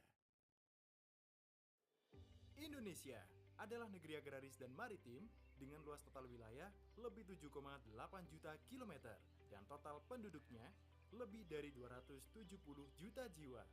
Dikenal sebagai negeri yang subur makmur dan gemah ripaloh jinawi, tentunya Indonesia juga tidak lepas dari permasalahan pembangunan yang multidimensional. Kecanggihan teknologi serta ketersediaan sumber daya alam saja tidak akan menjamin tercapainya keberhasilan pembangunan. Kebijakan dalam pembangunan tidak seharusnya hanya menitik beratkan sisi sains dan teknologi, akan tetapi juga mengintegrasikan dimensi manusia maupun dimensi sosial. Melalui pengembangan social engineering dan pendekatan multidisipliner dengan diperkuat oleh dukungan multi-stakeholder menjadi daya dorong kreativitas serta inovasi sesuai dengan kepentingan kemanusiaan serta memenuhi kebutuhan pembangunan yang berkelanjutan. Untuk itu, diperlukan modal sumber daya manusia dan didukung oleh ekosistem sosial yang kondusif. Modal sosial harus dipersiapkan melalui penyediaan sumber daya manusia yang terlatih dan terdidik. Selamat datang di program Studi Pembangunan Fakultas Desain Kreatif dan Bisnis Digital Institut Teknologi 10 November. Visi dari program studi ini adalah menjadikan program studi yang berkualitas unggul dan berkelas dunia untuk menunjang pembangunan berkelanjutan. Banyak sekali profesor, doktor, dan magister dari berbagai macam ilmu yang menjadi pengajar di program studi ini. Program studi ini juga bekerja sama dengan mitra-mitra pembangunan, pemerintah, universitas, industri, dan lembaga-lembaga pembangunan baik di dalam negeri maupun di luar negeri. Mahasiswa studi pembangunan berkesempatan mendapat beasiswa, melakukan magang, exchange program, penelitian, pengabdian kepada masyarakat, dan kegiatan-kegiatan yang lainnya untuk meningkatkan kompetensi life skill mereka. Mahasiswa kami telah mengukir prestasi sampai ke taraf internasional. Oleh karena itu, mari bergabung dengan program Studi Pembangunan Institut Teknologi 10 November. Mari kita bersama-sama membangun Indonesia yang lebih baik dan berkelanjutan. Hadirnya program Sarjana Studi Pembangunan menjadi jawaban terhadap kebutuhan akan tenaga terampil bagi pembangunan di Indonesia. Program Studi Pembangunan ITS, Sinergi Membangun Indonesia. Indonesia adalah negeri agraris dan maritim dengan luas total wilayah lebih 7,8 juta kilometer dan total penduduknya lebih dari 270 juta jiwa. Dikenal sebagai negeri yang subur makmur dan gemah ripaloh jinawi, tentunya Indonesia juga tidak lepas dari permasalahan pembangunan yang multidimensional. Kecanggihan teknologi serta ketersediaan sumber daya alam saja tidak akan menjamin tercapainya keberhasilan pembangunan. Kebijakan dalam pembangunan tidak seharusnya hanya menitik beratkan sisi sains dan teknologi, akan tetapi juga mengintegrasikan dimensi manusia maupun dimensi sosial. Melalui pengembangan social engineering dan pendekatan multidisipliner dengan diperkuat oleh dukungan multi-stakeholder menjadi daya dorong kreativitas serta inovasi sesuai dengan kepentingan kemanusiaan serta memenuhi kebutuhan pembangunan yang berkelanjutan. Untuk itu, diperlukan modal sumber daya manusia dan didukung oleh ekosistem sosial yang kondusif. Modal sosial harus dipersiapkan melalui penyediaan sumber daya manusia yang terlatih dan terdidik. Selamat datang di program Studi Pembangunan Fakultas Desain Kreatif dan Bisnis Digital Institut Teknologi 10 November. Visi dari program studi ini adalah menjadikan program studi yang berkualitas unggul dan berkelas dunia untuk menunjang pembangunan berkelanjutan. Banyak sekali profesor, doktor, dan magister dari berbagai macam ilmu yang menjadi pengajar di program studi ini. Program studi ini juga bekerja sama dengan mitra-mitra pembangunan, pemerintah, universitas, industri, dan lembaga-lembaga pembangunan baik di dalam negeri maupun di luar negeri. Mahasiswa studi pembangunan berkesempatan mendapat beasiswa, melakukan magang, exchange program, penelitian, pengabdian kepada masyarakat, dan kegiatan-kegiatan yang lainnya untuk meningkatkan kompetensi life skill mereka. Mahasiswa kami telah mengukir prestasi sampai ke taraf internasional.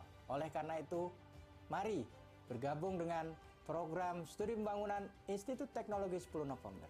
Mari kita bersama-sama membangun Indonesia yang lebih baik dan berkelanjutan.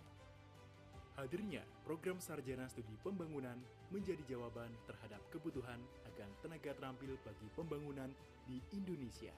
Program Studi Pembangunan ITS, Sinergi Membangun Indonesia. Indonesia adalah negeri agraris dan maritim dengan luas total wilayah lebih 7,8 juta kilometer dan total penduduknya lebih dari 270 juta jiwa. Dikenal sebagai negeri yang subur makmur dan gemah ripaloh jinawi, tentunya Indonesia juga tidak lepas dari permasalahan pembangunan yang multidimensional. Kecanggihan teknologi serta ketersediaan sumber daya alam saja tidak akan menjamin tercapainya keberhasilan pembangunan. Kebijakan dalam pembangunan tidak seharusnya hanya menitik beratkan sisi sains dan teknologi, akan tetapi juga mengintegrasikan dimensi manusia maupun dimensi sosial. Melalui pengembangan social engineering dan pendekatan multidisipliner dengan diperkuat oleh dukungan multi-stakeholder menjadi daya dorong kreativitas serta inovasi sesuai dengan kepentingan kemanusiaan serta memenuhi kebutuhan pembangunan yang berkelanjutan. Untuk itu, diperlukan modal sumber daya manusia dan didukung oleh ekosistem sosial yang kondusif. Modal sosial harus dipersiapkan melalui penyediaan sumber daya manusia yang terlatih dan terdidik. Selamat datang di program Studi Pembangunan Fakultas Desain Kreatif dan Bisnis Digital Institut Teknologi 10 November. Visi dari program studi ini adalah menjadikan program studi yang berkualitas unggul dan berkelas dunia untuk menunjang pembangunan berkelanjutan. Banyak sekali profesor, doktor, dan magister dari berbagai macam ilmu yang menjadi pengajar di program studi ini. Program studi ini juga bekerja sama dengan mitra-mitra pembangunan, pemerintah, universitas, industri, dan lembaga-lembaga pembangunan baik di dalam negeri maupun di luar negeri. Mahasiswa studi pembangunan berkesempatan mendapat beasiswa, melakukan magang, exchange program, penelitian, pengabdian kepada masyarakat, dan kegiatan-kegiatan yang lainnya untuk meningkatkan kompetensi life skill mereka. Mahasiswa kami telah mengukir prestasi sampai ke taraf internasional. Oleh karena itu, mari bergabung dengan program studi pembangunan Institut Teknologi 10 November. Mari kita bersama-sama membangun Indonesia yang lebih baik dan berkelanjutan. Hadirnya program Sarjana Studi Pembangunan menjadi jawaban terhadap kebutuhan akan tenaga terampil bagi pembangunan di Indonesia. Program Studi Pembangunan ITS, Sinergi Membangun Indonesia. Indonesia adalah negeri agraris dan maritim dengan luas total wilayah lebih 7,8 juta kilometer dan total penduduknya lebih dari 270 juta jiwa. Dikenal sebagai negeri yang subur makmur dan gemah ripaloh jinawi, tentunya Indonesia juga tidak lepas dari permasalahan pembangunan yang multidimensional. Kecanggihan teknologi serta ketersediaan sumber daya alam saja tidak akan menjamin tercapainya keberhasilan pembangunan. Kebijakan dalam pembangunan tidak seharusnya hanya menitik beratkan sisi sains dan teknologi, akan tetapi juga mengintegrasikan dimensi manusia maupun dimensi sosial. Melalui pengembangan social engineering dan pendekatan multidisipliner dengan diperkuat oleh dukungan multi-stakeholder menjadi daya dorong kreativitas serta inovasi sesuai dengan kepentingan kemanusiaan serta memenuhi kebutuhan pembangunan yang berkelanjutan. Untuk itu, diperlukan modal sumber daya manusia dan didukung oleh ekosistem sosial yang kondusif. Modal sosial harus dipersiapkan melalui penyediaan sumber daya manusia yang terlatih dan terdidik. Selamat datang di program Studi Pembangunan Fakultas Desain Kreatif dan Bisnis Digital Institut Teknologi 10 November. Visi dari program studi ini adalah menjadikan program studi yang berkualitas unggul dan berkelas dunia untuk menunjang pembangunan berkelanjutan. Banyak sekali profesor, doktor, dan magister dari berbagai macam ilmu yang menjadi pengajar di program studi ini.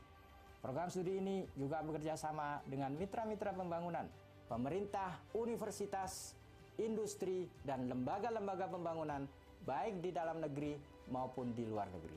Mahasiswa studi pembangunan berkesempatan mendapat beasiswa, melakukan magang, exchange program, penelitian, pengabdian kepada masyarakat, dan kegiatan-kegiatan yang lainnya untuk meningkatkan kompetensi life skill mereka. Mahasiswa kami telah mengukir prestasi sampai ke taraf internasional. Oleh karena itu, mari bergabung dengan program studi pembangunan Institute Teknologi 10 Nopember. Mari kita bersama-sama membangun Indonesia yang lebih baik dan berkelanjutan. Hadirnya program sarjana studi pembangunan menjadi jawaban terhadap kebutuhan akan tenaga terampil bagi pembangunan di Indonesia. Program studi pembangunan ITS, Sinergi Membangun Indonesia. Indonesia adalah negeri agraris dan maritim dengan luas total wilayah lebih 7,8 juta kilometer dan total penduduknya lebih dari 270 juta jiwa. Dikenal sebagai negeri yang subur makmur dan gemah ripaloh jinawi, tentunya Indonesia juga tidak lepas dari permasalahan pembangunan yang multidimensional. Kecanggihan teknologi serta ketersediaan sumber daya alam saja tidak akan menjamin tercapainya keberhasilan pembangunan. Kebijakan dalam pembangunan tidak seharusnya hanya menitik beratkan sisi sains dan teknologi, akan tetapi juga mengintegrasikan dimensi manusia maupun dimensi sosial. Melalui pengembangan social engineering dan pendekatan multidisipliner dengan diperkuat oleh dukungan multi-stakeholder menjadi daya dorong kreativitas serta inovasi sesuai dengan kepentingan kemanusiaan serta memenuhi kebutuhan pembangunan yang berkelanjutan. Untuk itu, diperlukan modal sumber daya manusia dan didukung oleh ekosistem sosial yang kondusif. Modal sosial harus dipersiapkan melalui penyediaan sumber daya manusia yang terlatih dan terdidik. Selamat datang di program Studi Pembangunan Fakultas Desain Kreatif dan Bisnis Digital Institut Teknologi 10 November. Visi dari program studi ini adalah menjadikan program studi yang berkualitas unggul dan berkelas dunia untuk menunjang pembangunan berkelanjutan. Banyak sekali profesor, doktor, dan magister dari berbagai macam ilmu yang menjadi pengajar di program studi ini. Program studi ini juga bekerja sama dengan mitra-mitra pembangunan, pemerintah, universitas, industri, dan lembaga-lembaga pembangunan baik di dalam negeri maupun di luar negeri. Mahasiswa studi pembangunan berkesempatan mendapat beasiswa, melakukan magang, exchange program, penelitian, pengabdian kepada masyarakat, dan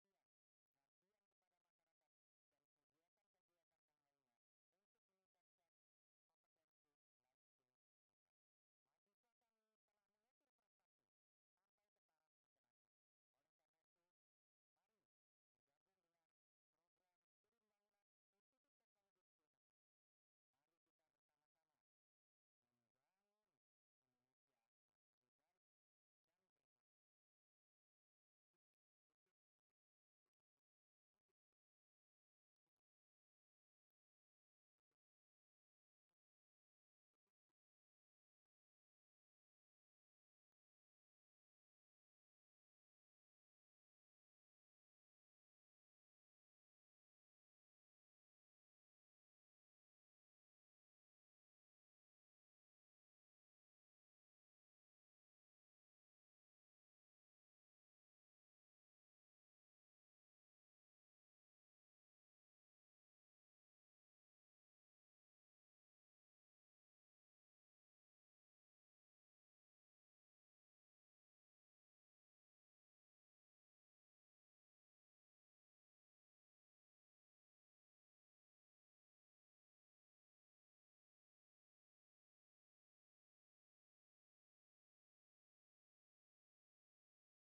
berkualitas unggul dan berkelas dunia untuk menunjang pembangunan berkelanjutan. Banyak sekali profesor, doktor, dan magister dari berbagai macam ilmu yang menjadi pengajar di program studi ini. Program studi ini juga bekerja sama dengan mitra-mitra pembangunan, pemerintah, universitas, industri, dan lembaga-lembaga pembangunan baik di dalam negeri maupun di luar negeri. Mahasiswa studi pembangunan berkesempatan mendapat beasiswa, melakukan magang, exchange program, penelitian, pengabdian kepada masyarakat, dan kegiatan-kegiatan yang lainnya untuk meningkatkan kompetensi life skill mereka. Mahasiswa kami telah mengukir prestasi sampai ke taraf internasional. Oleh karena itu, mari bergabung dengan program studi pembangunan Institute Teknologi 10 Nopember. Mari kita bersama-sama membangun Indonesia yang lebih baik dan berkelanjutan. Hadirnya program sarjana studi pembangunan menjadi jawaban terhadap kebutuhan akan tenaga terampil bagi pembangunan di Indonesia. Program studi pembangunan ITS, Sinergi Membangun Indonesia. Indonesia adalah negeri agraris dan maritim dengan luas total wilayah lebih 7,8 juta kilometer dan total penduduknya lebih dari 270 juta jiwa. Dikenal sebagai negeri yang subur makmur dan gemah ripaloh jinawi, tentunya Indonesia juga tidak lepas dari permasalahan pembangunan yang multidimensional. Kecanggihan teknologi serta ketersediaan sumber daya alam saja tidak akan menjamin tercapainya keberhasilan pembangunan. Kebijakan dalam pembangunan tidak seharusnya hanya menitik beratkan sisi sains dan teknologi, akan tetapi juga mengintegrasikan dimensi manusia maupun dimensi sosial. Melalui pengembangan social engineering dan pendekatan multidisipliner dengan diperkuat oleh dukungan multi-stakeholder menjadi daya dorong kreativitas serta inovasi sesuai dengan kepentingan kemanusiaan serta memenuhi kebutuhan pembangunan yang berkelanjutan. Untuk itu, diperlukan modal sumber daya manusia dan didukung oleh ekosistem sosial yang kondusif. Modal sosial harus dipersiapkan melalui penyediaan sumber daya manusia yang terlatih dan terdidik. Selamat datang di program Studi Pembangunan Fakultas Desain Kreatif dan Bisnis Digital Institut Teknologi 10 November. Visi dari program studi ini adalah menjadikan program studi yang berkualitas unggul dan berkelas dunia untuk menunjang pembangunan berkelanjutan. Banyak sekali profesor, doktor, dan magister dari berbagai macam ilmu yang menjadi pengajar di program studi ini. Program studi ini juga bekerja sama dengan mitra-mitra pembangunan, pemerintah, universitas, industri, dan lembaga-lembaga pembangunan baik di dalam negeri maupun di luar negeri. Mahasiswa studi pembangunan berkesempatan mendapat beasiswa, melakukan magang, exchange program, penelitian, pengabdian kepada masyarakat, dan kegiatan-kegiatan yang lainnya untuk meningkatkan kompetensi life skill mereka. Mahasiswa kami telah mengukir prestasi sampai ke taraf internasional. Oleh karena itu, mari bergabung dengan program studi pembangunan Institut Teknologi 10 November. Mari kita bersama-sama membangun Indonesia yang lebih baik dan berkelanjutan. Hadirnya program sarjana studi pembangunan menjadi jawaban terhadap kebutuhan akan tenaga terampil bagi pembangunan di Indonesia. Program studi pembangunan ITS, Sinergi Membangun Indonesia. Indonesia adalah negeri agraris dan maritim dengan luas total wilayah lebih 7,8 juta kilometer dan total penduduknya lebih dari 270 juta jiwa. Dikenal sebagai negeri yang subur makmur dan gemah ripaloh jinawi, tentunya Indonesia juga tidak lepas dari permasalahan pembangunan yang multidimensional. Kecanggihan teknologi serta ketersediaan sumber daya alam saja tidak akan menjamin tercapainya keberhasilan pembangunan. Kebijakan dalam pembangunan tidak seharusnya hanya menitik beratkan sisi sains dan teknologi, akan tetapi juga mengintegrasikan dimensi manusia maupun dimensi sosial. Melalui pengembangan social engineering dan pendekatan multidisipliner dengan diperkuat oleh dukungan multi-stakeholder menjadi daya dorong kreativitas serta inovasi sesuai dengan kepentingan kemanusiaan serta memenuhi kebutuhan pembangunan yang berkelanjutan. Untuk itu, diperlukan modal sumber daya manusia dan didukung oleh ekosistem sosial yang kondusif. Modal sosial harus dipersiapkan melalui penyediaan sumber daya manusia yang terlatih dan terdidik. Selamat datang di program Studi Pembangunan Fakultas Desain Kreatif dan Bisnis Digital Institut Teknologi 10 November. Visi dari program studi ini adalah menjadikan program studi yang berkualitas unggul dan berkelas dunia untuk menunjang pembangunan berkelanjutan. Banyak sekali profesor, doktor, dan magister dari berbagai macam ilmu yang menjadi pengajar di program studi ini. Program studi ini juga bekerja sama dengan mitra-mitra pembangunan, pemerintah, universitas, industri, dan lembaga-lembaga pembangunan baik di dalam negeri maupun di luar negeri. Mahasiswa studi pembangunan berkesempatan mendapat beasiswa, melakukan magang, exchange program, penelitian, pengabdian kepada masyarakat, dan kegiatan-kegiatan yang lainnya untuk meningkatkan kompetensi life skill mereka. Mahasiswa kami telah mengukir prestasi sampai ke taraf internasional. Oleh karena itu, mari bergabung dengan program Studi Pembangunan Institut Teknologi 10 November. Mari kita bersama-sama membangun Indonesia yang lebih baik dan berkelanjutan. Hadirnya program Sarjana Studi Pembangunan menjadi jawaban terhadap kebutuhan akan tenaga terampil bagi pembangunan di Indonesia. Program Studi Pembangunan ITS, Sinergi Membangun Indonesia. Indonesia adalah negeri agraris dan maritim dengan luas total wilayah lebih 7,8 juta kilometer dan total penduduknya lebih dari 270 juta jiwa. Dikenal sebagai negeri yang subur makmur dan gemah ripaloh jinawi, tentunya Indonesia juga tidak lepas dari permasalahan pembangunan yang multidimensional. Kecanggihan teknologi serta ketersediaan sumber daya alam saja tidak akan menjamin tercapainya keberhasilan pembangunan. Kebijakan dalam pembangunan tidak seharusnya hanya menitik beratkan sisi sains dan teknologi, akan tetapi juga mengintegrasikan dimensi manusia maupun dimensi sosial. Melalui pengembangan social engineering dan pendekatan multidisipliner dengan diperkuat oleh dukungan multi-stakeholder menjadi daya dorong kreativitas serta inovasi sesuai dengan kepentingan kemanusiaan serta memenuhi kebutuhan pembangunan yang berkelanjutan. Untuk itu, diperlukan modal sumber daya manusia dan didukung oleh ekosistem sosial yang kondusif. Modal sosial harus dipersiapkan melalui penyediaan sumber daya manusia yang terlatih dan terdidik. Selamat datang di program Studi Pembangunan Fakultas Desain Kreatif dan Bisnis Digital Institut Teknologi 10 November.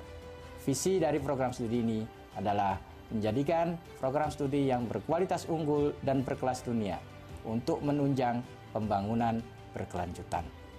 Banyak sekali profesor, doktor, dan magister dari berbagai macam ilmu yang menjadi pengajar di program studi ini.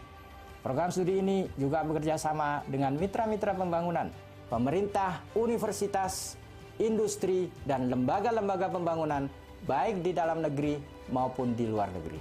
Mahasiswa studi pembangunan berkesempatan mendapat beasiswa, melakukan magang, exchange program, penelitian, pengabdian kepada masyarakat, dan kegiatan-kegiatan yang lainnya untuk meningkatkan kompetensi life skill mereka.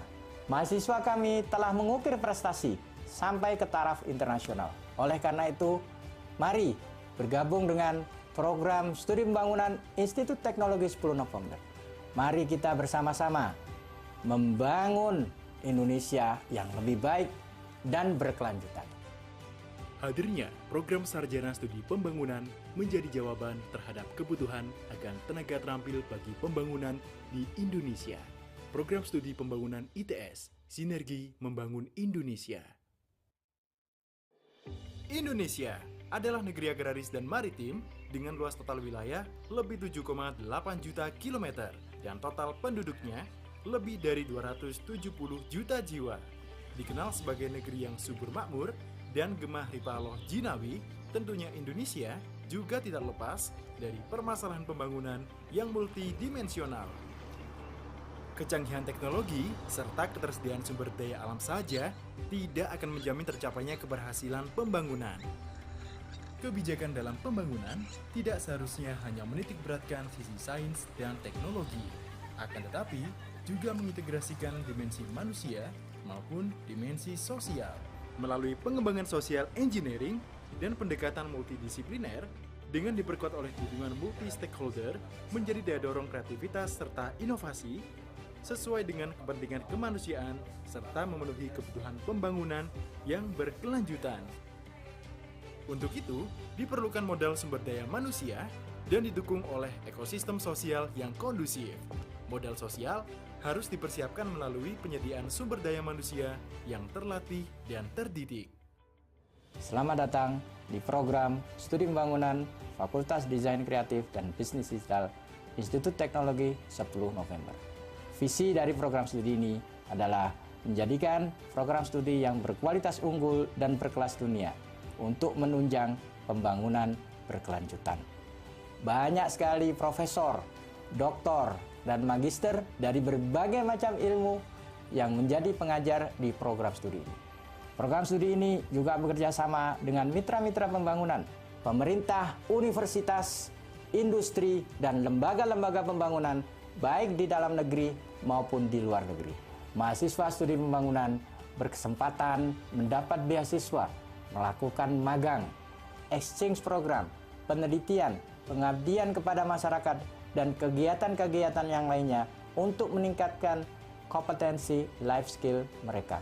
Mahasiswa kami telah mengukir prestasi sampai ke taraf internasional. Oleh karena itu, mari bergabung dengan program Studi Pembangunan Institut Teknologi 10 November. Mari kita bersama-sama membangun Indonesia yang lebih baik dan berkelanjutan. Hadirnya program Sarjana Studi Pembangunan menjadi jawaban terhadap kebutuhan akan tenaga terampil bagi pembangunan di Indonesia. Program Studi Pembangunan ITS, Sinergi Membangun Indonesia.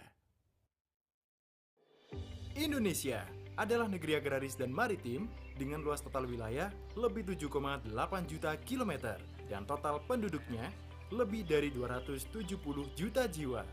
Dikenal sebagai negeri yang subur makmur dan gemah ripaloh jinawi, tentunya Indonesia juga tidak lepas dari permasalahan pembangunan yang multidimensional. Kecanggihan teknologi serta ketersediaan sumber daya alam saja tidak akan menjamin tercapainya keberhasilan pembangunan. Kebijakan dalam pembangunan tidak seharusnya hanya menitikberatkan sisi sains dan teknologi, akan tetapi juga mengintegrasikan dimensi manusia maupun dimensi sosial. Melalui pengembangan social engineering dan pendekatan multidisipliner dengan diperkuat oleh dukungan multi-stakeholder menjadi daya dorong kreativitas serta inovasi sesuai dengan kepentingan kemanusiaan serta memenuhi kebutuhan pembangunan yang berkelanjutan. Untuk itu, diperlukan modal sumber daya manusia dan didukung oleh ekosistem sosial yang kondusif.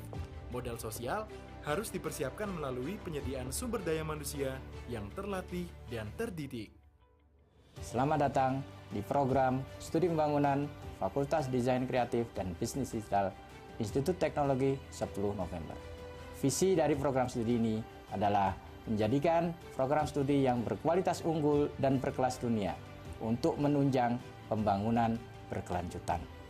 Banyak sekali profesor, doktor, dan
Indonesia adalah negeri agraris dan maritim dengan luas total wilayah lebih 7,8 juta kilometer dan total penduduknya lebih dari 270 juta jiwa.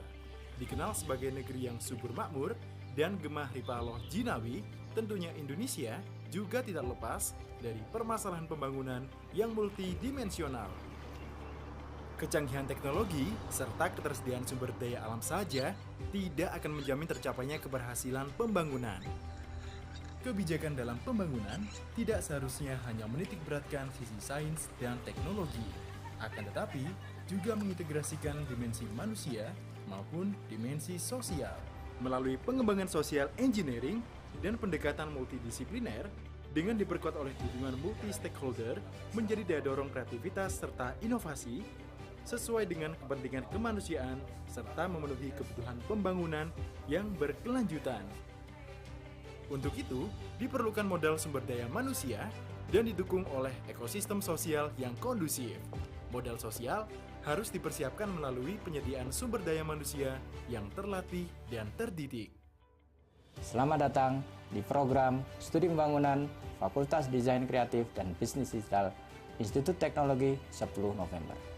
Visi dari program studi ini adalah menjadikan program studi yang berkualitas unggul dan berkelas dunia untuk menunjang pembangunan berkelanjutan. Banyak sekali profesor, doktor, dan magister dari berbagai macam ilmu yang menjadi pengajar di program studi ini. Program studi ini juga bekerja sama dengan mitra-mitra pembangunan, pemerintah, universitas, industri, dan lembaga-lembaga pembangunan baik di dalam negeri maupun di luar negeri. Mahasiswa studi pembangunan berkesempatan mendapat beasiswa, melakukan magang, exchange program, penelitian, pengabdian kepada masyarakat, dan kegiatan-kegiatan yang lainnya untuk meningkatkan kompetensi life skill mereka. Mahasiswa kami telah mengukir prestasi sampai ke taraf internasional. Oleh karena itu, mari bergabung dengan program Studi Pembangunan Institut Teknologi 10 November. Mari kita bersama-sama membangun Indonesia yang lebih baik dan berkelanjutan. Hadirnya program Sarjana Studi Pembangunan menjadi jawaban terhadap kebutuhan akan tenaga terampil bagi pembangunan di Indonesia. Program Studi Pembangunan ITS, Sinergi Membangun Indonesia. Indonesia adalah negeri agraris dan maritim dengan luas total wilayah lebih 7,8 juta kilometer dan total penduduknya lebih dari 270 juta jiwa. Dikenal sebagai negeri yang subur makmur dan gemah ripaloh jinawi, tentunya Indonesia juga tidak lepas dari permasalahan pembangunan yang multidimensional. Kecanggihan teknologi serta ketersediaan sumber daya alam saja tidak akan menjamin tercapainya keberhasilan pembangunan. Kebijakan dalam pembangunan tidak seharusnya hanya menitikberatkan sisi sains dan teknologi, akan tetapi juga mengintegrasikan dimensi manusia maupun dimensi sosial. Melalui pengembangan social engineering dan pendekatan multidisipliner dengan diperkuat oleh dukungan multi-stakeholder menjadi daya dorong kreativitas serta inovasi sesuai dengan kepentingan kemanusiaan serta memenuhi kebutuhan pembangunan yang berkelanjutan. Untuk itu, diperlukan modal sumber daya manusia dan didukung oleh ekosistem sosial yang kondusif. Modal sosial harus dipersiapkan melalui penyediaan sumber daya manusia yang terlatih dan terdidik. Selamat datang di program Studi Pembangunan Fakultas Desain Kreatif dan Bisnis Digital Institut Teknologi 10 November. Visi dari program studi ini adalah menjadikan program studi yang berkualitas unggul dan berkelas dunia untuk menunjang pembangunan berkelanjutan. Banyak sekali profesor, doktor, dan magister dari berbagai macam ilmu yang menjadi pengajar di program studi ini. Program studi ini juga bekerja sama dengan mitra-mitra pembangunan, pemerintah, universitas, industri, dan lembaga-lembaga pembangunan baik di dalam negeri maupun di luar negeri. Mahasiswa studi pembangunan berkesempatan mendapat beasiswa, melakukan magang, exchange program, penelitian, pengabdian kepada masyarakat, dan kegiatan-kegiatan yang lainnya untuk meningkatkan kompetensi life skill mereka. Mahasiswa kami telah mengukir prestasi sampai ke taraf internasional. Oleh karena itu, mari bergabung dengan program studi pembangunan Institut Teknologi 10 November. Mari kita bersama-sama membangun Indonesia yang lebih baik dan berkelanjutan. Hadirnya program Sarjana Studi Pembangunan menjadi jawaban terhadap kebutuhan akan tenaga terampil bagi pembangunan di Indonesia.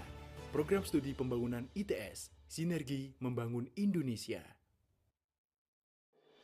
Indonesia adalah negeri agraris dan maritim dengan luas total wilayah lebih 7,8 juta kilometer dan total penduduknya lebih dari 270 juta jiwa. Dikenal sebagai negeri yang subur makmur dan gemah ripaloh jinawi, tentunya Indonesia juga tidak lepas dari permasalahan pembangunan yang multidimensional. Kecanggihan teknologi serta ketersediaan sumber daya alam saja tidak akan menjamin tercapainya keberhasilan pembangunan. Kebijakan dalam pembangunan tidak seharusnya hanya menitik beratkan sisi sains dan teknologi, akan tetapi juga mengintegrasikan dimensi manusia maupun dimensi sosial. Melalui pengembangan social engineering dan pendekatan multidisipliner dengan diperkuat oleh dukungan multi-stakeholder menjadi daya dorong kreativitas serta inovasi sesuai dengan kepentingan kemanusiaan serta memenuhi kebutuhan pembangunan yang berkelanjutan. Untuk itu, diperlukan modal sumber daya manusia dan didukung oleh ekosistem sosial yang kondusif. Modal sosial harus dipersiapkan melalui penyediaan sumber daya manusia yang terlatih dan terdidik. Selamat datang di program Studi Pembangunan Fakultas Desain Kreatif dan Bisnis Digital Institut Teknologi 10 November. Visi dari program studi ini adalah menjadikan program studi yang berkualitas unggul dan berkelas dunia untuk menunjang pembangunan berkelanjutan. Banyak sekali profesor, doktor, dan magister dari berbagai macam ilmu yang menjadi pengajar di program studi ini. Program studi ini juga bekerja sama dengan mitra-mitra pembangunan, pemerintah, universitas, industri, dan lembaga-lembaga pembangunan baik di dalam negeri maupun di luar negeri. Mahasiswa studi pembangunan berkesempatan mendapat beasiswa, melakukan magang, exchange program, penelitian, pengabdian kepada masyarakat, dan kegiatan-kegiatan yang lainnya untuk meningkatkan kompetensi life skill mereka. Mahasiswa kami telah mengukir prestasi sampai ke taraf internasional. Oleh karena itu, mari bergabung dengan program studi pembangunan Institut Teknologi 10 November. Mari kita bersama-sama membangun Indonesia yang lebih baik dan berkelanjutan. Hadirnya program Sarjana Studi Pembangunan menjadi jawaban terhadap kebutuhan akan tenaga terampil bagi pembangunan di Indonesia.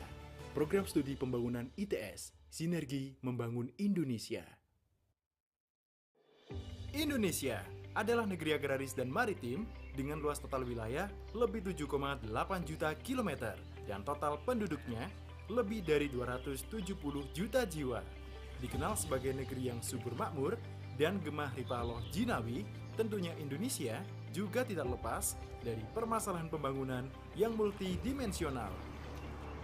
Kecanggihan teknologi serta ketersediaan sumber daya alam saja tidak akan menjamin tercapainya keberhasilan pembangunan. Kebijakan dalam pembangunan tidak seharusnya hanya menitik beratkan sisi sains dan teknologi, akan tetapi juga mengintegrasikan dimensi manusia maupun dimensi sosial. Melalui pengembangan social engineering dan pendekatan multidisipliner dengan diperkuat oleh dukungan multi-stakeholder menjadi daya dorong kreativitas serta inovasi sesuai dengan kepentingan kemanusiaan serta memenuhi kebutuhan pembangunan yang berkelanjutan. Untuk itu, diperlukan modal sumber daya manusia dan didukung oleh ekosistem sosial yang kondusif. Modal sosial harus dipersiapkan melalui penyediaan sumber daya manusia yang terlatih dan terdidik. Selamat datang di program Studi Pembangunan Fakultas Desain Kreatif dan Bisnis Digital Institut Teknologi 10 November. Visi dari program studi ini adalah menjadikan program studi yang berkualitas unggul dan berkelas dunia untuk menunjang pembangunan berkelanjutan.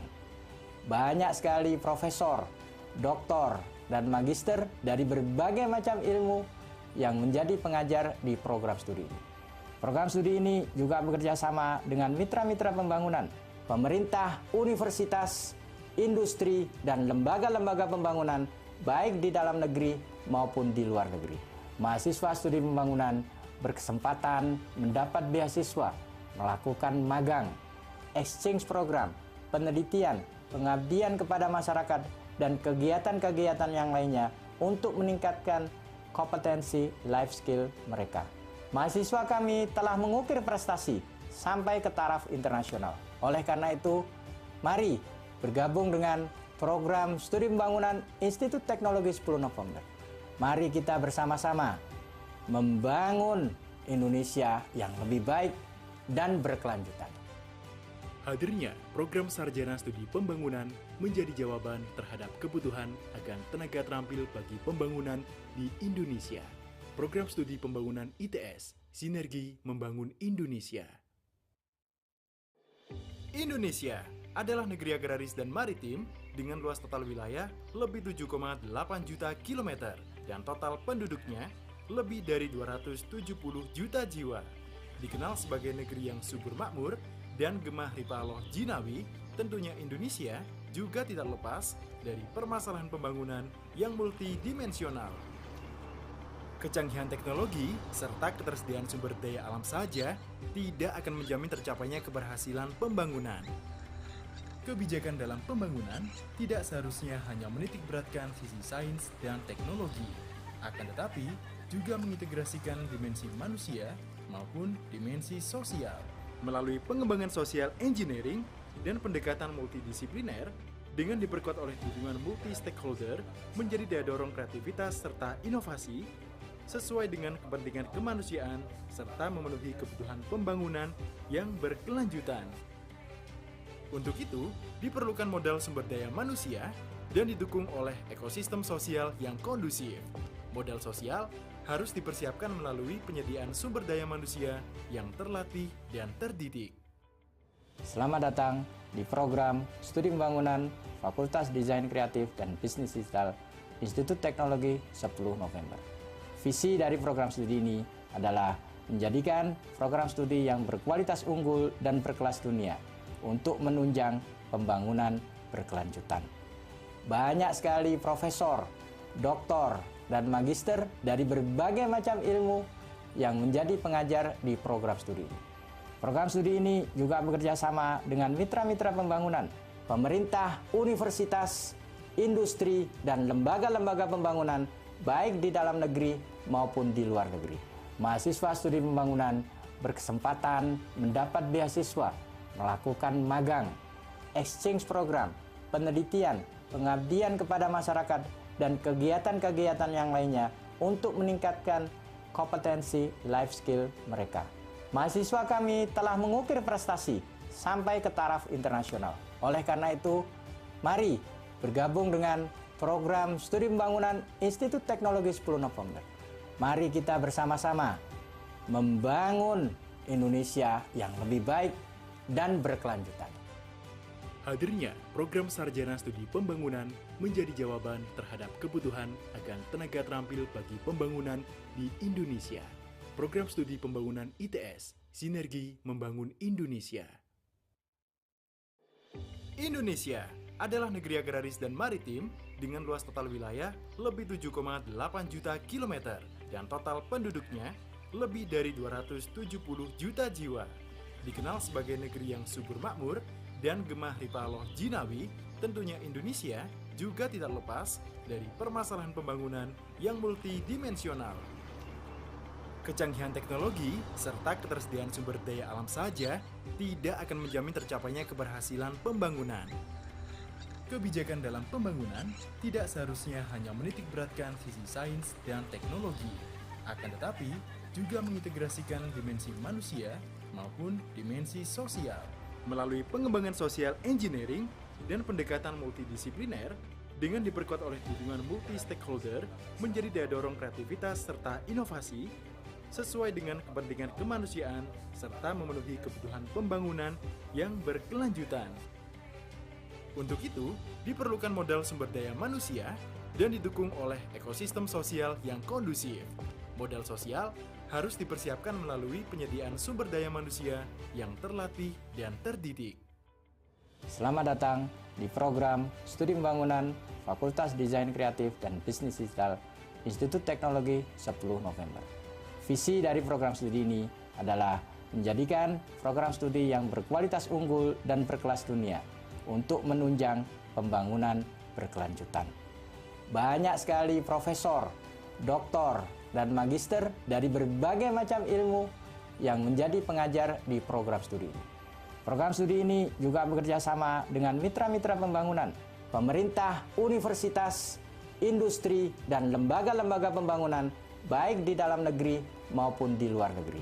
Mahasiswa studi pembangunan berkesempatan mendapat beasiswa, melakukan magang, exchange program, penelitian, pengabdian kepada masyarakat, dan kegiatan-kegiatan yang lainnya untuk meningkatkan kompetensi life skill mereka.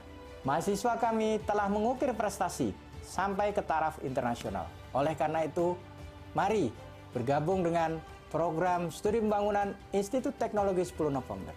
Mari kita bersama-sama membangun Indonesia yang lebih baik dan berkelanjutan.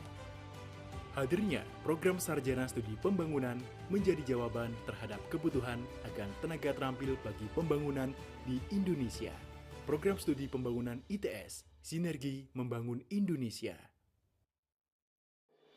Indonesia adalah negeri agraris dan maritim dengan luas total wilayah lebih 7,8 juta kilometer dan total penduduknya lebih dari 270 juta jiwa. Dikenal sebagai negeri yang subur makmur dan gemah ripaloh jinawi, tentunya Indonesia juga tidak lepas dari permasalahan pembangunan yang multidimensional. Kecanggihan teknologi serta ketersediaan sumber daya alam saja tidak akan menjamin tercapainya keberhasilan pembangunan. Kebijakan dalam pembangunan tidak seharusnya hanya menitik beratkan sisi sains dan teknologi, akan tetapi juga mengintegrasikan dimensi manusia maupun dimensi sosial. Melalui pengembangan social engineering dan pendekatan multidisipliner dengan diperkuat oleh dukungan multi-stakeholder menjadi daya dorong kreativitas serta inovasi sesuai dengan kepentingan kemanusiaan serta memenuhi kebutuhan pembangunan yang berkelanjutan. Untuk itu, diperlukan modal sumber daya manusia dan didukung oleh ekosistem sosial yang kondusif. Modal sosial harus dipersiapkan melalui penyediaan sumber daya manusia yang terlatih dan terdidik. Selamat datang di program Studi Pembangunan Fakultas Desain Kreatif dan Bisnis Digital Institut Teknologi 10 November. Visi dari program studi ini adalah menjadikan program studi yang berkualitas unggul dan berkelas dunia untuk menunjang pembangunan berkelanjutan. Banyak sekali profesor, doktor, dan magister dari berbagai macam ilmu yang menjadi pengajar di program studi ini. Program studi ini juga bekerja sama dengan mitra-mitra pembangunan, pemerintah, universitas, industri, dan lembaga-lembaga pembangunan baik di dalam negeri maupun di luar negeri. Mahasiswa studi pembangunan berkesempatan mendapat beasiswa, melakukan magang, exchange program, penelitian, pengabdian kepada masyarakat, dan kegiatan-kegiatan yang lainnya untuk meningkatkan kompetensi life skill mereka. Mahasiswa kami telah mengukir prestasi sampai ke taraf internasional. Oleh karena itu, mari bergabung dengan program studi pembangunan Institut Teknologi 10 November.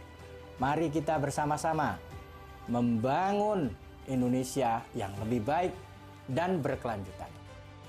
Hadirnya program Sarjana Studi Pembangunan menjadi jawaban terhadap kebutuhan akan tenaga terampil bagi pembangunan di Indonesia.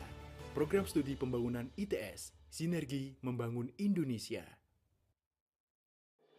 Indonesia adalah negeri agraris dan maritim dengan luas total wilayah lebih 7,8 juta kilometer dan total penduduknya lebih dari 270 juta jiwa. Dikenal sebagai negeri yang subur makmur dan gemah ripaloh jinawi, tentunya Indonesia juga tidak lepas dari permasalahan pembangunan yang multidimensional. Kecanggihan teknologi serta ketersediaan sumber daya alam saja tidak akan menjamin tercapainya keberhasilan pembangunan. Kebijakan dalam pembangunan tidak seharusnya hanya menitik beratkan sisi sains dan teknologi, akan tetapi juga mengintegrasikan dimensi manusia maupun dimensi sosial. Melalui pengembangan social engineering dan pendekatan multidisipliner, dengan diperkuat oleh dukungan multi-stakeholder, menjadi daya dorong kreativitas serta inovasi, sesuai dengan kepentingan kemanusiaan, serta memenuhi kebutuhan pembangunan yang berkelanjutan. Untuk itu, diperlukan modal sumber daya manusia dan didukung oleh ekosistem sosial yang kondusif. Modal sosial harus dipersiapkan melalui penyediaan sumber daya manusia yang terlatih dan terdidik. Selamat datang di program Studi Pembangunan Fakultas Desain Kreatif dan Bisnis Digital Institut Teknologi 10 November. Visi dari program studi ini adalah menjadikan program studi yang berkualitas unggul dan berkelas dunia untuk menunjang pembangunan berkelanjutan. Banyak sekali profesor, doktor, dan magister dari berbagai macam ilmu yang menjadi pengajar di program studi ini. Program studi ini juga bekerja sama dengan mitra-mitra pembangunan, pemerintah, universitas, industri, dan lembaga-lembaga pembangunan baik di dalam negeri maupun di luar negeri. Mahasiswa studi pembangunan berkesempatan mendapat beasiswa, melakukan magang, exchange program, penelitian, pengabdian kepada masyarakat, dan kegiatan-kegiatan yang lainnya untuk meningkatkan kompetensi life skill mereka. Mahasiswa kami telah mengukir prestasi sampai ke taraf internasional. Oleh karena itu, mari bergabung dengan program Studi Pembangunan Institut Teknologi 10 November. Mari kita bersama-sama membangun Indonesia yang lebih baik dan berkelanjutan. Hadirnya program Sarjana Studi Pembangunan menjadi jawaban terhadap kebutuhan akan tenaga terampil bagi pembangunan di Indonesia. Program Studi Pembangunan ITS, Sinergi Membangun Indonesia. Indonesia adalah negeri agraris dan maritim dengan luas total wilayah lebih 7,8 juta kilometer dan total penduduknya lebih dari 270 juta jiwa. Dikenal sebagai negeri yang subur makmur dan gemah ripaloh jinawi, tentunya Indonesia juga tidak lepas dari permasalahan pembangunan yang multidimensional. Kecanggihan teknologi serta ketersediaan sumber daya alam saja tidak akan menjamin tercapainya keberhasilan pembangunan. Kebijakan dalam pembangunan tidak seharusnya hanya menitik beratkan sisi sains dan teknologi, akan tetapi juga mengintegrasikan dimensi manusia maupun dimensi sosial. Melalui pengembangan social engineering dan pendekatan multidisipliner, dengan diperkuat oleh dukungan multi-stakeholder, menjadi daya dorong kreativitas serta inovasi, sesuai dengan kepentingan kemanusiaan, serta memenuhi kebutuhan pembangunan yang berkelanjutan. Untuk itu, diperlukan modal sumber daya manusia dan didukung oleh ekosistem sosial yang kondusif. Modal sosial harus dipersiapkan melalui penyediaan sumber daya manusia yang terlatih dan terdidik. Selamat datang di program Studi Pembangunan Fakultas Desain Kreatif dan Bisnis Digital Institut Teknologi 10 November. Visi dari program studi ini adalah menjadikan program studi yang berkualitas unggul dan berkelas dunia untuk menunjang pembangunan berkelanjutan.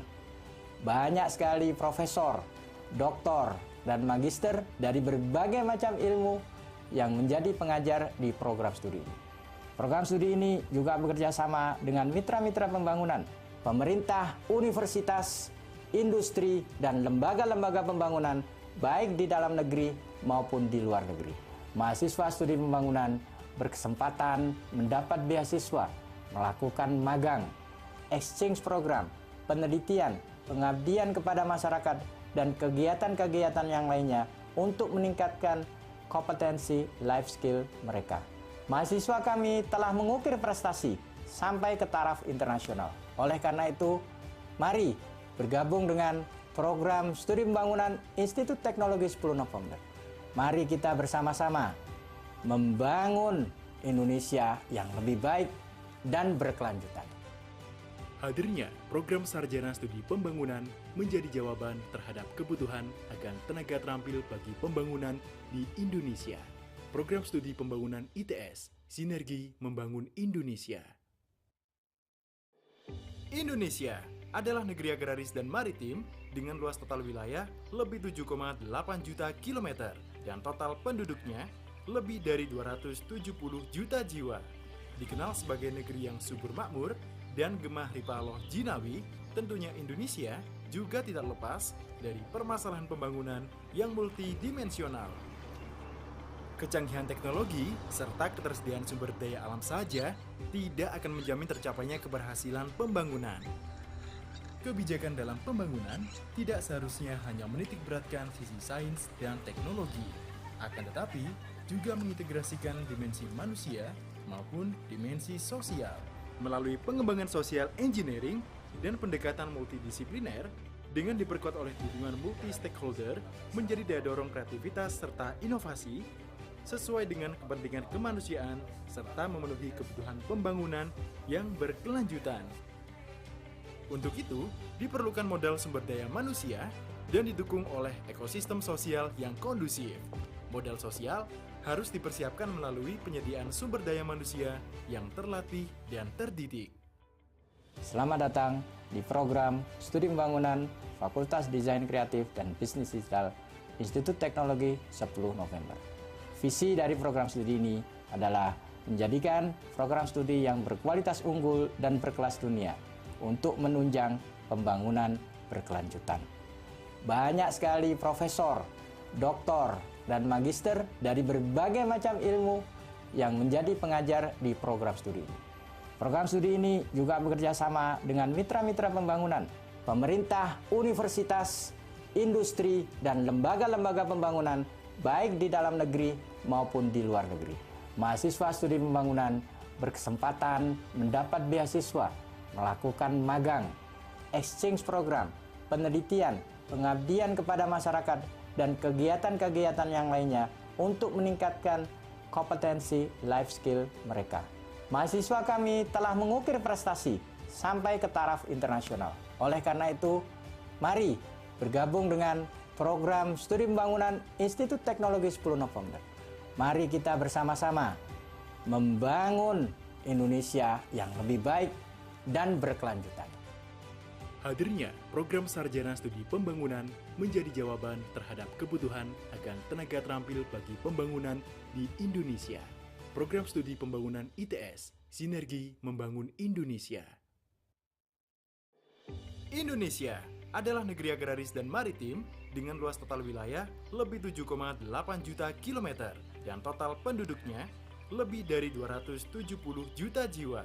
Dikenal sebagai negeri yang subur makmur dan gemah ripaloh jinawi, tentunya Indonesia juga tidak lepas dari permasalahan pembangunan yang multidimensional. Kecanggihan teknologi serta ketersediaan sumber daya alam saja tidak akan menjamin tercapainya keberhasilan pembangunan. Kebijakan dalam pembangunan tidak seharusnya hanya menitik beratkan sisi sains dan teknologi, akan tetapi juga mengintegrasikan dimensi manusia maupun dimensi sosial. Melalui pengembangan social engineering dan pendekatan multidisipliner, dengan diperkuat oleh dukungan multi-stakeholder menjadi daya dorong kreativitas serta inovasi, sesuai dengan kepentingan kemanusiaan serta memenuhi kebutuhan pembangunan yang berkelanjutan. Untuk itu, diperlukan modal sumber daya manusia dan didukung oleh ekosistem sosial yang kondusif. Modal sosial harus dipersiapkan melalui penyediaan sumber daya manusia yang terlatih dan terdidik. Selamat datang di program Studi Pembangunan Fakultas Desain Kreatif dan Bisnis Digital Institut Teknologi 10 November. Visi dari program studi ini adalah menjadikan program studi yang berkualitas unggul dan berkelas dunia untuk menunjang pembangunan berkelanjutan. Banyak sekali profesor, doktor, dan magister dari berbagai macam ilmu yang menjadi pengajar di program studi ini. Program studi ini juga bekerja sama dengan mitra-mitra pembangunan, pemerintah, universitas, industri, dan lembaga-lembaga pembangunan baik di dalam negeri maupun di luar negeri. Mahasiswa studi pembangunan berkesempatan mendapat beasiswa, melakukan magang, exchange program, penelitian, pengabdian kepada masyarakat, dan kegiatan-kegiatan yang lainnya untuk meningkatkan kompetensi life skill mereka. Mahasiswa kami telah mengukir prestasi sampai ke taraf internasional. Oleh karena itu, mari bergabung dengan program studi pembangunan Institut Teknologi 10 November. Mari kita bersama-sama membangun Indonesia yang lebih baik dan berkelanjutan. Hadirnya program Sarjana Studi Pembangunan menjadi jawaban terhadap kebutuhan akan tenaga terampil bagi pembangunan di Indonesia.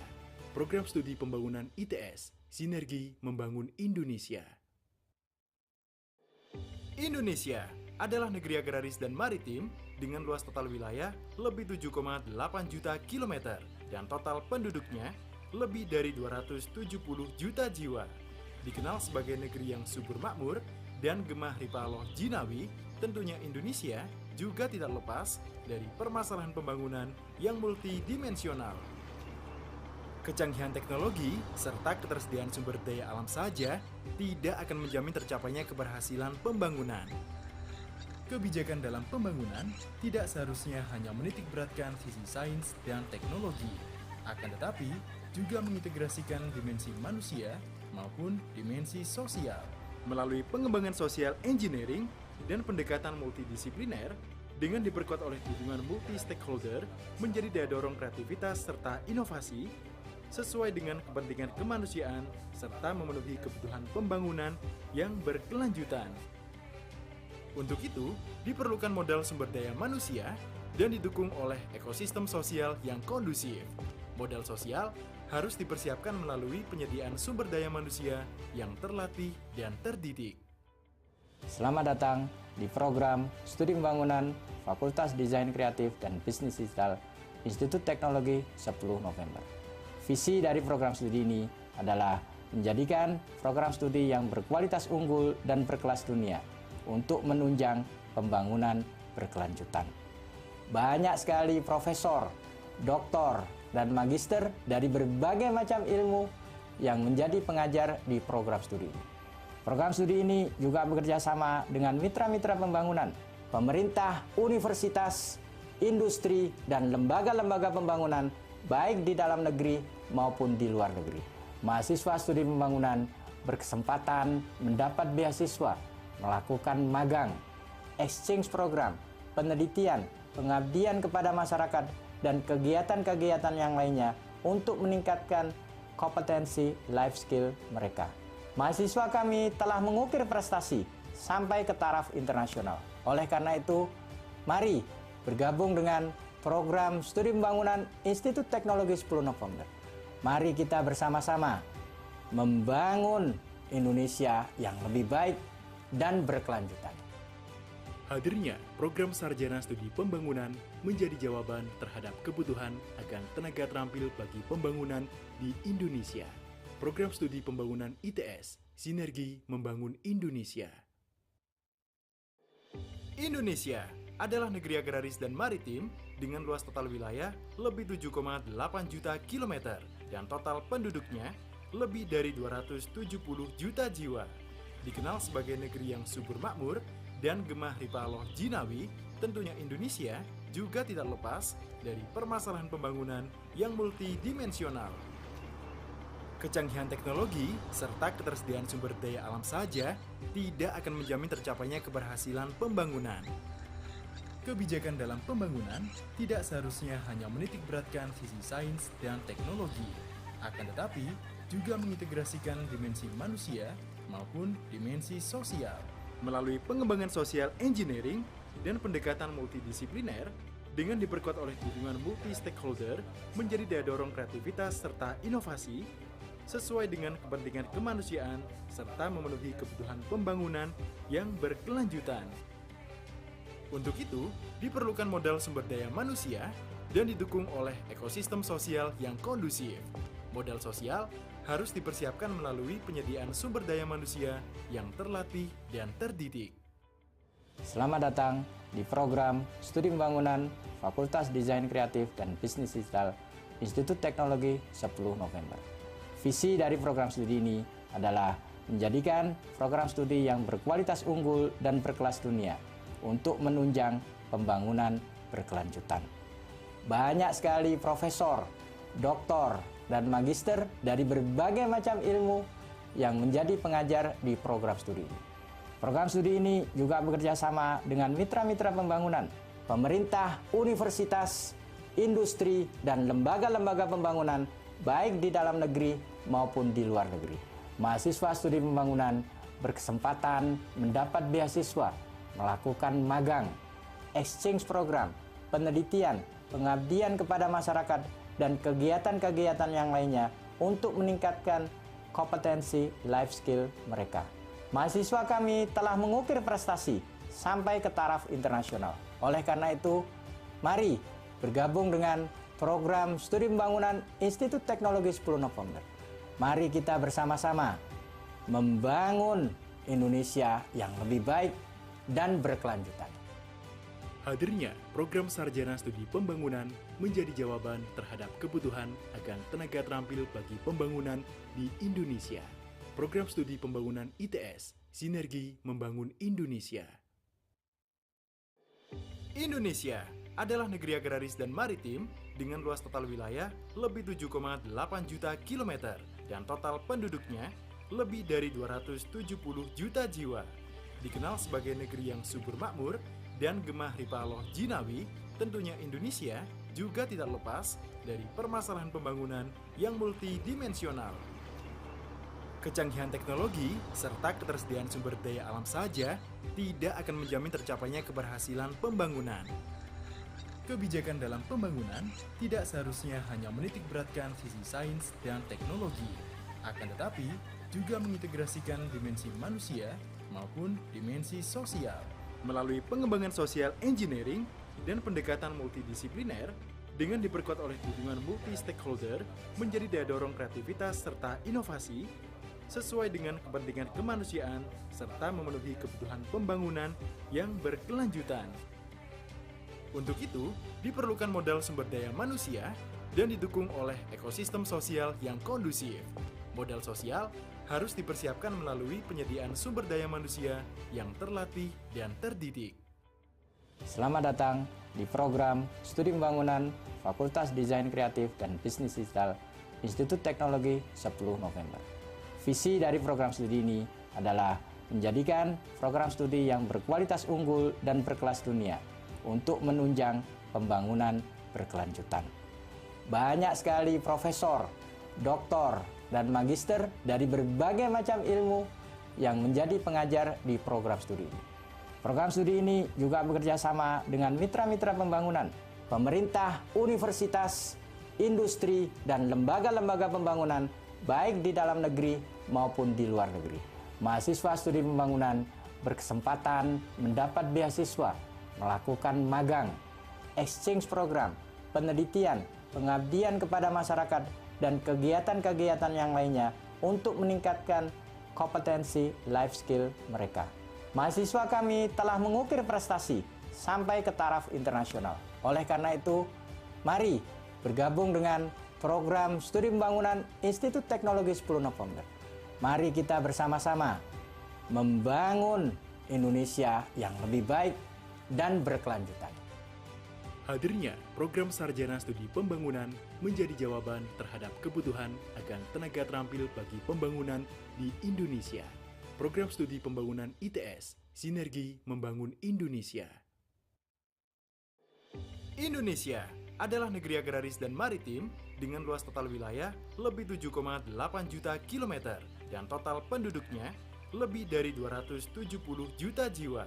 Dikenal sebagai negeri yang subur makmur dan gemah ripaloh jinawi, tentunya Indonesia juga tidak lepas dari permasalahan pembangunan yang multidimensional. Kecanggihan teknologi serta ketersediaan sumber daya alam saja tidak akan menjamin tercapainya keberhasilan pembangunan. Kebijakan dalam pembangunan tidak seharusnya hanya menitik beratkan sisi sains dan teknologi, akan tetapi juga mengintegrasikan dimensi manusia maupun dimensi sosial. Melalui pengembangan social engineering dan pendekatan multidisipliner dengan diperkuat oleh dukungan multi-stakeholder menjadi daya dorong kreativitas serta inovasi sesuai dengan kepentingan kemanusiaan serta memenuhi kebutuhan pembangunan yang berkelanjutan. Untuk itu, diperlukan modal sumber daya manusia dan didukung oleh ekosistem sosial yang kondusif. Modal sosial harus dipersiapkan melalui penyediaan sumber daya manusia yang terlatih dan terdidik. Selamat datang di program Studi Pembangunan Fakultas Desain Kreatif dan Bisnis Digital Institut Teknologi 10 November. Visi dari program studi ini adalah menjadikan program studi yang berkualitas unggul dan berkelas dunia untuk menunjang pembangunan berkelanjutan. Banyak sekali profesor, doktor, dan magister dari berbagai macam ilmu yang menjadi pengajar di program studi ini. Program studi ini juga bekerja sama dengan mitra-mitra pembangunan, pemerintah, universitas, industri, dan lembaga-lembaga pembangunan baik di dalam negeri maupun di luar negeri. Mahasiswa studi pembangunan berkesempatan mendapat beasiswa, melakukan magang, exchange program, penelitian, pengabdian kepada masyarakat, dan kegiatan-kegiatan yang lainnya untuk meningkatkan kompetensi life skill mereka. Mahasiswa kami telah mengukir prestasi sampai ke taraf internasional. Oleh karena itu, mari bergabung dengan program Studi Pembangunan Institut Teknologi 10 November.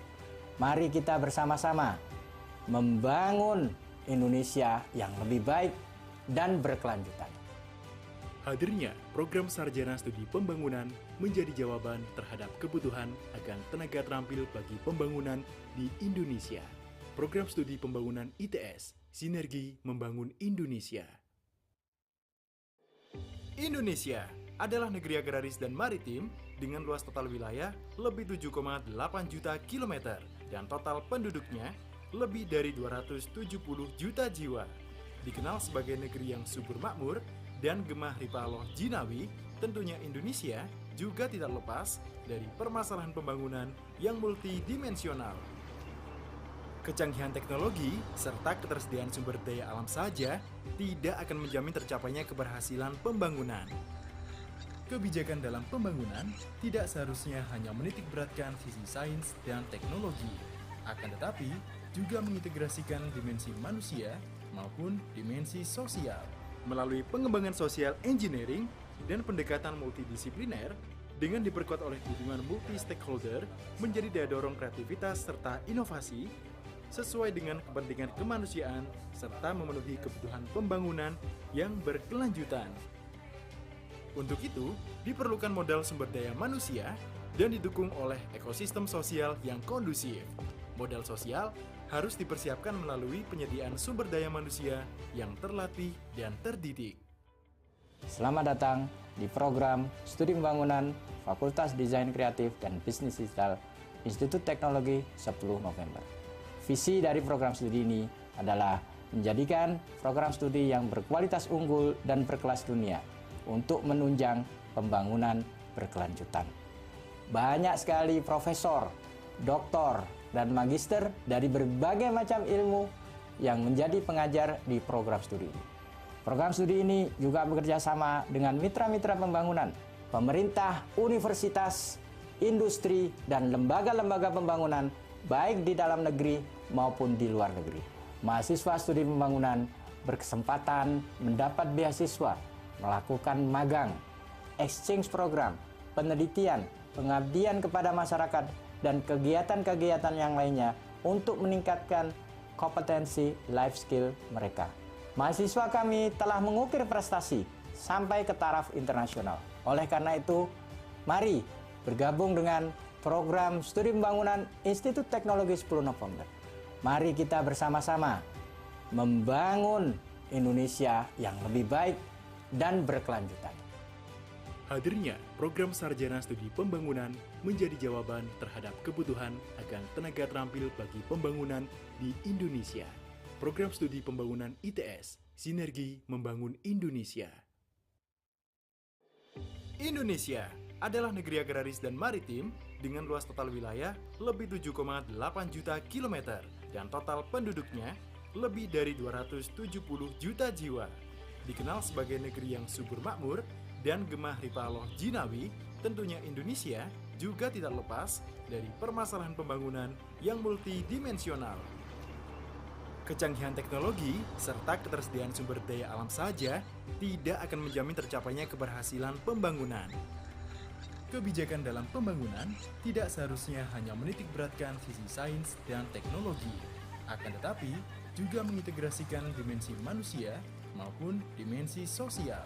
Melalui pengembangan social engineering dan pendekatan multidisipliner, dengan diperkuat oleh dukungan multi-stakeholder, menjadi daya dorong kreativitas serta inovasi, sesuai dengan kepentingan kemanusiaan, serta memenuhi kebutuhan pembangunan yang berkelanjutan. Untuk itu, diperlukan modal sumber daya manusia dan didukung oleh ekosistem sosial yang kondusif. Modal sosial harus dipersiapkan melalui penyediaan sumber daya manusia yang terlatih dan terdidik. Selamat datang di program Studi Pembangunan Fakultas Desain Kreatif dan Bisnis Digital Institut Teknologi 10 November. Visi dari program studi ini adalah menjadikan program studi yang berkualitas unggul dan berkelas dunia untuk menunjang pembangunan berkelanjutan. Banyak sekali profesor, doktor, dan magister dari berbagai macam ilmu yang menjadi pengajar di program studi ini. Program studi ini juga bekerja sama dengan mitra-mitra pembangunan, pemerintah, universitas, industri, dan lembaga-lembaga pembangunan baik di dalam negeri maupun di luar negeri. Mahasiswa studi pembangunan berkesempatan mendapat beasiswa, melakukan magang, exchange program, penelitian, pengabdian kepada masyarakat, dan kegiatan-kegiatan yang lainnya untuk meningkatkan kompetensi life skill mereka. Mahasiswa kami telah mengukir prestasi sampai ke taraf internasional. Oleh karena itu, mari bergabung dengan program studi pembangunan Institut Teknologi 10 November. Mari kita bersama-sama membangun Indonesia yang lebih baik dan berkelanjutan. Hadirnya program sarjana studi pembangunan menjadi jawaban terhadap kebutuhan akan tenaga terampil bagi pembangunan di Indonesia. Program studi pembangunan ITS, Sinergi Membangun Indonesia. Indonesia adalah negeri agraris dan maritim dengan luas total wilayah lebih 7,8 juta kilometer dan total penduduknya. Dulu, apa yang akan Anda lihat hari ini mungkin hanya kilasan fiksi ilmiah. Tapi kini, inovasi teknologi ITS telah menjadikannya nyata, membuatnya lekat dalam keseharian. Karena inovasi-inovasi ini adalah solusi, kenyamanan, dan kehidupan yang berkelanjutan bagi masyarakat.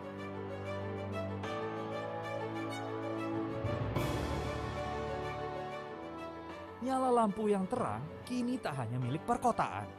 Inovasi membuat elektrifikasi dapat menjangkau hingga ke pelosok negeri. ITS bersama pemerintah daerah Jawa Timur telah menciptakan akses bagi masyarakat di penjuru Indonesia agar bisa memanfaatkan energi. Proyek yang dimulai tahun 1992 ini diharapkan dapat meningkatkan taraf hidup masyarakat daerah dan meningkatkan rasio elektrifikasi nasional.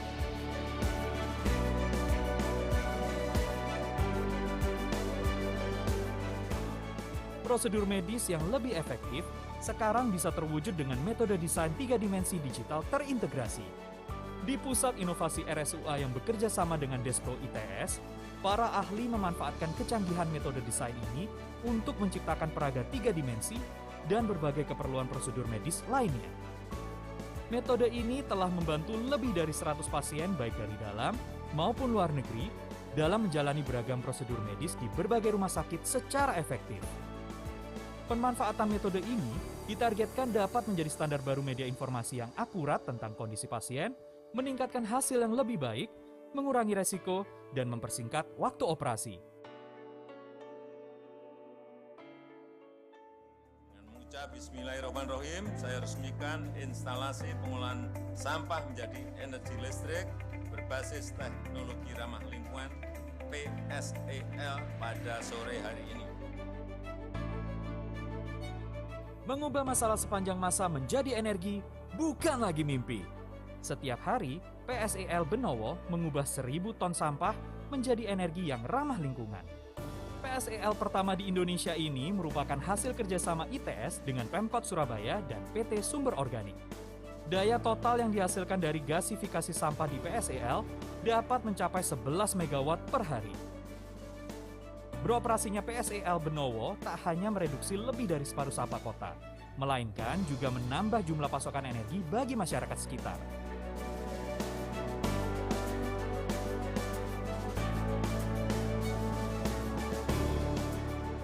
Perjalanan yang jauh bukan lagi tantangan pekerjaan.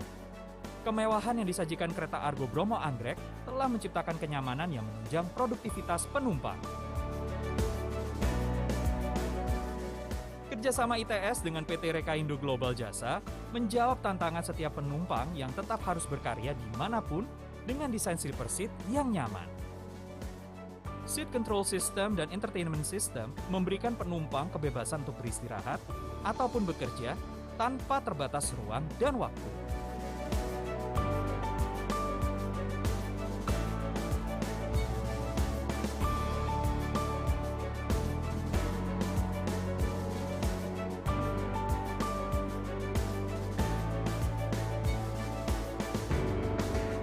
Semua yang kita lihat hari ini akan menjadi dasar pijakan ITS untuk menghasilkan ribuan inovasi lainnya di masa depan. Tentunya demi terciptanya teknologi yang memakmurkan masyarakat. ITS ke-61, Advancing Humanity.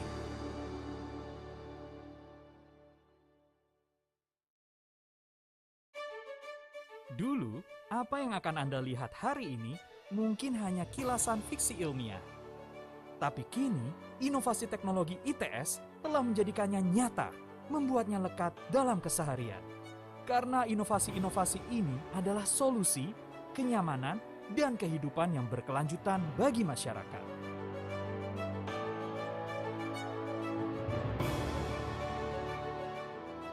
Nyala lampu yang terang kini tak hanya milik perkotaan. Inovasi membuat elektrifikasi dapat menjangkau hingga ke pelosok negeri. ITS bersama pemerintah daerah Jawa Timur telah menciptakan akses bagi masyarakat di penjuru Indonesia agar bisa memanfaatkan energi. Proyek yang dimulai tahun 1992 ini diharapkan dapat meningkatkan taraf hidup masyarakat daerah dan meningkatkan rasio elektrifikasi nasional.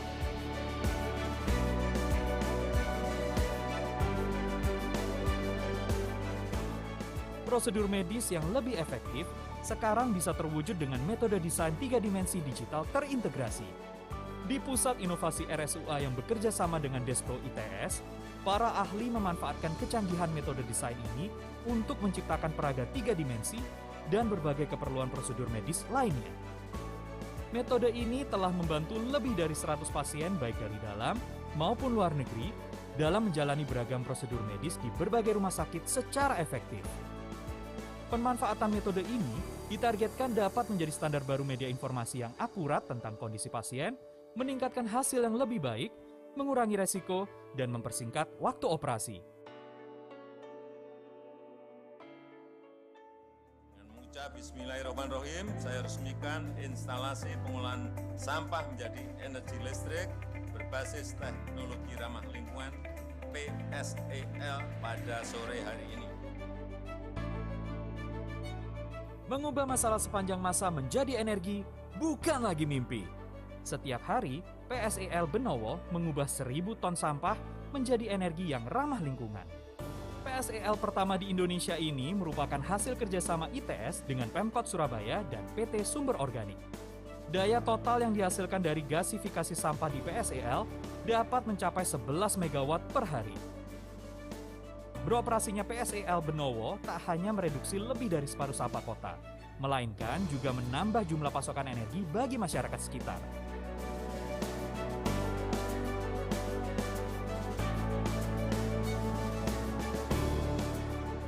Perjalanan yang jauh bukan lagi tantangan pekerjaan. Kemewahan yang disajikan kereta Argo Bromo Anggrek telah menciptakan kenyamanan yang menunjang produktivitas penumpang. Kerjasama ITS dengan PT Rekaindo Global Jasa menjawab tantangan setiap penumpang yang tetap harus berkarya dimanapun dengan desain sleeper seat yang nyaman. Seat Control System dan Entertainment System memberikan penumpang kebebasan untuk beristirahat ataupun bekerja tanpa terbatas ruang dan waktu.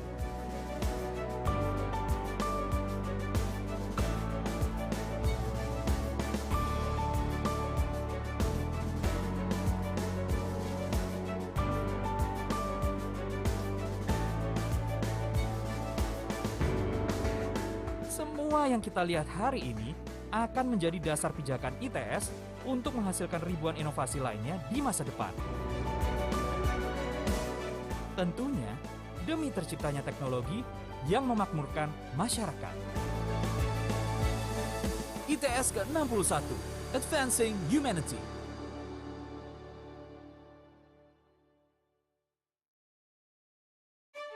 Adalah negeri agraris dan maritim dengan luas total wilayah lebih 7,8 juta kilometer dan total penduduknya lebih dari 270 juta jiwa. Dikenal sebagai negeri yang subur makmur dan gemah ripaloh jinawi, tentunya Indonesia juga tidak lepas dari permasalahan pembangunan yang multidimensi.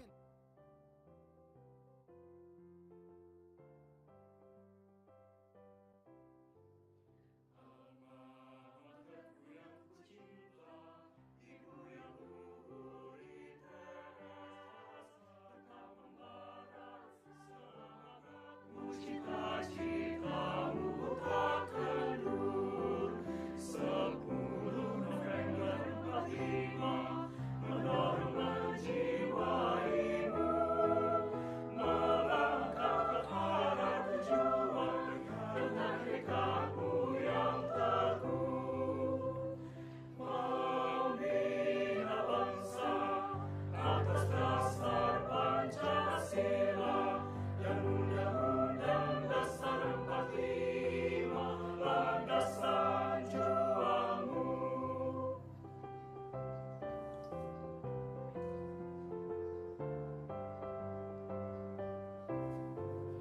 Alma materku yang ku cinta, ibu yang umur di teras, semangat kokoh kelembekanmu membina putra-putrimu, menuntun teknologi yang canggih, berbudi agung dan cerdas, menuju kesejahteraan bangsa dan umat manusia.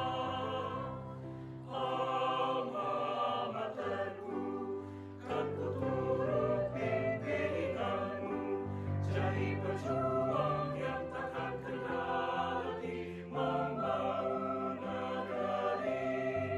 Hidup ITS, hidup ITS, alma materku jaya.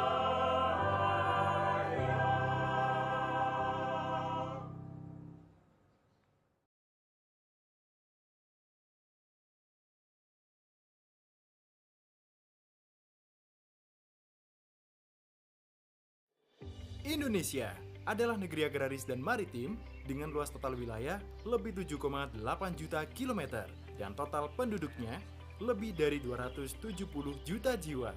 Dikenal sebagai negeri yang subur makmur dan gemah ripaloh jinawi, tentunya Indonesia juga tidak lepas dari permasalahan pembangunan yang multidimensional. Kecanggihan teknologi serta ketersediaan sumber daya alam saja tidak akan menjamin tercapainya keberhasilan pembangunan. Kebijakan dalam pembangunan tidak seharusnya hanya menitik beratkan sisi sains dan teknologi, akan tetapi juga mengintegrasikan dimensi manusia maupun dimensi sosial. Melalui pengembangan social engineering dan pendekatan multidisipliner dengan diperkuat oleh dukungan multi-stakeholder menjadi daya dorong kreativitas serta inovasi sesuai dengan kepentingan kemanusiaan serta memenuhi kebutuhan pembangunan yang berkelanjutan. Untuk itu, diperlukan modal sumber daya manusia dan didukung oleh ekosistem sosial yang kondusif. Modal sosial harus dipersiapkan melalui penyediaan sumber daya manusia yang terlatih dan terdidik. Selamat datang di program Studi Pembangunan Fakultas Desain Kreatif dan Bisnis Digital Institut Teknologi Sepuluh Nopember. Visi dari program studi ini adalah menjadikan program studi yang berkualitas unggul dan berkelas dunia untuk menunjang pembangunan berkelanjutan. Banyak sekali profesor, doktor, dan magister dari berbagai macam ilmu yang menjadi pengajar di program studi ini. Program studi ini juga bekerja sama dengan mitra-mitra pembangunan, pemerintah, universitas, industri, dan lembaga-lembaga pembangunan baik di dalam negeri maupun di luar negeri. Mahasiswa studi pembangunan berkesempatan mendapat beasiswa melakukan magang, exchange program, penelitian, pengabdian kepada masyarakat, dan kegiatan-kegiatan yang lainnya untuk meningkatkan kompetensi life skill mereka. Mahasiswa kami telah mengukir prestasi sampai ke taraf internasional. Oleh karena itu, mari bergabung dengan program studi pembangunan Institut Teknologi 10 November. Mari kita bersama-sama membangun Indonesia yang lebih baik dan berkelanjutan. Hadirnya program Sarjana Studi Pembangunan menjadi jawaban terhadap kebutuhan akan tenaga terampil bagi pembangunan di Indonesia. Program Studi Pembangunan ITS, Sinergi Membangun Indonesia.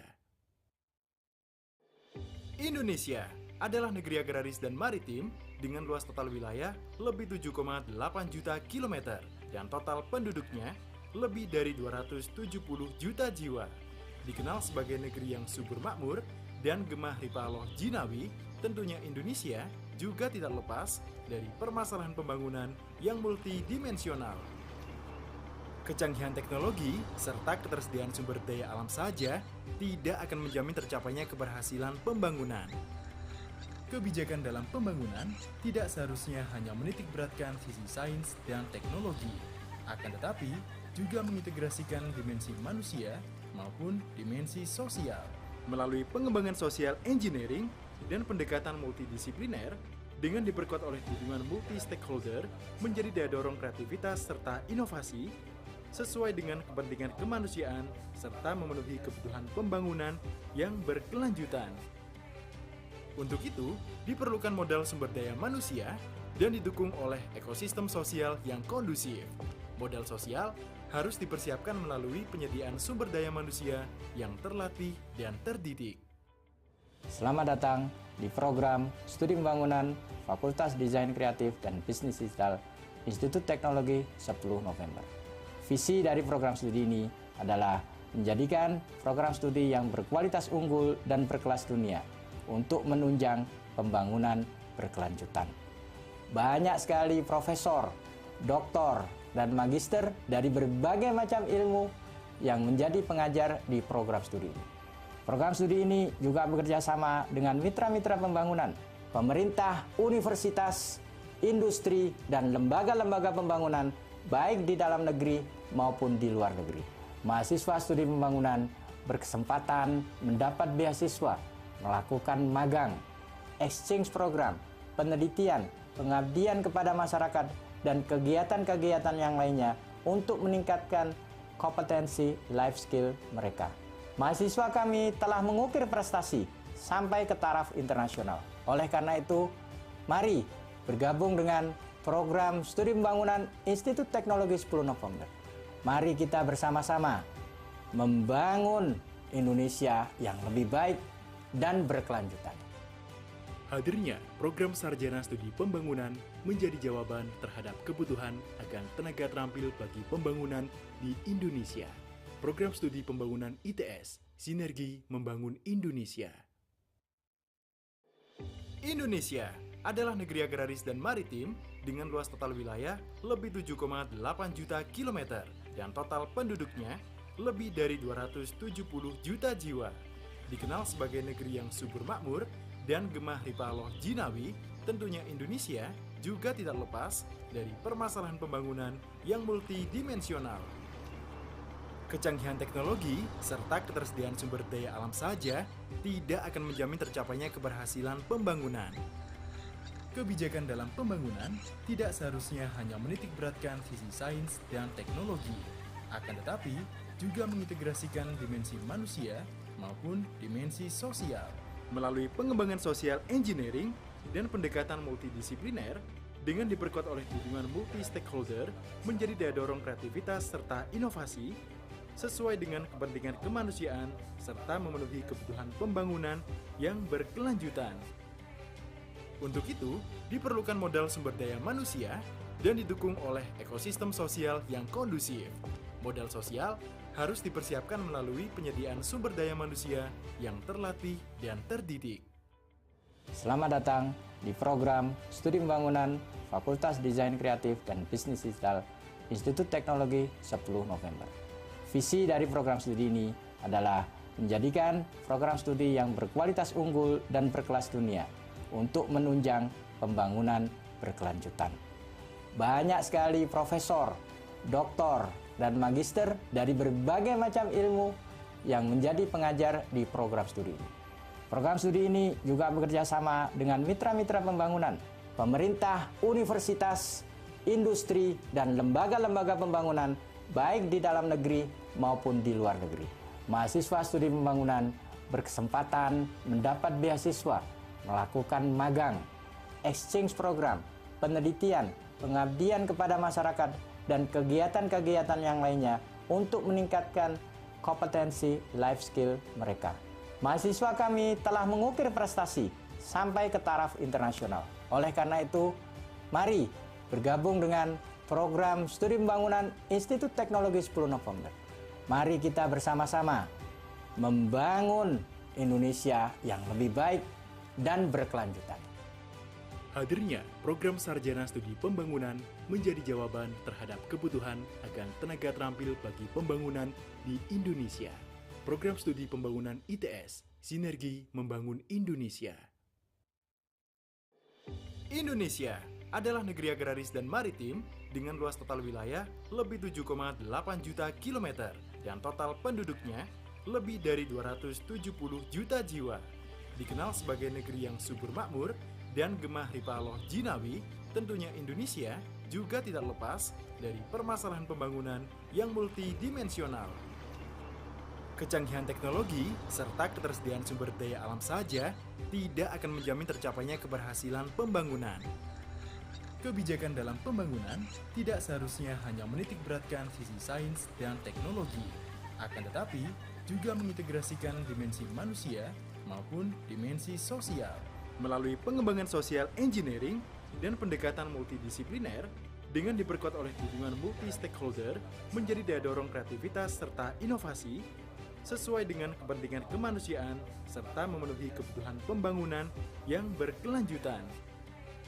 Untuk itu, diperlukan modal sumber daya manusia dan didukung oleh ekosistem sosial yang kondusif. Modal sosial harus dipersiapkan melalui penyediaan sumber daya manusia yang terlatih dan terdidik. Selamat datang di program Studi Pembangunan Fakultas Desain Kreatif dan Bisnis Digital Institut Teknologi 10 November. Visi dari program studi ini adalah menjadikan program studi yang berkualitas unggul dan berkelas dunia untuk menunjang pembangunan berkelanjutan. Banyak sekali profesor, doktor, dan magister dari berbagai macam ilmu yang menjadi pengajar di program studi ini. Program studi ini juga bekerja sama dengan mitra-mitra pembangunan, pemerintah, universitas, industri, dan lembaga-lembaga pembangunan baik di dalam negeri maupun di luar negeri. Mahasiswa studi pembangunan berkesempatan mendapat beasiswa, melakukan magang, exchange program, penelitian, pengabdian kepada masyarakat, dan kegiatan-kegiatan yang lainnya untuk meningkatkan kompetensi life skill mereka. Mahasiswa kami telah mengukir prestasi sampai ke taraf internasional. Oleh karena itu, mari bergabung dengan program studi pembangunan Institut Teknologi 10 November. Mari kita bersama-sama membangun Indonesia yang lebih baik dan berkelanjutan. Hadirnya program Sarjana Studi Pembangunan menjadi jawaban terhadap kebutuhan akan tenaga terampil bagi pembangunan di Indonesia. Program Studi Pembangunan ITS, Sinergi Membangun Indonesia. Indonesia adalah negeri agraris dan maritim dengan luas total wilayah lebih 7,8 juta kilometer dan total penduduknya lebih dari 270 juta jiwa. Dikenal sebagai negeri yang subur makmur dan gemah ripaloh jinawi, tentunya Indonesia juga tidak lepas dari permasalahan pembangunan yang multidimensional. Kecanggihan teknologi serta ketersediaan sumber daya alam saja tidak akan menjamin tercapainya keberhasilan pembangunan. Kebijakan dalam pembangunan tidak seharusnya hanya menitik beratkan sisi sains dan teknologi, akan tetapi juga mengintegrasikan dimensi manusia maupun dimensi sosial. Melalui pengembangan social engineering dan pendekatan multidisipliner dengan diperkuat oleh dukungan multi-stakeholder menjadi daya dorong kreativitas serta inovasi sesuai dengan kepentingan kemanusiaan serta memenuhi kebutuhan pembangunan yang berkelanjutan. Untuk itu, diperlukan modal sumber daya manusia dan didukung oleh ekosistem sosial yang kondusif. Modal sosial harus dipersiapkan melalui penyediaan sumber daya manusia yang terlatih dan terdidik. Selamat datang di program Studi Pembangunan Fakultas Desain Kreatif dan Bisnis Digital Institut Teknologi 10 November. Visi dari program studi ini adalah menjadikan program studi yang berkualitas unggul dan berkelas dunia untuk menunjang pembangunan berkelanjutan. Banyak sekali profesor, doktor, dan magister dari berbagai macam ilmu yang menjadi pengajar di program studi ini. Program studi ini juga bekerja sama dengan mitra-mitra pembangunan, pemerintah, universitas, industri, dan lembaga-lembaga pembangunan baik di dalam negeri maupun di luar negeri. Mahasiswa studi pembangunan berkesempatan mendapat beasiswa, melakukan magang, exchange program, penelitian, pengabdian kepada masyarakat, dan kegiatan-kegiatan yang lainnya untuk meningkatkan kompetensi life skill mereka. Mahasiswa kami telah mengukir prestasi sampai ke taraf internasional. Oleh karena itu, mari bergabung dengan program Studi Pembangunan Institut Teknologi 10 November. Mari kita bersama-sama membangun Indonesia yang lebih baik dan berkelanjutan. Hadirnya program Sarjana Studi Pembangunan menjadi jawaban terhadap kebutuhan akan tenaga terampil bagi pembangunan di Indonesia. Program Studi Pembangunan ITS, Sinergi Membangun Indonesia. Indonesia adalah negeri agraris dan maritim dengan luas total wilayah lebih 7,8 juta kilometer dan total penduduknya lebih dari 270 juta jiwa. Dikenal sebagai negeri yang subur makmur dan gemah ripaloh jinawi, tentunya Indonesia juga tidak lepas dari permasalahan pembangunan yang multidimensional. Kecanggihan teknologi serta ketersediaan sumber daya alam saja tidak akan menjamin tercapainya keberhasilan pembangunan. Kebijakan dalam pembangunan tidak seharusnya hanya menitikberatkan sisi sains dan teknologi, akan tetapi juga mengintegrasikan dimensi manusia maupun dimensi sosial. Melalui pengembangan social engineering dan pendekatan multidisipliner dengan diperkuat oleh dukungan multi-stakeholder menjadi daya dorong kreativitas serta inovasi sesuai dengan kepentingan kemanusiaan serta memenuhi kebutuhan pembangunan yang berkelanjutan. Untuk itu, diperlukan modal sumber daya manusia dan didukung oleh ekosistem sosial yang kondusif. Modal sosial harus dipersiapkan melalui penyediaan sumber daya manusia yang terlatih dan terdidik. Selamat datang di program Studi Pembangunan Fakultas Desain Kreatif dan Bisnis Digital Institut Teknologi 10 November. Visi dari program studi ini adalah menjadikan program studi yang berkualitas unggul dan berkelas dunia untuk menunjang pembangunan berkelanjutan. Banyak sekali profesor, doktor, dan magister dari berbagai macam ilmu yang menjadi pengajar di program studi ini. Program studi ini juga bekerja sama dengan mitra-mitra pembangunan, pemerintah, universitas, industri, dan lembaga-lembaga pembangunan baik di dalam negeri maupun di luar negeri. Mahasiswa studi pembangunan berkesempatan mendapat beasiswa, melakukan magang, exchange program, penelitian, pengabdian kepada masyarakat, dan kegiatan-kegiatan yang lainnya untuk meningkatkan kompetensi life skill mereka. Mahasiswa kami telah mengukir prestasi sampai ke taraf internasional. Oleh karena itu, mari bergabung dengan program Studi Pembangunan Institut Teknologi 10 November. Mari kita bersama-sama membangun Indonesia yang lebih baik dan berkelanjutan. Hadirnya program Sarjana Studi Pembangunan menjadi jawaban terhadap kebutuhan akan tenaga terampil bagi pembangunan di Indonesia. Program Studi Pembangunan ITS, Sinergi Membangun Indonesia.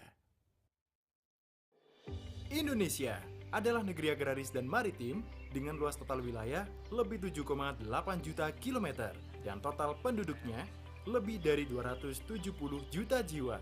Dikenal sebagai negeri yang subur makmur dan Gemah Ripaloh Jinawi, tentunya Indonesia juga tidak lepas dari permasalahan pembangunan yang multidimensional. Kecanggihan teknologi serta ketersediaan sumber daya alam saja tidak akan menjamin tercapainya keberhasilan pembangunan. Kebijakan dalam pembangunan tidak seharusnya hanya menitikberatkan sisi sains dan teknologi, akan tetapi juga mengintegrasikan dimensi manusia maupun dimensi sosial. Melalui pengembangan social engineering dan pendekatan multidisipliner, dengan diperkuat oleh dukungan multi-stakeholder menjadi daya dorong kreativitas serta inovasi, sesuai dengan kepentingan kemanusiaan serta memenuhi kebutuhan pembangunan yang berkelanjutan. Untuk itu, diperlukan modal sumber daya manusia dan didukung oleh ekosistem sosial yang kondusif. Modal sosial harus dipersiapkan melalui penyediaan sumber daya manusia yang terlatih dan terdidik. Selamat datang di program Studi Pembangunan Fakultas Desain Kreatif dan Bisnis Digital Institut Teknologi 10 November. Visi dari program studi ini adalah menjadikan program studi yang berkualitas unggul dan berkelas dunia untuk menunjang pembangunan berkelanjutan. Banyak sekali profesor, doktor, dan magister dari berbagai macam ilmu yang menjadi pengajar di program studi ini. Program studi ini juga bekerja sama dengan mitra-mitra pembangunan, pemerintah, universitas, industri, dan lembaga-lembaga pembangunan baik di dalam negeri maupun di luar negeri.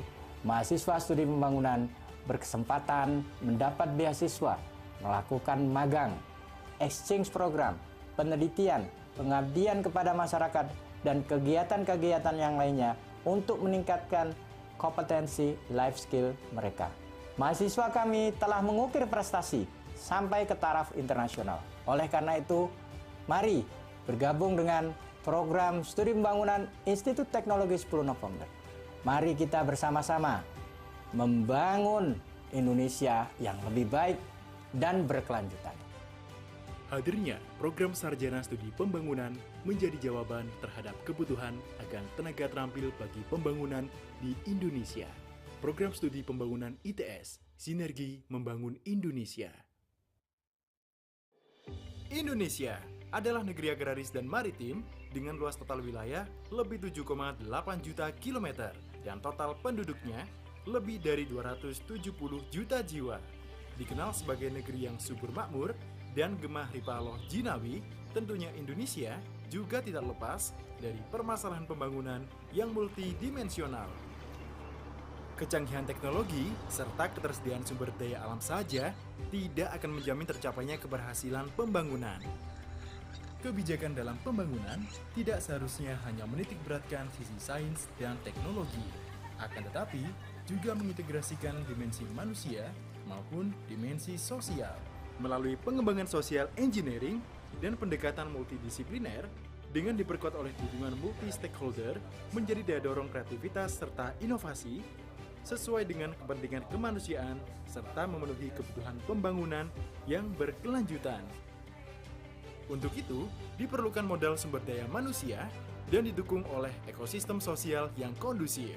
Modal sosial harus dipersiapkan melalui penyediaan sumber daya manusia yang terlatih dan terdidik.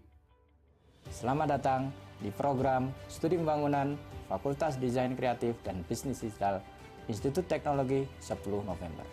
Visi dari program studi ini adalah menjadikan program studi yang berkualitas unggul dan berkelas dunia untuk menunjang pembangunan berkelanjutan. Banyak sekali profesor, doktor, dan magister dari berbagai macam ilmu yang menjadi pengajar di program studi ini. Program studi ini juga bekerja sama dengan mitra-mitra pembangunan, pemerintah, universitas, industri, dan lembaga-lembaga pembangunan baik di dalam negeri maupun di luar negeri. Mahasiswa studi pembangunan berkesempatan mendapat beasiswa, melakukan magang, exchange program, penelitian, pengabdian kepada masyarakat, dan kegiatan-kegiatan yang lainnya untuk meningkatkan kompetensi life skill mereka. Mahasiswa kami telah mengukir prestasi sampai ke taraf internasional. Oleh karena itu, mari bergabung dengan program Studi Pembangunan Institut Teknologi 10 November. Mari kita bersama-sama membangun Indonesia yang lebih baik dan berkelanjutan. Hadirnya program Sarjana Studi Pembangunan menjadi jawaban terhadap kebutuhan akan tenaga terampil bagi pembangunan di Indonesia. Program Studi Pembangunan ITS, Sinergi Membangun Indonesia.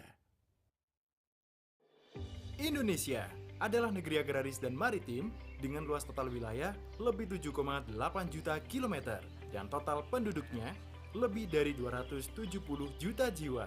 Dikenal sebagai negeri yang subur makmur dan gemah ripaloh jinawi, tentunya Indonesia juga tidak lepas dari permasalahan pembangunan yang multidimensional.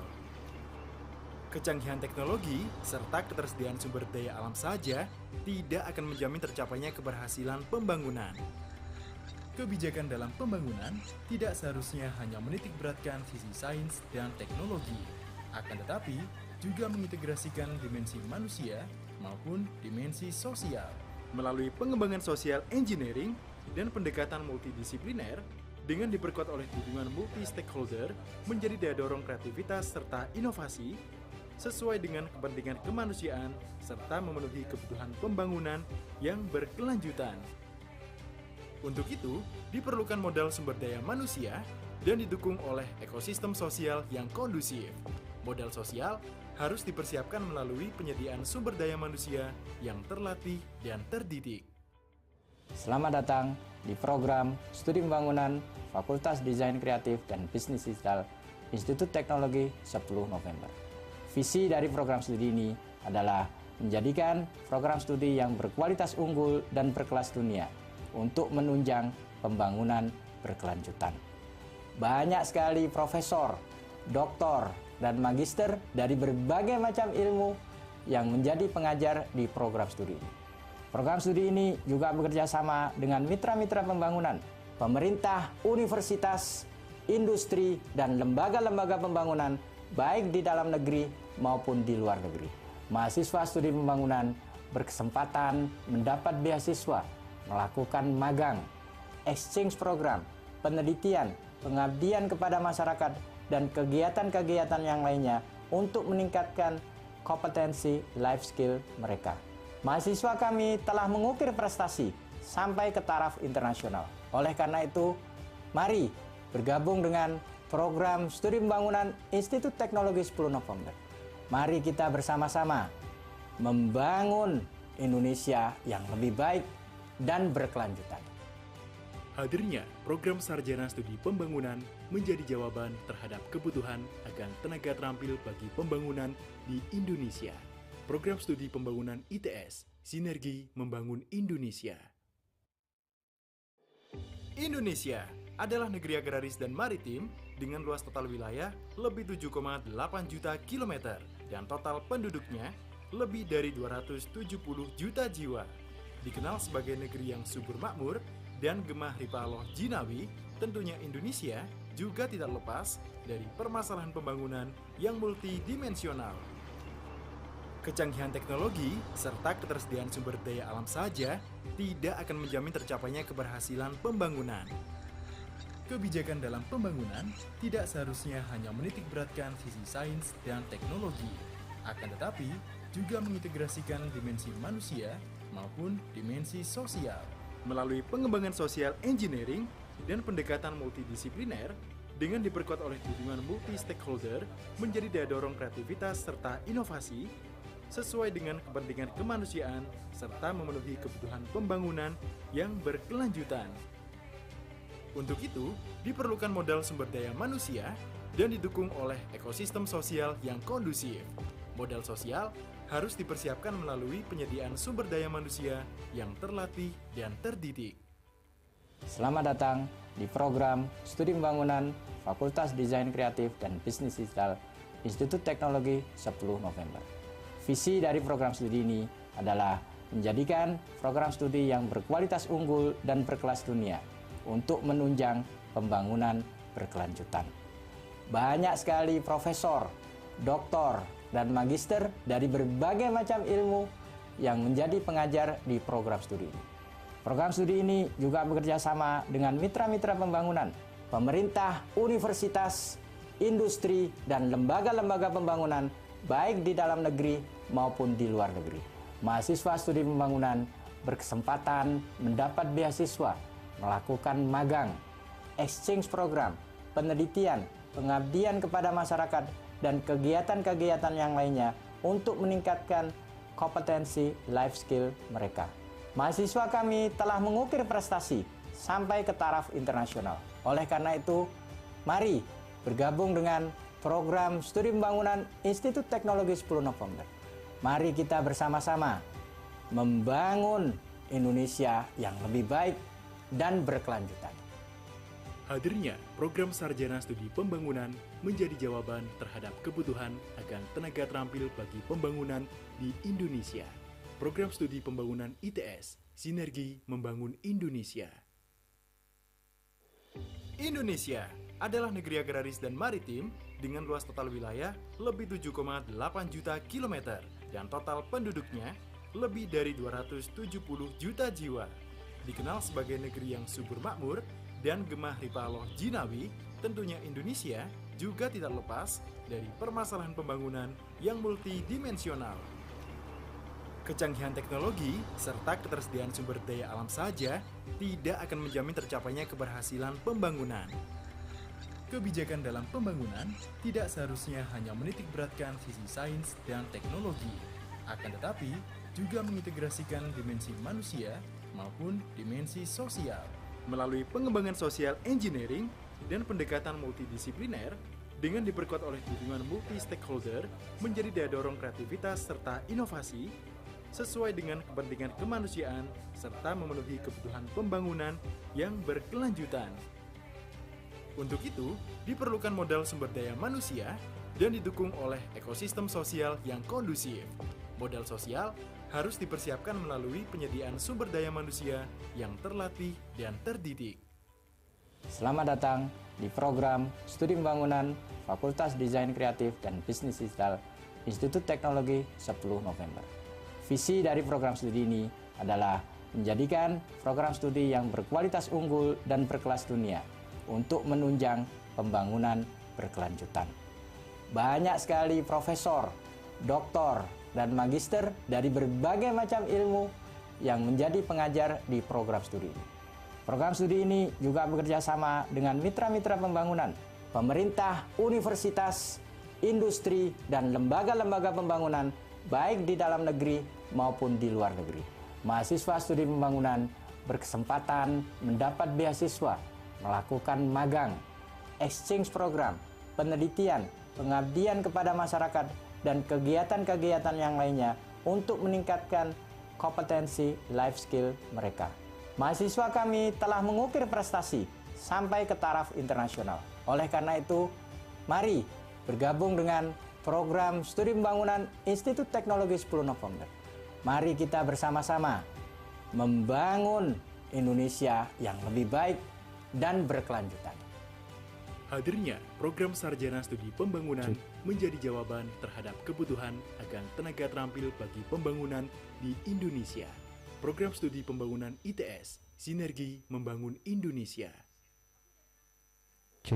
Indonesia adalah negeri agraris dan maritim dengan luas total wilayah lebih 7,8 juta kilometer dan total penduduknya lebih dari 270 juta jiwa.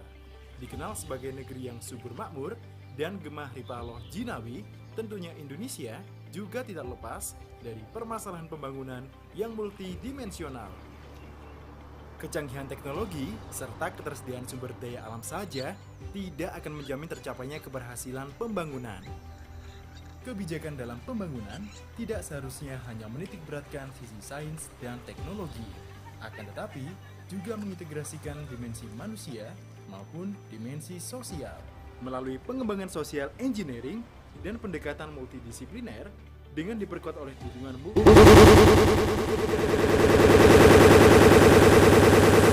kepentingan kemanusiaan serta memenuhi kebutuhan pembangunan yang berkelanjutan. Untuk itu, diperlukan modal sumber daya manusia dan didukung oleh ekosistem sosial yang kondusif. Modal sosial harus dipersiapkan melalui penyediaan sumber daya manusia yang terlatih dan terdidik. Selamat datang di program Studi Pembangunan Fakultas Desain Kreatif dan Bisnis Digital Institut Teknologi 10 November. Visi dari program studi ini adalah menjadikan program studi yang berkualitas unggul dan berkelas dunia untuk menunjang pembangunan berkelanjutan. Banyak sekali profesor, doktor, dan magister dari berbagai macam ilmu yang menjadi pengajar di program studi ini. Program studi ini juga bekerja sama dengan mitra-mitra pembangunan, pemerintah, universitas, industri, dan lembaga-lembaga pembangunan baik di dalam negeri maupun di luar negeri. Mahasiswa studi pembangunan berkesempatan mendapat beasiswa, melakukan magang, exchange program, penelitian, pengabdian kepada masyarakat, dan kegiatan-kegiatan yang lainnya untuk meningkatkan kompetensi life skill mereka. Mahasiswa kami telah mengukir prestasi sampai ke taraf internasional. Oleh karena itu, mari bergabung dengan program studi pembangunan Institut Teknologi 10 November. Mari kita bersama-sama membangun Indonesia yang lebih baik dan berkelanjutan. Hadirnya program Sarjana Studi Pembangunan menjadi jawaban terhadap kebutuhan akan tenaga terampil bagi pembangunan di Indonesia. Program Studi Pembangunan ITS, Sinergi Membangun Indonesia. Indonesia adalah negeri agraris dan maritim dengan luas total wilayah lebih 7,8 juta kilometer dan total penduduknya lebih dari 270 juta jiwa. Dikenal sebagai negeri yang subur makmur dan gemah ripaloh jinawi, tentunya Indonesia juga tidak lepas dari permasalahan pembangunan yang multidimensional.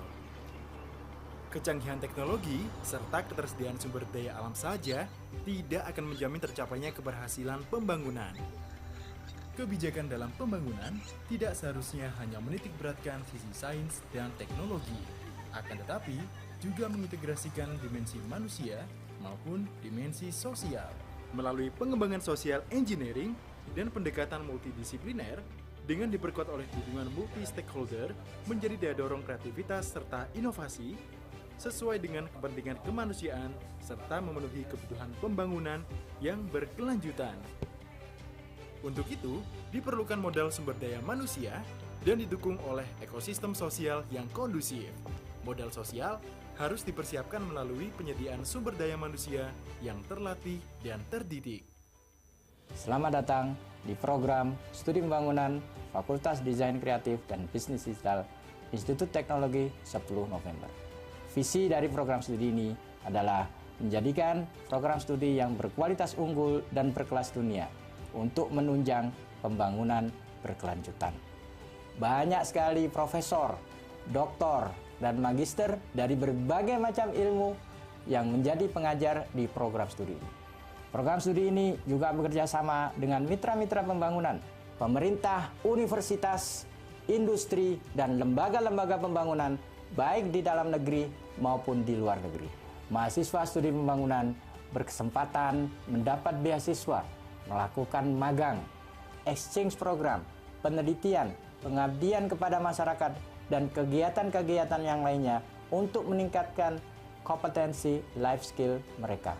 Mahasiswa kami telah mengukir prestasi sampai ke taraf internasional. Oleh karena itu, mari bergabung dengan program studi pembangunan Institut Teknologi 10 November. Mari kita bersama-sama membangun Indonesia yang lebih baik dan berkelanjutan. Hadirnya program Sarjana Studi Pembangunan menjadi jawaban terhadap kebutuhan akan tenaga terampil bagi pembangunan di Indonesia. Program Studi Pembangunan ITS, Sinergi Membangun Indonesia. Indonesia adalah negeri agraris dan maritim dengan luas total wilayah lebih 7,8 juta kilometer dan total penduduknya lebih dari 270 juta jiwa. Dikenal sebagai negeri yang subur makmur dan gemah ripaloh jinawi, tentunya Indonesia juga tidak lepas dari permasalahan pembangunan yang multidimensional. Kecanggihan teknologi serta ketersediaan sumber daya alam saja tidak akan menjamin tercapainya keberhasilan pembangunan. Kebijakan dalam pembangunan tidak seharusnya hanya menitikberatkan sisi sains dan teknologi, akan tetapi juga mengintegrasikan dimensi manusia maupun dimensi sosial.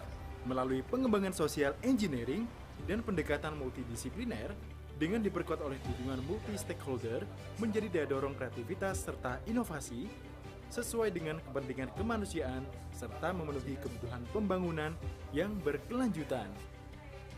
Untuk itu, diperlukan modal sumber daya manusia dan didukung oleh ekosistem sosial yang kondusif. Modal sosial harus dipersiapkan melalui penyediaan sumber daya manusia yang terlatih dan terdidik. Selamat datang di program Studi Pembangunan Fakultas Desain Kreatif dan Bisnis Digital Institut Teknologi 10 November. Visi dari program studi ini adalah menjadikan program studi yang berkualitas unggul dan berkelas dunia untuk menunjang pembangunan berkelanjutan. Banyak sekali profesor, doktor, dan magister dari berbagai macam ilmu yang menjadi pengajar di program studi ini. Program studi ini juga bekerja sama dengan mitra-mitra pembangunan, pemerintah, universitas, industri, dan lembaga-lembaga pembangunan baik di dalam negeri maupun di luar negeri. Mahasiswa studi pembangunan berkesempatan mendapat beasiswa, melakukan magang, exchange program, penelitian, pengabdian kepada masyarakat, dan kegiatan-kegiatan yang lainnya untuk meningkatkan kompetensi life skill mereka. Mahasiswa kami telah mengukir prestasi sampai ke taraf internasional. Oleh karena itu, mari bergabung dengan program Studi Pembangunan Institut Teknologi 10 November. Mari kita bersama-sama membangun Indonesia yang lebih baik dan berkelanjutan. Hadirnya program Sarjana Studi Pembangunan menjadi jawaban terhadap kebutuhan akan tenaga terampil bagi pembangunan di Indonesia. Program Studi Pembangunan ITS, Sinergi Membangun Indonesia. Indonesia adalah negeri agraris dan maritim dengan luas total wilayah lebih 7,8 juta kilometer dan total penduduknya lebih dari 270 juta jiwa. Dikenal sebagai negeri yang subur makmur dan gemah ripaloh jinawi, tentunya Indonesia juga tidak lepas dari permasalahan pembangunan yang multidimensional. Kecanggihan teknologi serta ketersediaan sumber daya alam saja tidak akan menjamin tercapainya keberhasilan pembangunan. Kebijakan dalam pembangunan tidak seharusnya hanya menitik beratkan sisi sains dan teknologi, akan tetapi juga mengintegrasikan dimensi manusia maupun dimensi sosial.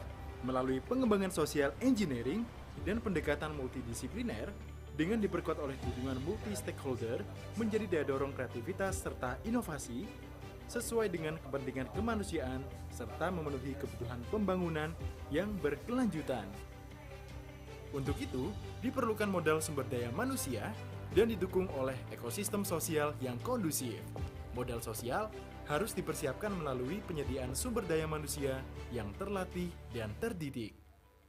Selamat datang di program Studi Pembangunan Fakultas Desain Kreatif dan Bisnis Digital Institut Teknologi 10 November. Visi dari program studi ini adalah menjadikan program studi yang berkualitas unggul dan berkelas dunia untuk menunjang pembangunan berkelanjutan. Banyak sekali profesor, doktor, dan magister dari berbagai macam ilmu yang menjadi pengajar di program studi ini. Program studi ini juga bekerja sama dengan mitra-mitra pembangunan, pemerintah, universitas, industri, dan lembaga-lembaga pembangunan baik di dalam negeri maupun di luar negeri. Mahasiswa studi pembangunan berkesempatan mendapat beasiswa, melakukan magang, exchange program, penelitian, pengabdian kepada masyarakat, dan kegiatan-kegiatan yang lainnya untuk meningkatkan kompetensi life skill mereka. Mahasiswa kami telah mengukir prestasi sampai ke taraf internasional. Oleh karena itu, mari bergabung dengan program Studi Pembangunan Institut Teknologi 10 November. Mari kita bersama-sama membangun Indonesia yang lebih baik dan berkelanjutan. Hadirnya program Sarjana Studi Pembangunan menjadi jawaban terhadap kebutuhan akan tenaga terampil bagi pembangunan di Indonesia. Program Studi Pembangunan ITS, Sinergi Membangun Indonesia. Indonesia. Assalamualaikum warahmatullahi wabarakatuh. Good afternoon, ladies and gentlemen. Finally, we come to the last agenda of the 4th International Conference on Global Development with the topic Innovation for Sustainable Development 2022. Now we will have outstanding speakers, Dr. Sylvia Berg from Erasmus University Rotterdam, and this session will be moderated by Ms. Hairunisa. Ms. Hairunisa is a lecturer of Development Studies Department of Institute Teknologi Sepuluh Nopember. She completed her master degree in Development Studies at the ISS Erasmus University Rotterdam and her bachelor degree in International Relations at the Hasanuddin University. Let's get started and please welcome Dr. Sylvia and Ms. Hairunisa.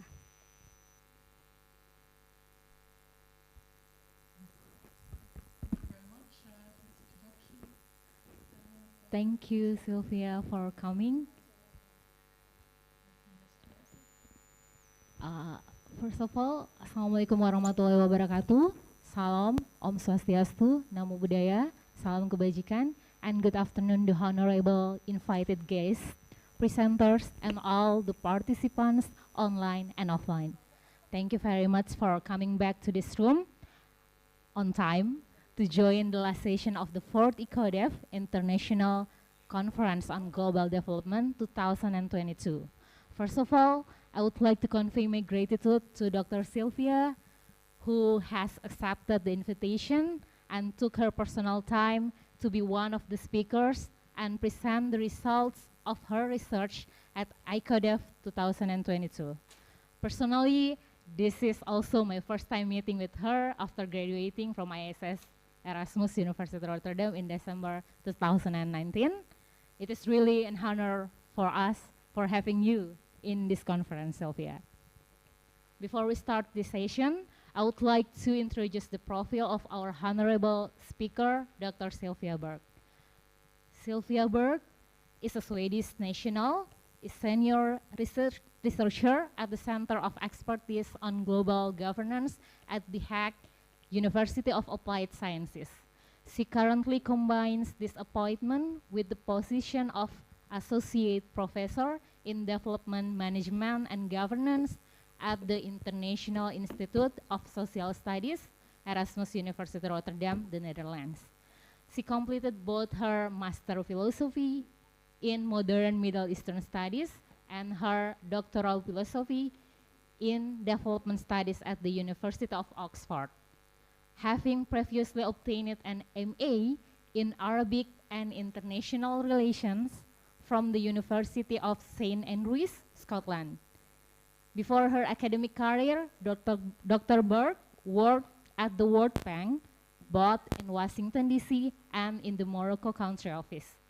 Dr. Berg has published widely on local governance and state-society relations in the Middle East and North Africa region. Last year, she led a research project funded by the municipality of The Hague on the effects of climate change on vulnerable population groups in The Hague, as well as the policy response to this issue. Dr. Berg is currently exploring the relevance of this research theme for developing countries and the MENA region in particular. She would like to contribute to the exchange of experiences and insights between policymakers and academics in the global south, as well as with those located in the global north. Her keynote at our conference today is part of this endeavor. Dr. Sylvia will present her research with the title, Global Warming, Why Local Heat Planes Are Needed to Protect City Dwellers from Life-Threatening Heat Waves. Without stalling any longer, ladies and gentlemen, please welcome Dr. Sylvia. Time is yours.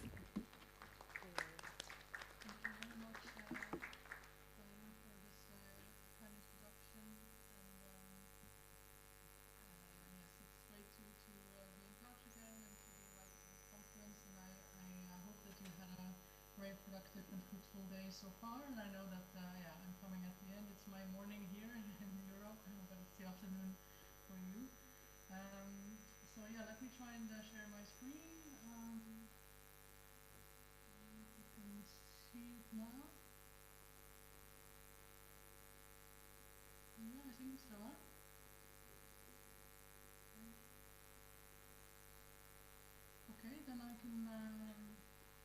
try and still make a start. So first of all, thank you so much for being with us and with me. And I want to say that my presentation will have two parts. One is, as was introduced, on the research project that we did in The Hague and what we learned from it. And then I would like to spend a little bit of time on what are the implications of this research for other countries and cities, and especially in the Global South, and in particular in the Middle East, North Africa region, where I have spent most of my academic life and professional life as well, actually. And so I thought it would be interesting to have a look at that. And then, of course, I prepared also some questions for discussion, and I also very much look forward to learning from you. So I hope that's agreeable to you, and let me see if I can actually switch the slides. Oh, yeah, there we go. So as you can see on the slide, and I'm sure it's not a surprise to you, and you've also seen the news, global warming is expressing itself in many ways. Flooding, of course, is also one of them, but here I'm focusing on heat waves. And especially also last summer was particularly bad in many places in the world, including in India and North America, and also, of course, in even South Asia, I think. But that's something I would like to learn from you. But of course, also in Europe, we've had a really bad, a lot of heat in the summer, a lot of forest fires as well. But here I'm focusing on the heat in urban areas and how it affects people. And I also want to move to The Hague, which you probably know from the Peace Palace, which is the picture here, and also the International Criminal Court. But maybe what you don't know is that it also has urban heat islands. These are the red parts in the map. And what's interesting is also that if we have different maps now. There's a map on loneliness, like how lonely are people, and maybe this is a very European problem, but our population is aging rapidly, and we don't have enough people to take care of our elderly people, and so they are often lonely, and this is actually a risk factor when it comes to heat waves, because they have nobody to take care of them and nobody to remind them that they should actually drink more or take more precautions. So in that sense, heat waves really can kill, and people have died from them. In 2003, for example, in Europe, 70,000 people have died. I think last summer, we know in the Netherlands it has been a few hundred, if not 1,000. We don't know exactly because we don't measure it, we don't record it when people die, what the cause of death is exactly. But it's definitely a problem, and it will become bigger because it's also getting hotter, and because our population is aging and also have more cardiovascular and other diseases also from unhealthy lifestyles, as you know. So this is something that we must really, and also the fact that these are not only people but also when you are poorer and therefore less able to afford sunscreens or air conditioning. I'm not saying we should use air conditionings because they also have negative effects for the climate, but then you can see that people are are disadvantaged in many ways. The elderly are also maybe the ones who don't have as much financial resources, and they also are lonely. So if you put these three maps on top of each other, you sort of can find out where the vulnerable people live, at least in Europe. And so our research questions, which we actually got from the Resilient The Hague office, which is a part of municipality, and this is because I'm also doing, as you know, applied research at the Applied Science University in The Hague, and so we went straight to them and asked, do you have any research questions for us? And they said, yes, we're working on heat, and could you please find out for us who these people are exactly, what are their needs, what are they actually doing already, and what are solutions that already are there, and also what can we do as a municipality to increase urban resilience with regard to heat. And so it wasn't a big project, but we had about 100,000 euros to spend last year, and together with ISS, where I also have a position and some colleagues there, and also ICFI, which is the International Center for Frugal Innovation, and it's located also at ISS. But yeah, we try to see who are the vulnerable people. I mean, yeah, and we focused on the independently living seniors of 65 years and above. And I'm not going to give too much detail of the actual locations because I know it's far away from you and it's just one city, but just to say that in one of the neighborhoods we have a very mixed population of immigrants, also from the Dutch Caribbean, from Suriname, from Morocco, from Turkey, and so yeah, they also tend to be from lower socioeconomic classes, but they also in fact have some resources which they can share with let's say native Dutch people. I don't know how to say this politically correct, but you know, Dutch people who have lived here or lived here for longer, and their parents are also Dutch, and they because they can learn from each other, because it turns out that, you know, immigrants from hotter countries already have experiences which they can share, so that's something we found. And so we did a survey on the streets, also we went at community centers and by a home care organization. And yeah, we didn't get as many as we aimed for, but still we had 164 people, and most of them live in rented, about 2/3 live in rented accommodation and 1/3 have owned. And also all of them lived in apartments, so nobody lived in like a villa, what we would call a villa. Yeah, and we also held focus group discussions and interviews. We interviewed all the local stakeholders that are involved, the municipal healthcare services as well, and housing corporations, because a lot of the people also lived in social housing, and other researchers, of course. And yeah, these are limitations. No research ever proceeds without any limitations and unanticipated challenges. One of them, which we did anticipate, I mean, we found out pretty quickly, is that we cannot get addresses from people in our target group because of privacy reasons and the European Data Protection Act. So yeah, we really just had to find them on the street, but of course then we got a selection bias because only those who are actually mobile and can do their own shopping go out, so we missed the ones that were most vulnerable. And of course, yeah, institutional barriers also in terms of accessing, again, data, and then of course we still have the COVID-19 threat also, and we didn't, what is ethical, what can you ask from people, and it limits interactions, and of course, and then the summer break was also, and that's also a finding, in fact, that, when you, in the summer is when also people are on holiday, so this means that vulnerable populations are even more vulnerable because their usual caretakers and their families might also be gone. But in our case, it also had an impact on getting contacts, getting people to answer our mails. And of course, the fact that there wasn't a heat wave last year when we did our research was particularly unfortunate, but you can't plan these things. So we had to rely on people's memories of the heat wave in 2020 and what they did then and how they felt. But of course, it didn't help in terms of getting people interested to talk to us because it was pretty cold and rainy, and so asking them about heat was a bit of a challenge.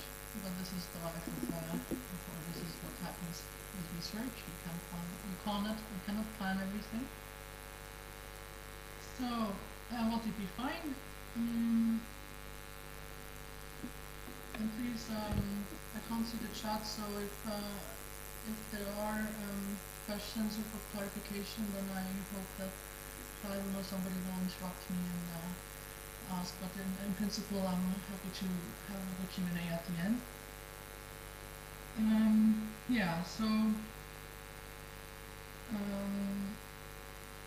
What are our findings?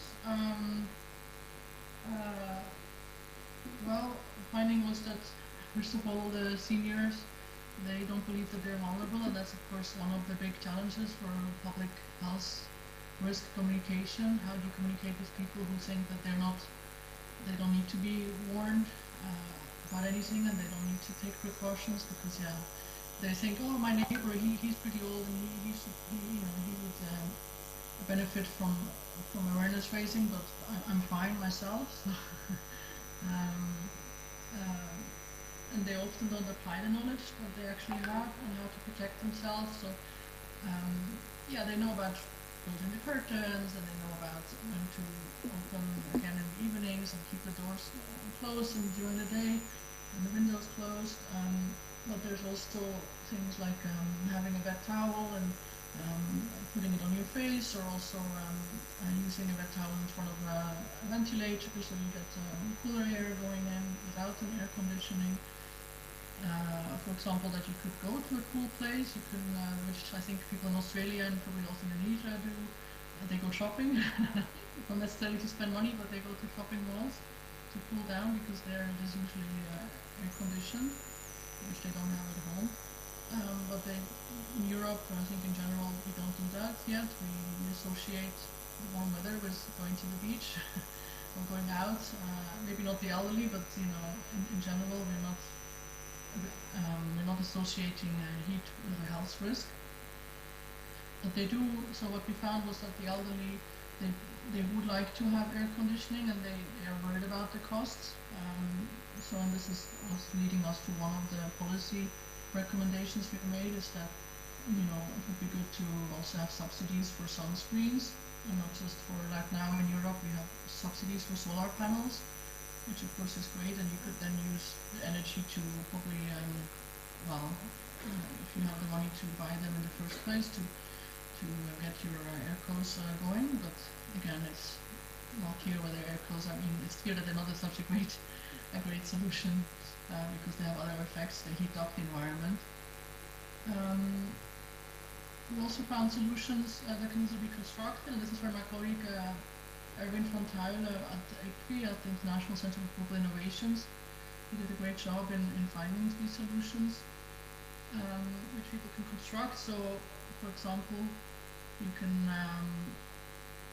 put what this here you see in the picture. It's like an awning, and because what often happens is that people are not allowed to put anything on their balconies when they're renting, especially from social housing, because the regulations, and so they're not supposed to put anything that can be permanent, so it has to be temporary. And this, for example, is one solution. If you don't have a sunscreen, an electric one or a manual one that you roll out, you could put this one up.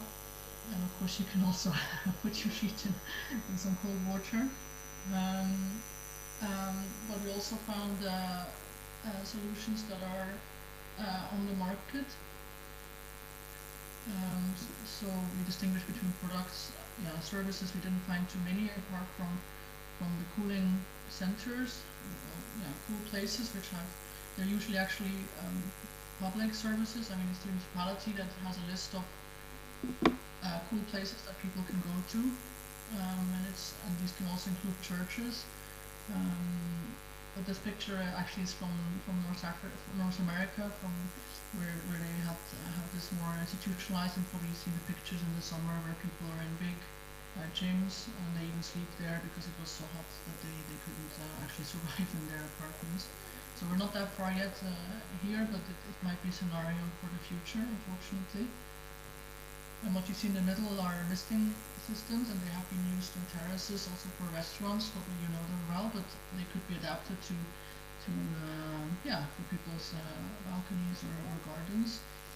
And then the final picture on the bottom. At the bottom you see window foils. You can't see them very well, but you can put something on your window, which you can still look out and everything, but it will reflect the heat away. So yeah, those are solutions. And then what I was most interested in as a governance researcher was, well, how does the governance of this look like? There's, so first of all, the informal networks, but also formal networks around seniors are really important. So also community centers where they might go to have lunch, but of course also there people that look after them. And so yeah, they need to be aware, also made aware. So we also, for example, we found one organization that trains people, like family members who take care of their parents, and they could include such a module on heat in their training program, for example. But yeah, there's really a fragmentation, lack of awareness of who does what. Yeah, you have a lot of sort of formal people in charge and then experts, and they speak a certain language, but then yeah, the people on the ground, the people who actually do the home care, the home carers, and the citizens themselves, they speak maybe a different language, so there's a bit of a disconnect. And also, for example, the importance of the janitor, like somebody who is in the building. When you come in at the reception, this person usually knows who is in the building and how they're doing and who they are, and maybe that person could also have more of a role to raise awareness. Yeah, but the problem really with heat, and that's really the main point of this lecture, is that we must see it as a comprehensive, as a multi-dimensional problem, which needs solutions not just on the individual level, so what people are doing for their health, but also the public space, so what we call in English habitat. So we have 3H, we have habitat, housing and health.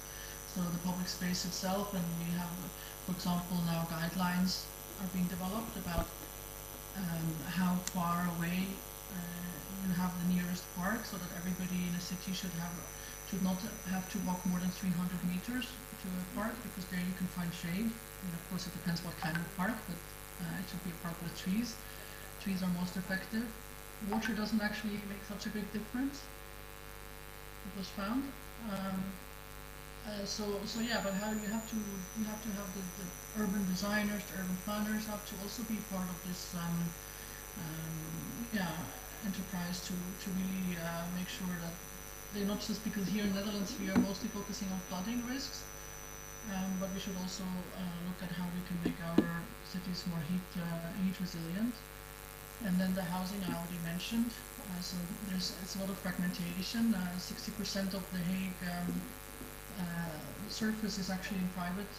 It's in private hands. So the municipality cannot dictate much more than, I think, your facade, so that it should look nice, etc. But anything that happens in your house or outside, it's the owners are in charge, and of course many times these are corporations, housing corporations or private developers. So we need to get those also on board.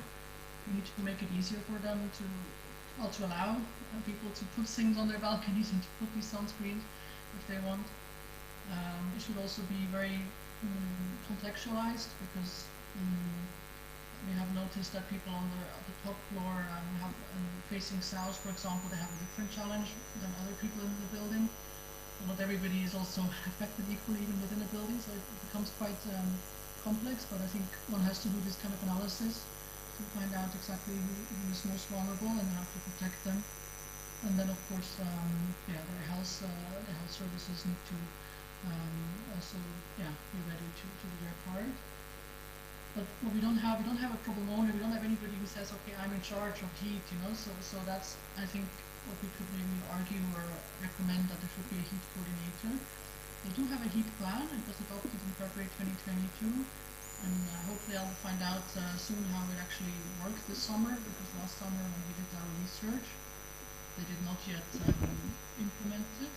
But it's basically a communication plan. I mean, it basically says who will talk to whom and who will, like with the early warning, who will activate the early warning system, and we are using the national heat plan for that. So when the national heat plan is activated by our meteorological and public health institute, then they send an email to all their people on their list, also including municipalities, to say that the national heat plan has been activated, and then local municipalities can activate their local heat plan.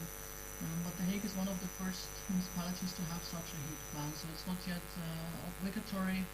It's really just voluntary.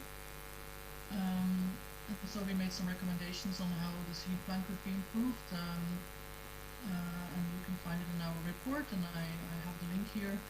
And we also have a blog that we published on the ISS blog called Bliss this summer on the frugal innovations that we found. So yeah, I think there was maybe one slide. Yeah, this one also to show the. If I can go back one more time, just to show you what the picture means. On the right, it's the political parties in The Hague, and there was an election in March this year, so it was also a question, to what extent do politicians find this important? And so just to highlight, there's also a political aspect to this, and can you get votes as something that is a danger, but it also only affects people for a relatively short part of the year. So we think this will probably become longer in the future. But then, what's the political salience of this topic? Yeah.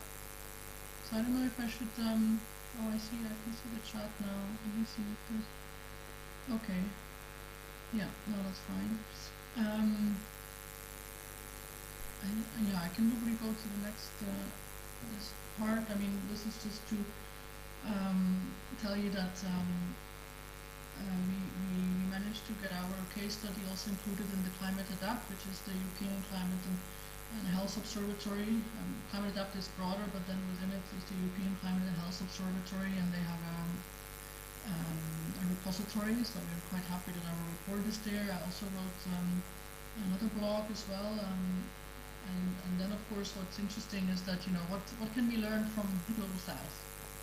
And this is really the second part of my lecture. Yeah, because there are, of course, I think there are things that we can share. And one very practical thing, of course, is, why this is a picture from the south of Spain. Why are the houses in the Mediterranean countries, why are they painted white? That's obviously not a coincidence. And white reflects the sunlight much better. And also, even in India, I found a report that people also painting their flat roofs white, even corrugated roofs. I think also in slum areas. So yeah, this could be a solution. Which I'm not saying in the Netherlands we should paint our. Well, I think I am saying we should paint them white. Maybe not to the extent that they are in the south of Spain, but people are actually painting also their roofs white here as well. And it could become more known. I think it should become more known that this is an option. And so I want to move now to the MENA region, which is the region I have studied in the past extensively, especially the governance aspects of it. And yeah, you can see that in this recent article that it's really going to be a prominent climate change hotspot, and this was also in the last intergovernmental panel on climate change. The last report also pointed this out. So yeah, and as you know, the region already is very arid, so this is going to be quite a problem. And we can definitely see, unfortunately, a worrying trend. Since the 1970s, warm days and nights have almost doubled in frequency. Temperatures are predicted to increase by 3 degrees by 2050, and also the urban heat island effect, which maybe I didn't explain yet, but it basically means that in urban areas the tarmac and the building materials, and it reflects the heat even more. So yeah, you have there's more heat in urban areas. So and there it increases by I think another 2 or 3 degrees. So on top of so that's really an extra. And we know that more people will live in cities. And of course, the heat-related health problems, including mental and physical fatigue, and increased livelihoods of exhaustion, heart attack, and of course, eventually mortality are therefore also increasing. And in fact, some people argue that heat stress may be the most serious threat to human health caused by climate change in the MENA region. So yeah, I really think we need to take this very seriously, and I have a chance in November to attend COP27 in Egypt, and I hope to find people there and to work with me on this, and to also learn from the experts that are going to be there. Yeah, the most vulnerable people. So this is interesting because I've talked to you a lot about the elderly people in The Hague, because those are seen as our most vulnerable people, even though we also have homeless and they're also vulnerable, but yeah, for the research we focused on the elderly. But of course in developing countries you also have more people maybe working outdoors. I mean, we also have construction workers, but they are also mostly on holidays in the summer. But in other countries they have to work during the heat, or you can adapt the time so that they get a break at the hottest hours. But still, the street vendors, for example, they don't maybe have a choice. They simply need to earn money out in the heat, and also refugees and people living in camps, internally displaced people. If you live in a tent, etc., then of course it's also very difficult to protect yourself. So,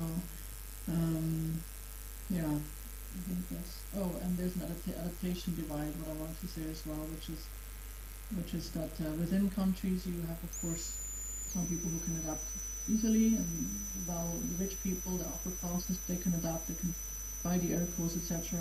But then you have others who can't. So within cities, but also within countries, but also between countries. And then for the policy response, this is only based on the desk research. So I haven't done interviews on this yet, but this will be my next step. And we can basically see that, yeah, there are no coherent climate change principles, norms, and standards across the region. There are some what they call green building councils that have developed building guidelines, but they're also not mandatory. And the problem really is that city planning and management are disconnected from disaster risk and resilience building. So yeah, you might have two departments in one city, but they don't really talk to each other. And also the planning processes are different. They're not integrated. So we need legislation to make that possible, also into the broader development planning, maybe at the country level. And of course, I have studied decentralization processes around the world, and I have often come across this problem of overlapping mandates between the central level, the provincial or regional level, and the local level. And it's not clear who is actually in charge, whose responsibility is it. Is it a health issue? Is it a climate change issue? Well, it's both, so you need to get organized. But also limited exchange of information across institutions. Sometimes this data that, of course, we also need, so that's another thing that we need is improved coordination. But we also need more data, about heat, so we need more equipment to measure heat and different points in the city. We need better forecasting capacity and also these early warning systems. So, but as long as data or knowledge is seen as power and not shared between different departments in the city, then of course that's still a problem. Yeah, so those are the policy responses. And of course what you see on the picture is that, far from building green cities, mostly built, this is Dubai. Yeah, you see this is, you can hardly see any green here, and this of course increases the urban heat island effect, and they have investment has concentrated in the high income real estate and global business competitiveness, and so they haven't really thought about the people actually living in the city. So you also see these trends in Casablanca and Morocco and in Mecca and in Saudi Arabia. And so just to give you some solutions, and I'm almost at the end of my lecture. So first of all, on the bottom left, you can see, of course, some adaptations that people are doing now by constructing more solar panels, installing more solar panels, by encouraging having green roofs, reflective roofs. They could also be white roofs. Window shading and solar cooling. And Jordan is reported to be the first developing country to use solar thermal energy to cool buildings and to reduce cooling power consumption. And then, of course, other architectural solutions, where you put your windows, the architectural materials which are thermally responsive, etc. So, what we see also here on this picture, on the top right is a wind tower, which is a very old building tradition found in the Gulf region in Iran. And I'm not quite sure how it works. I haven't seen it myself, but it draws in the air where you have the breeze, so it's positioned where the wind is usually coming from, and then it goes inside and it takes away the hot air out again on the other side. So yeah, apparently this is quite effective, and it's also combined with underground canals so that you can have like an airco because air conditioning also uses water, of course. So you can also use the cooling effect of the water that's under the building to pull it through the living spaces. And then on the other side, maybe you don't see it so well, but there's on the top left you see a picture of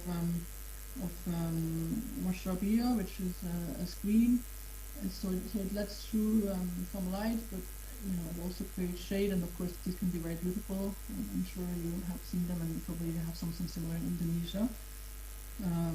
And then on the bottom right is a picture of Masdar City in Abu Dhabi, which I'm not sure you have heard of. It was conceptualized, the building was started in 2007, and it was supposed to be the first net zero emission city in the world.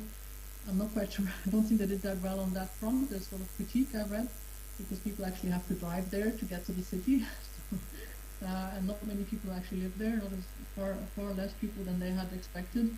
So it is mostly a city of startups and innovative people and urban designers. But still, what is interesting is that they also looked into these traditional building traditions in the Middle East, North Africa regions, and they adopted them. So, for example, how you position narrow streets, and how you position the buildings along the streets, and to create shade, and also to make sure the airflow circulates better. So what's called passive shading. So the temperature in the streets is as low as 20 degrees, whereas just meters away in the desert sand, the temperature is as high as 35 degrees. So this can really make a big difference. So this is just to say that we need better, adapted building design in the future. And this is maybe also something that you can contribute to in your careers. Finally, my own research agenda is and which I would like to share with you to see if maybe you want to work with me on this, is to identify and study these institutional barriers to collaborative and good governance in this area. How can we foster transparent, accountable, multi-stakeholder governance for urban resilience? Or what mechanisms can we think of that will bring people together from different, from NGOs like the Red Cross, from the health services, from the public space designers, urban planners, the citizen representative organizations, the care organizations, the housing corporations. How can we get all of them together in a system that actually functions when a heat wave strikes? And also and this links to another research stream of mine, which is social accountability, which is about how can we actually use the data that's already available, such as some maps that I showed you at the beginning, because these maps exist for Dutch cities and maybe also for many of the cities around the world.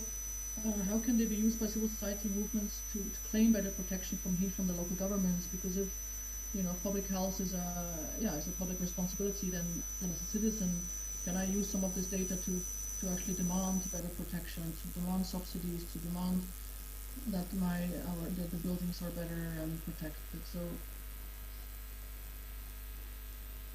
I see that, think everything is. So I'm coming to my last slide, which is, oh yeah, well, the role of the EU in regulating this sort of. So this is just to thank you and to show you some of the frugal innovations that I found online.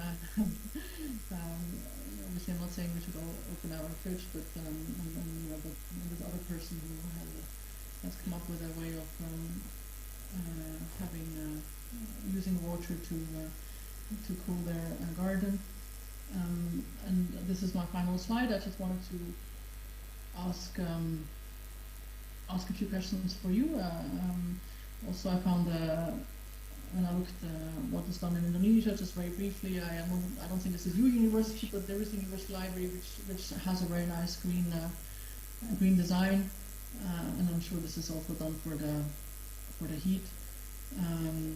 And so my questions to you are heat waves. Of course, you can ask me any questions, but I would also like to learn from you. And first of all, are they a problem? Are heat waves a problem in Indonesia?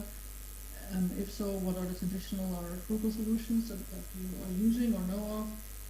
And of course, what is the policy response and what challenges is it facing? And finally, can this contribute to the research agenda of your department? Yeah, that's what I wanted to share. I don't know if we can somehow leave this last slide up for you to see, but then maybe, yeah, I don't know, I would have to stop sharing as well. Okay. Yeah. Okay. Okay, are you done, Sophia? Yeah, I'm done. Okay. So this is the end of my lecture. Yeah. Okay, thank you so much for your presentation. Okay, you want to give applause? Okay. Okay, maybe you can show your previous slide before the question for us. Yeah. Sorry. Okay. Are heat waves also a problem in Indonesia? Is there anyone to answer this question? For me personally, yes, it is a problem also in Indonesia because in Surabaya, in here, is also one of the hottest city in Indonesia. And years by years, the degree is also increasing. And for the traditional or frugal solution that we are using, I think same as the Society of the Hague of the Netherlands, that most of the people also don't consider about the heat wave impacts for their life, especially.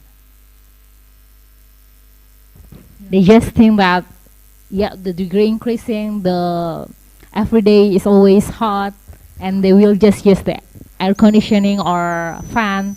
So it is also a problem in Indonesia because people publicly don't realize that it is a problem. Yeah, and then I think maybe one thing I can add is also the air pollution, right? Because pollution together with heat is also very bad for your lungs. I mean, people get asthma, and even I talked to a researcher in Morocco who has looked into air pollution. She said, well, the mothers, they know for sure when even because official data doesn't exist because it would look bad probably for the government, so they don't want to publish such data, but they can tell, the mothers can tell because their children are getting asthma attacks, and I think it's worse even on hot days. So the air pollution and heat together is a very bad combination. Okay, and also for the last question, what research could the department launch on this topic? I think it's also a good question because the research could be also the effect of the heat waves on not only on the people itself, but other sectors like agriculture or another sectors. Because the heat waves also gives influence to the agriculture sector. Yeah, no, for sure. I didn't look at droughts. I should have made it more clear that my lecture was really only about urban effects of heat waves on urban areas and urban populations, but of course, droughts are also a huge problem. Yeah. Okay, thank you so much for your presentation and the questions. It's really a good question for us to think deeper about the problem of heat waves. Okay, now we will move to the Q&A session. For the offline participants, please kindly raise your hands if you have questions. And for all the online participants, you can use the raise hand option, or you can directly write your question in the chat box. Currently, we have a question from Miss Endang. Miss Endang, do you want to ask the question directly? Okay, thank you. Maybe you can use the mic. Thank you, Ibu Nisa. Halo, Ibu Sylvia. Hello. Hello? Yeah, okay. I'm very appreciate join with your presentations. My name is, my complete name is Endang Susilawati. I'm a lecturer in the Department of Development Studies, and one of my subject is about environment. It is about environmental impact, introductions to environmental impact analysis, or EIA. I'm very interested with Ibu Sylvia topic concerning with current issue about heat wave, one of the global warming issue. Yeah. So I think your question is rather similar with my questions, especially in my country that we have two seasons, dry and wet season, and such as Ibu Nisa stated before that in Surabaya, the city of Surabaya, one of the city in Indonesia, is it hottest, the hottest degree in our environment. So that is my question. So is there is it impact of the issue? I mean, one of the global warming or heat wave. And also the second question is for vulnerable people, population. Is it what does it mean? Is it the populations of one of the object of your research? I mean, the impact population cause of this issue, heat wave issue, or respondent in your research. So I want to know about that. Yeah. So I'm not so sure with vulnerable people here. Sometime in I'm doing project in what is it called? LARAP, Land Acquisition and Resettlement Action Plan, and then one of the respondent is vulnerable here. So vulnerable here mean affected people that like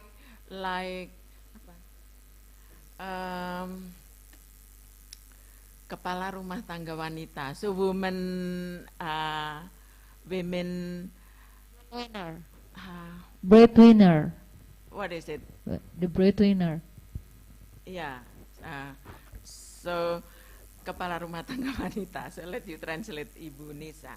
So I want to know vulnerable here in LARAP study and in your research. Yeah. Okay. And then the third question is about what factor that influence this issue, I mean heat wave, according to your result of your research. Okay, that is my question, Ibu Nisa. Thank you, Ibu Sylvia, with your material. It is very interesting material for me, yeah, as a lecturer of EIA, Environmental Impact Analysis. Thank you. Thank you so much for your question, Ms. Endang.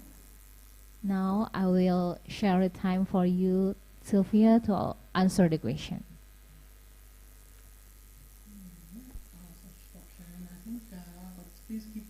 questions in mind that I put to you, and if anybody else would like to answer them, please.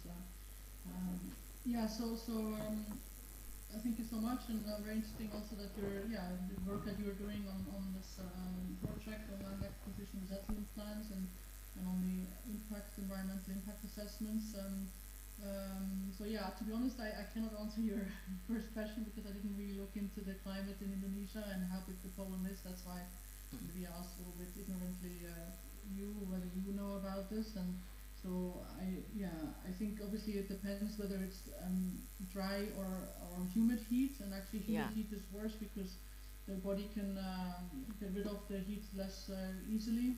When it's dry, you can sweat. I mean, that's how the body deals with the heat. It's trying to cool itself.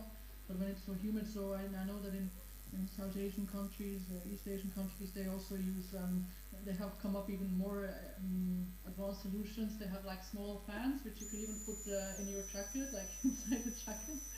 And you have also cooling jackets where you put, I think, ice blocks or, they tend to be heavy. So not only elderly people or weak people, but also, let's say, normally healthy people put these things because when they go to work or because they just for the trip, so I know there are other solutions, and I know that what I've seen. The vulnerable people in my research, it's a good question, are they, so we looked at the ones who are vulnerable already. We expect them to be vulnerable because their bodies are more or less able to deal with the heat. So elderly people, they naturally have, they for example, they drink less because elderly people don't feel that they're thirsty. It's a natural phenomenon. You simply, that when you get older, you don't have this trigger. So you drink less, and therefore you are more at risk of dehydration. You also don't maybe want to go to use the bathroom because you're afraid of, can't manage it very well, and you don't have help with you. So they're also more vulnerable because they don't want to open their windows when it's not safe at night on the ground floor. They don't know how, they can't maybe physically open the windows, it's too heavy for them. So things really basic things like that, but this is what makes them vulnerable. And of course, if you have then cardiovascular and other diseases, because the medicines, medication also works differently, and you need to know that. So medication works differently in your body, and if you're already taking medication that makes you lose liquidity, fluid, then it's a bad combination. So you have to adjust the dosage during a heat wave, but not many people know about this, and and I think their doctors don't tell them, or it's maybe they're on holidays as well, or so it's so we looked at those who are already vulnerable, but they might and their vulnerability is increased by the heat wave. It's made worse. I don't know. You asked me about the factors that influence the issue. I'm not quite sure maybe what you meant. If you could maybe clarify the question, please. Yeah. Is there any factor that influence this current issue? I mean, heat wave is the current issue of in global warming, like climate change, for example. What factor that influence that issue? So that well, I'm not a climate change expert. I'm really a governance expert, but what I know, I think most of it is known is that, of course, it's the emissions, right? It's the CO2 emissions. It's the fact that that simply we have created above the earth, we have created this shield, which is and sort of smog, and which doesn't let it doesn't get cool anymore. So that's our problem, how to live with this, the fact that we have emitted CO2 for so long, since the industrial revolutions and in Europe and maybe even earlier, and so there's this whole discussion about mitigation of CO2 emissions, and I'm not at the mitigation part of the story. I'm at the adaptation part. So I know mitigation is also important, but I leave that to the experts to decide. How can we bring down the emissions so that we can then bring down the temperature increase. But that's the main answer. And then of course, within countries you have then different things that make it worse. Different climatic properties. If you have mountains or not, or you have water, or you are along the coast, or you have deserts, or you have a lot of green, or what kind of green do you have? So trees are really the best thing, and then yeah, it's amazing. I once was in an oasis Yeah. in Morocco. I don't know, you probably you know what an oasis is, but it's amazing. The effect was at least, I think, 15, 20 degrees difference from stepping into the oasis from the desert. We arrived, and when we were under the trees, it was perfect. It was very pleasant. So yeah. Yeah, excuse me, Ibu Sylvia. So, I mean, this wave is happen naturally or happen because of the activity of artificial. So because of people activity like transportation system or industry activity or so according to your research. Yeah, that's it. I mean, I haven't done the research in terms of really finding out what exactly is contributing how much, but I think the IPCC report is very clear on that. So, I mean, there have been big studies have been done with all these experts to look at exactly what is causing this. So I would refer you to those reports. I haven't studied them myself in detail because, I'm more in the adaptation side of things. Like, okay, this is happening, and I know it's happening, but I want to know what can we do about it. How can we adapt? Because we cannot stop it. The fact that the global warming is happening, there might still be some people who doubt whether it's happening. I'm assuming that people here in this conference are not doubting, maybe too much, the fact that it is happening and that it's also human caused. It's caused by humanity, and it's not, and that we can therefore also we need to reduce it. And the countries have signed up to cutting their emissions. But it's very hard, and it's also very unfair because there's this whole discussion. But I don't want to maybe go into that discussion. Like, we should be cutting their emissions because Europe and the US and China has been able to grow economically because of emissions, and now we're telling the global south, sorry, but you cannot grow industrially anymore because you also have to cut emissions. So I know it's a big debate, but I don't want to maybe go into it. I mean, that's not my research, let's say. So yeah, I hope that's still a good answer for you. Thank you for your response. Okay, thank you for your answer, Sylvia. Is there any question from the offline participant and also for the online participants?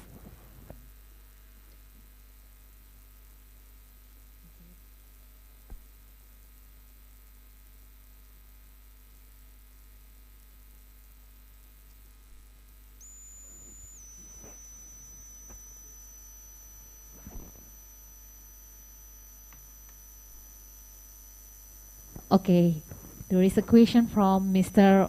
Ubaid. Thank you. Can you hear me? Thank you for the opportunity. I would like to ask to Dr. Sylvia Burr. The awareness to environmental protection in Indonesia, based on my perspective, is not that high. We still have a lot of homework to educate people the importance of environmental protections. Even our policies and regulations, I don't think that we have a very strong law of enforcement to support the protection of our environment.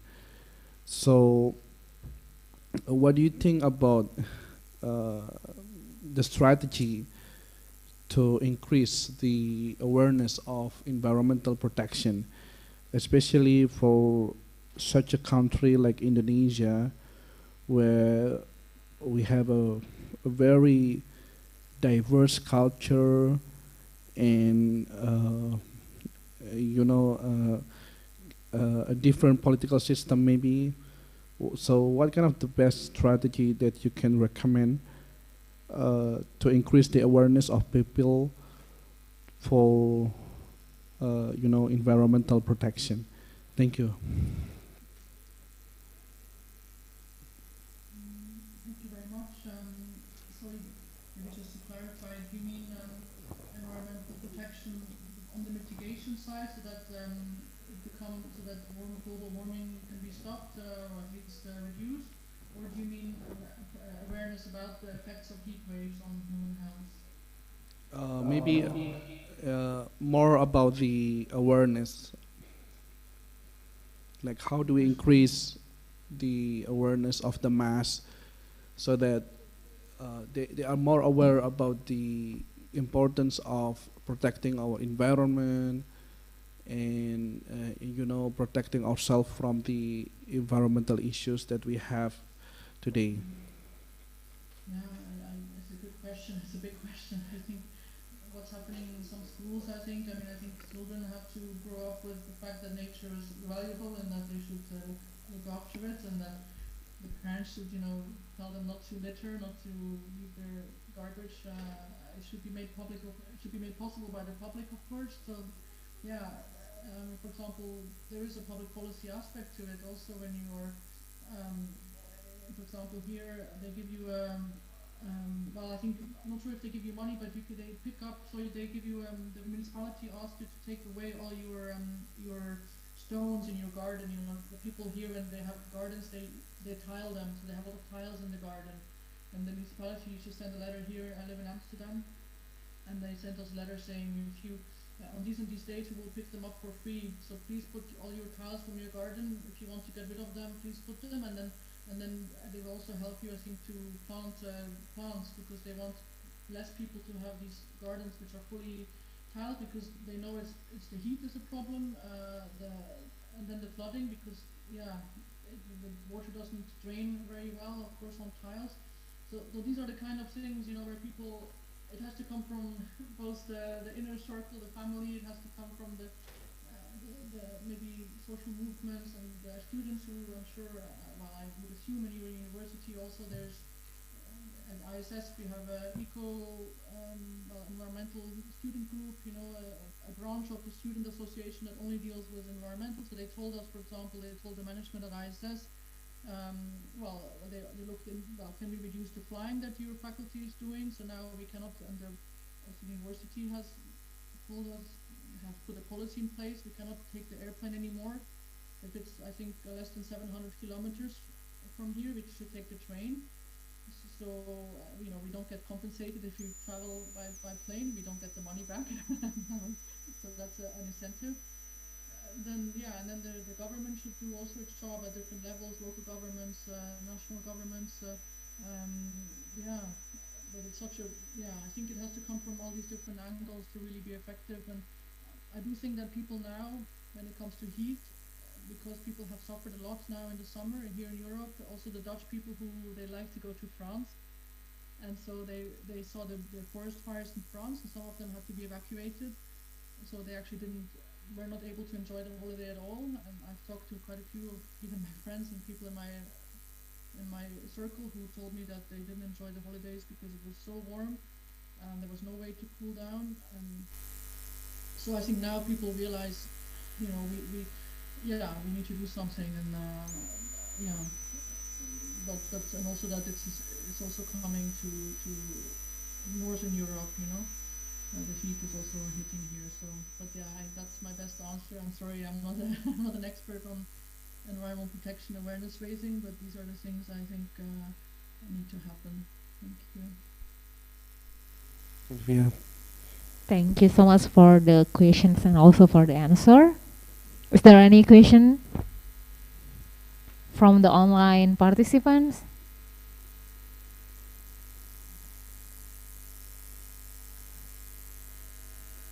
Okay, thank you. I have a question actually. As what I have read. Oh, okay, there is a question. Sorry. From Miss Ruth. Miss Ruth, now you can ask a question. Good evening from here, Mrs. Sylvia. This is from Bandung, Indonesia, actually not from Surabaya. The venue of this conference. I just want to share about a thing, not a question, something. Talking about these heat waves in Indonesia, we in Indonesia indeed experience in several city heat waves, like big city Jakarta, Surabaya, due to some industry activities. But but I'm now fortunately I'm now studying about the climate policy in Indonesia. So in Indonesia, this heat waves is not have a very specific attention from our government, because in Indonesia is we are now facing a very serious problem from climate change. Impact is the flood everywhere if wet season. Okay. So for your information, Indonesia have a very have quite quite settled about the climate governance for climate change adaptation for flood, but not for heat waves. So talking about the climate change mitigation, I agree with you. It is not our responsible. Climate change mitigation, but we we know for the Paris Agreement we have commitment to reduce some percent of greenhouse gas. So Indonesia also now makes some integration, a policy of integration, how to reduce adaptation and mitigation in one strategy in Indonesia. Now we are trying, and we call it low carbon development. Low carbon development. But for this thing, heat waves, from the several policy that I have read, there is no specific attention from our government to maintain that. Thank you, Ms. Sylvia. This is only information from our context in Indonesia about climate governance. Thank you, Ms. Hairunisa. Yeah, thank you very much for this input. Very useful for me to know, and I think the Netherlands and Indonesia are similar in the sense that they have focused on the flood risk and the flood danger, and not so much on the heat. And they are both waking up to this other threat as well. Yeah, thank you. Okay, thank you for your question and the input, Ms. Ruth. Now I have a question. As what I have read, the heat wave has started to be occurred since 2001. It means that has been happening from more than 20 years. My question is, from your research, I mean the previous time, is there any specific policy from the government, especially Europe, to address the heat wave? Yeah, that's a good question. So at the national level, of course, we have the environmental planning policies. We have at the local level, we have urban planning policies, and of course, they increasingly talk about heat, and we need to make our cities heat resilient as well as flooding resilient.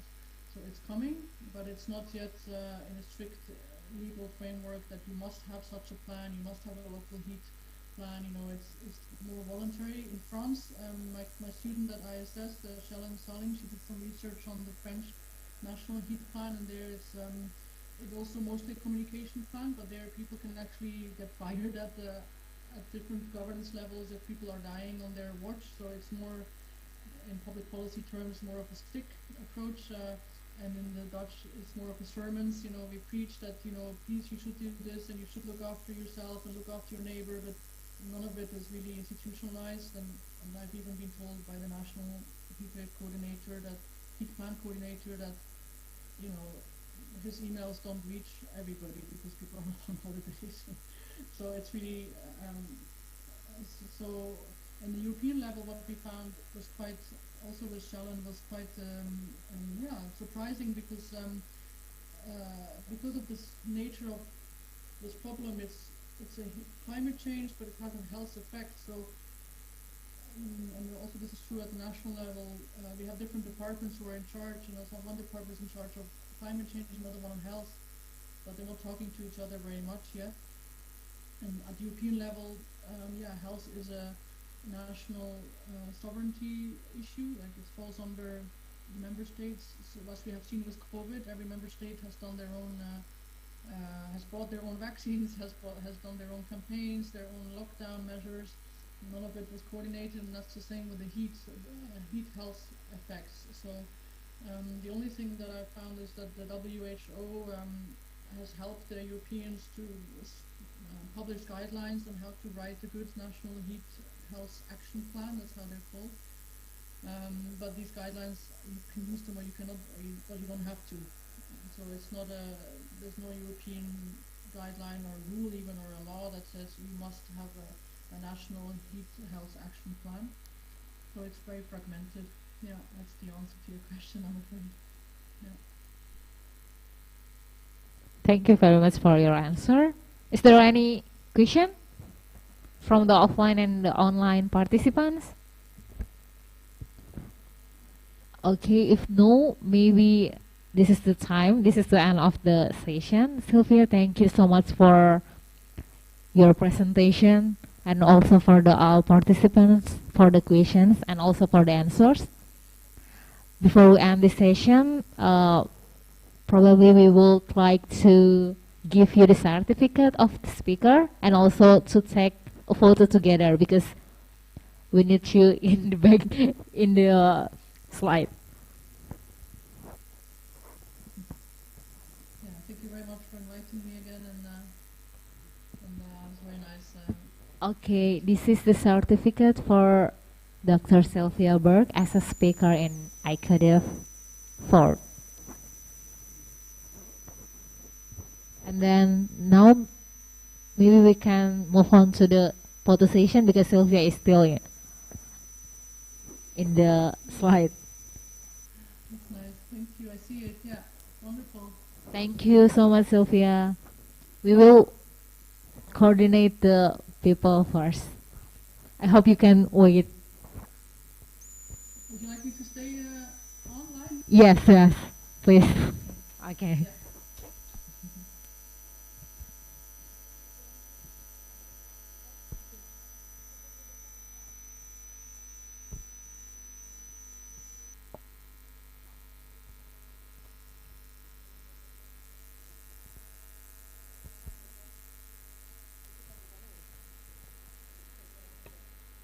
We're going to do the documentation session and we will take several photos. To the committee, please guide the photo session.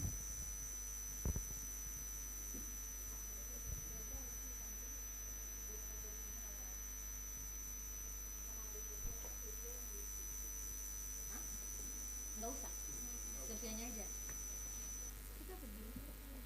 Diri aja nggak apa-apa.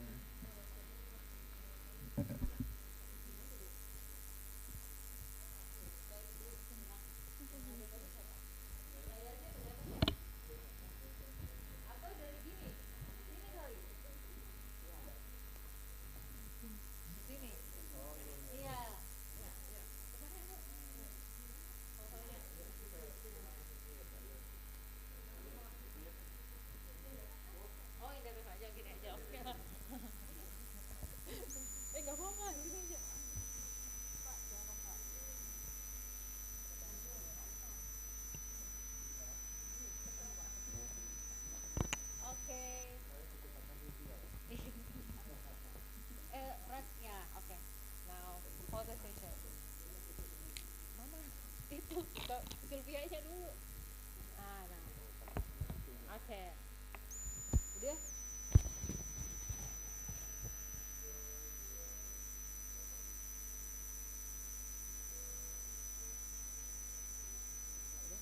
Udah? Oke, thank you.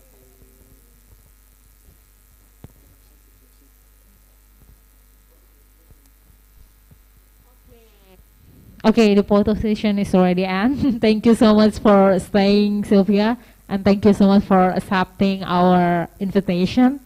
It's really insightful for us to have you here. Thank you so much. Yeah, it's a great pleasure for me, and wish you a good end of the conference. And thank you. Thank you. You're welcome. Okay, I will give the session to the MC. Thank you very much, Dr. Sylvia and Ms. Khairunisa. Representing the entire committee, I would like to say thank you very much for your today's participation. And thank you very much for your today. And we do apologize for any mistakes or shortcomings throughout this event. Before we wrap up, we sincerely thank to Dr. Sharmini, Professor Muhammad Rizal, Dr. Arfan Fahmi, Professor Bangun Mulyo Sukojo, Miss Yunistianingsih, Dr. Sylvia Burke, Miss Hoirnisa, and all the committee members who have worked very hard to prepare ICODEV this year, and of course all the participants. Thank you for all your great support. This is the end of ICODEV 2022. It's been an honor for us to facilitate ICODEV today. However, we look forward to meet you again at ICODEV 2023. Wassalamualaikum warahmatullahi wabarakatuh. Thank Thank you and see you next year.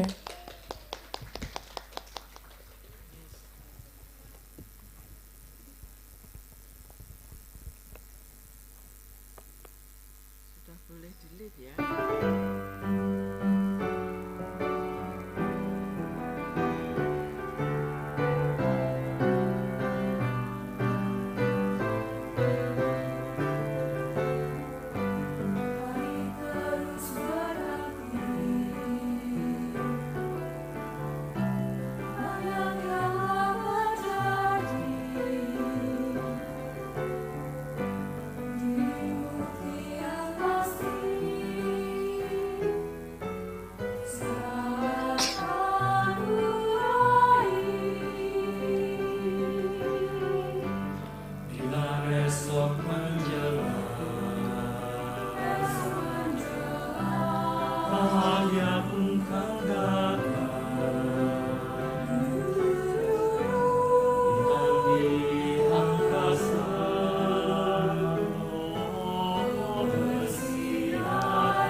Tempatku tersenyum di pagi hari.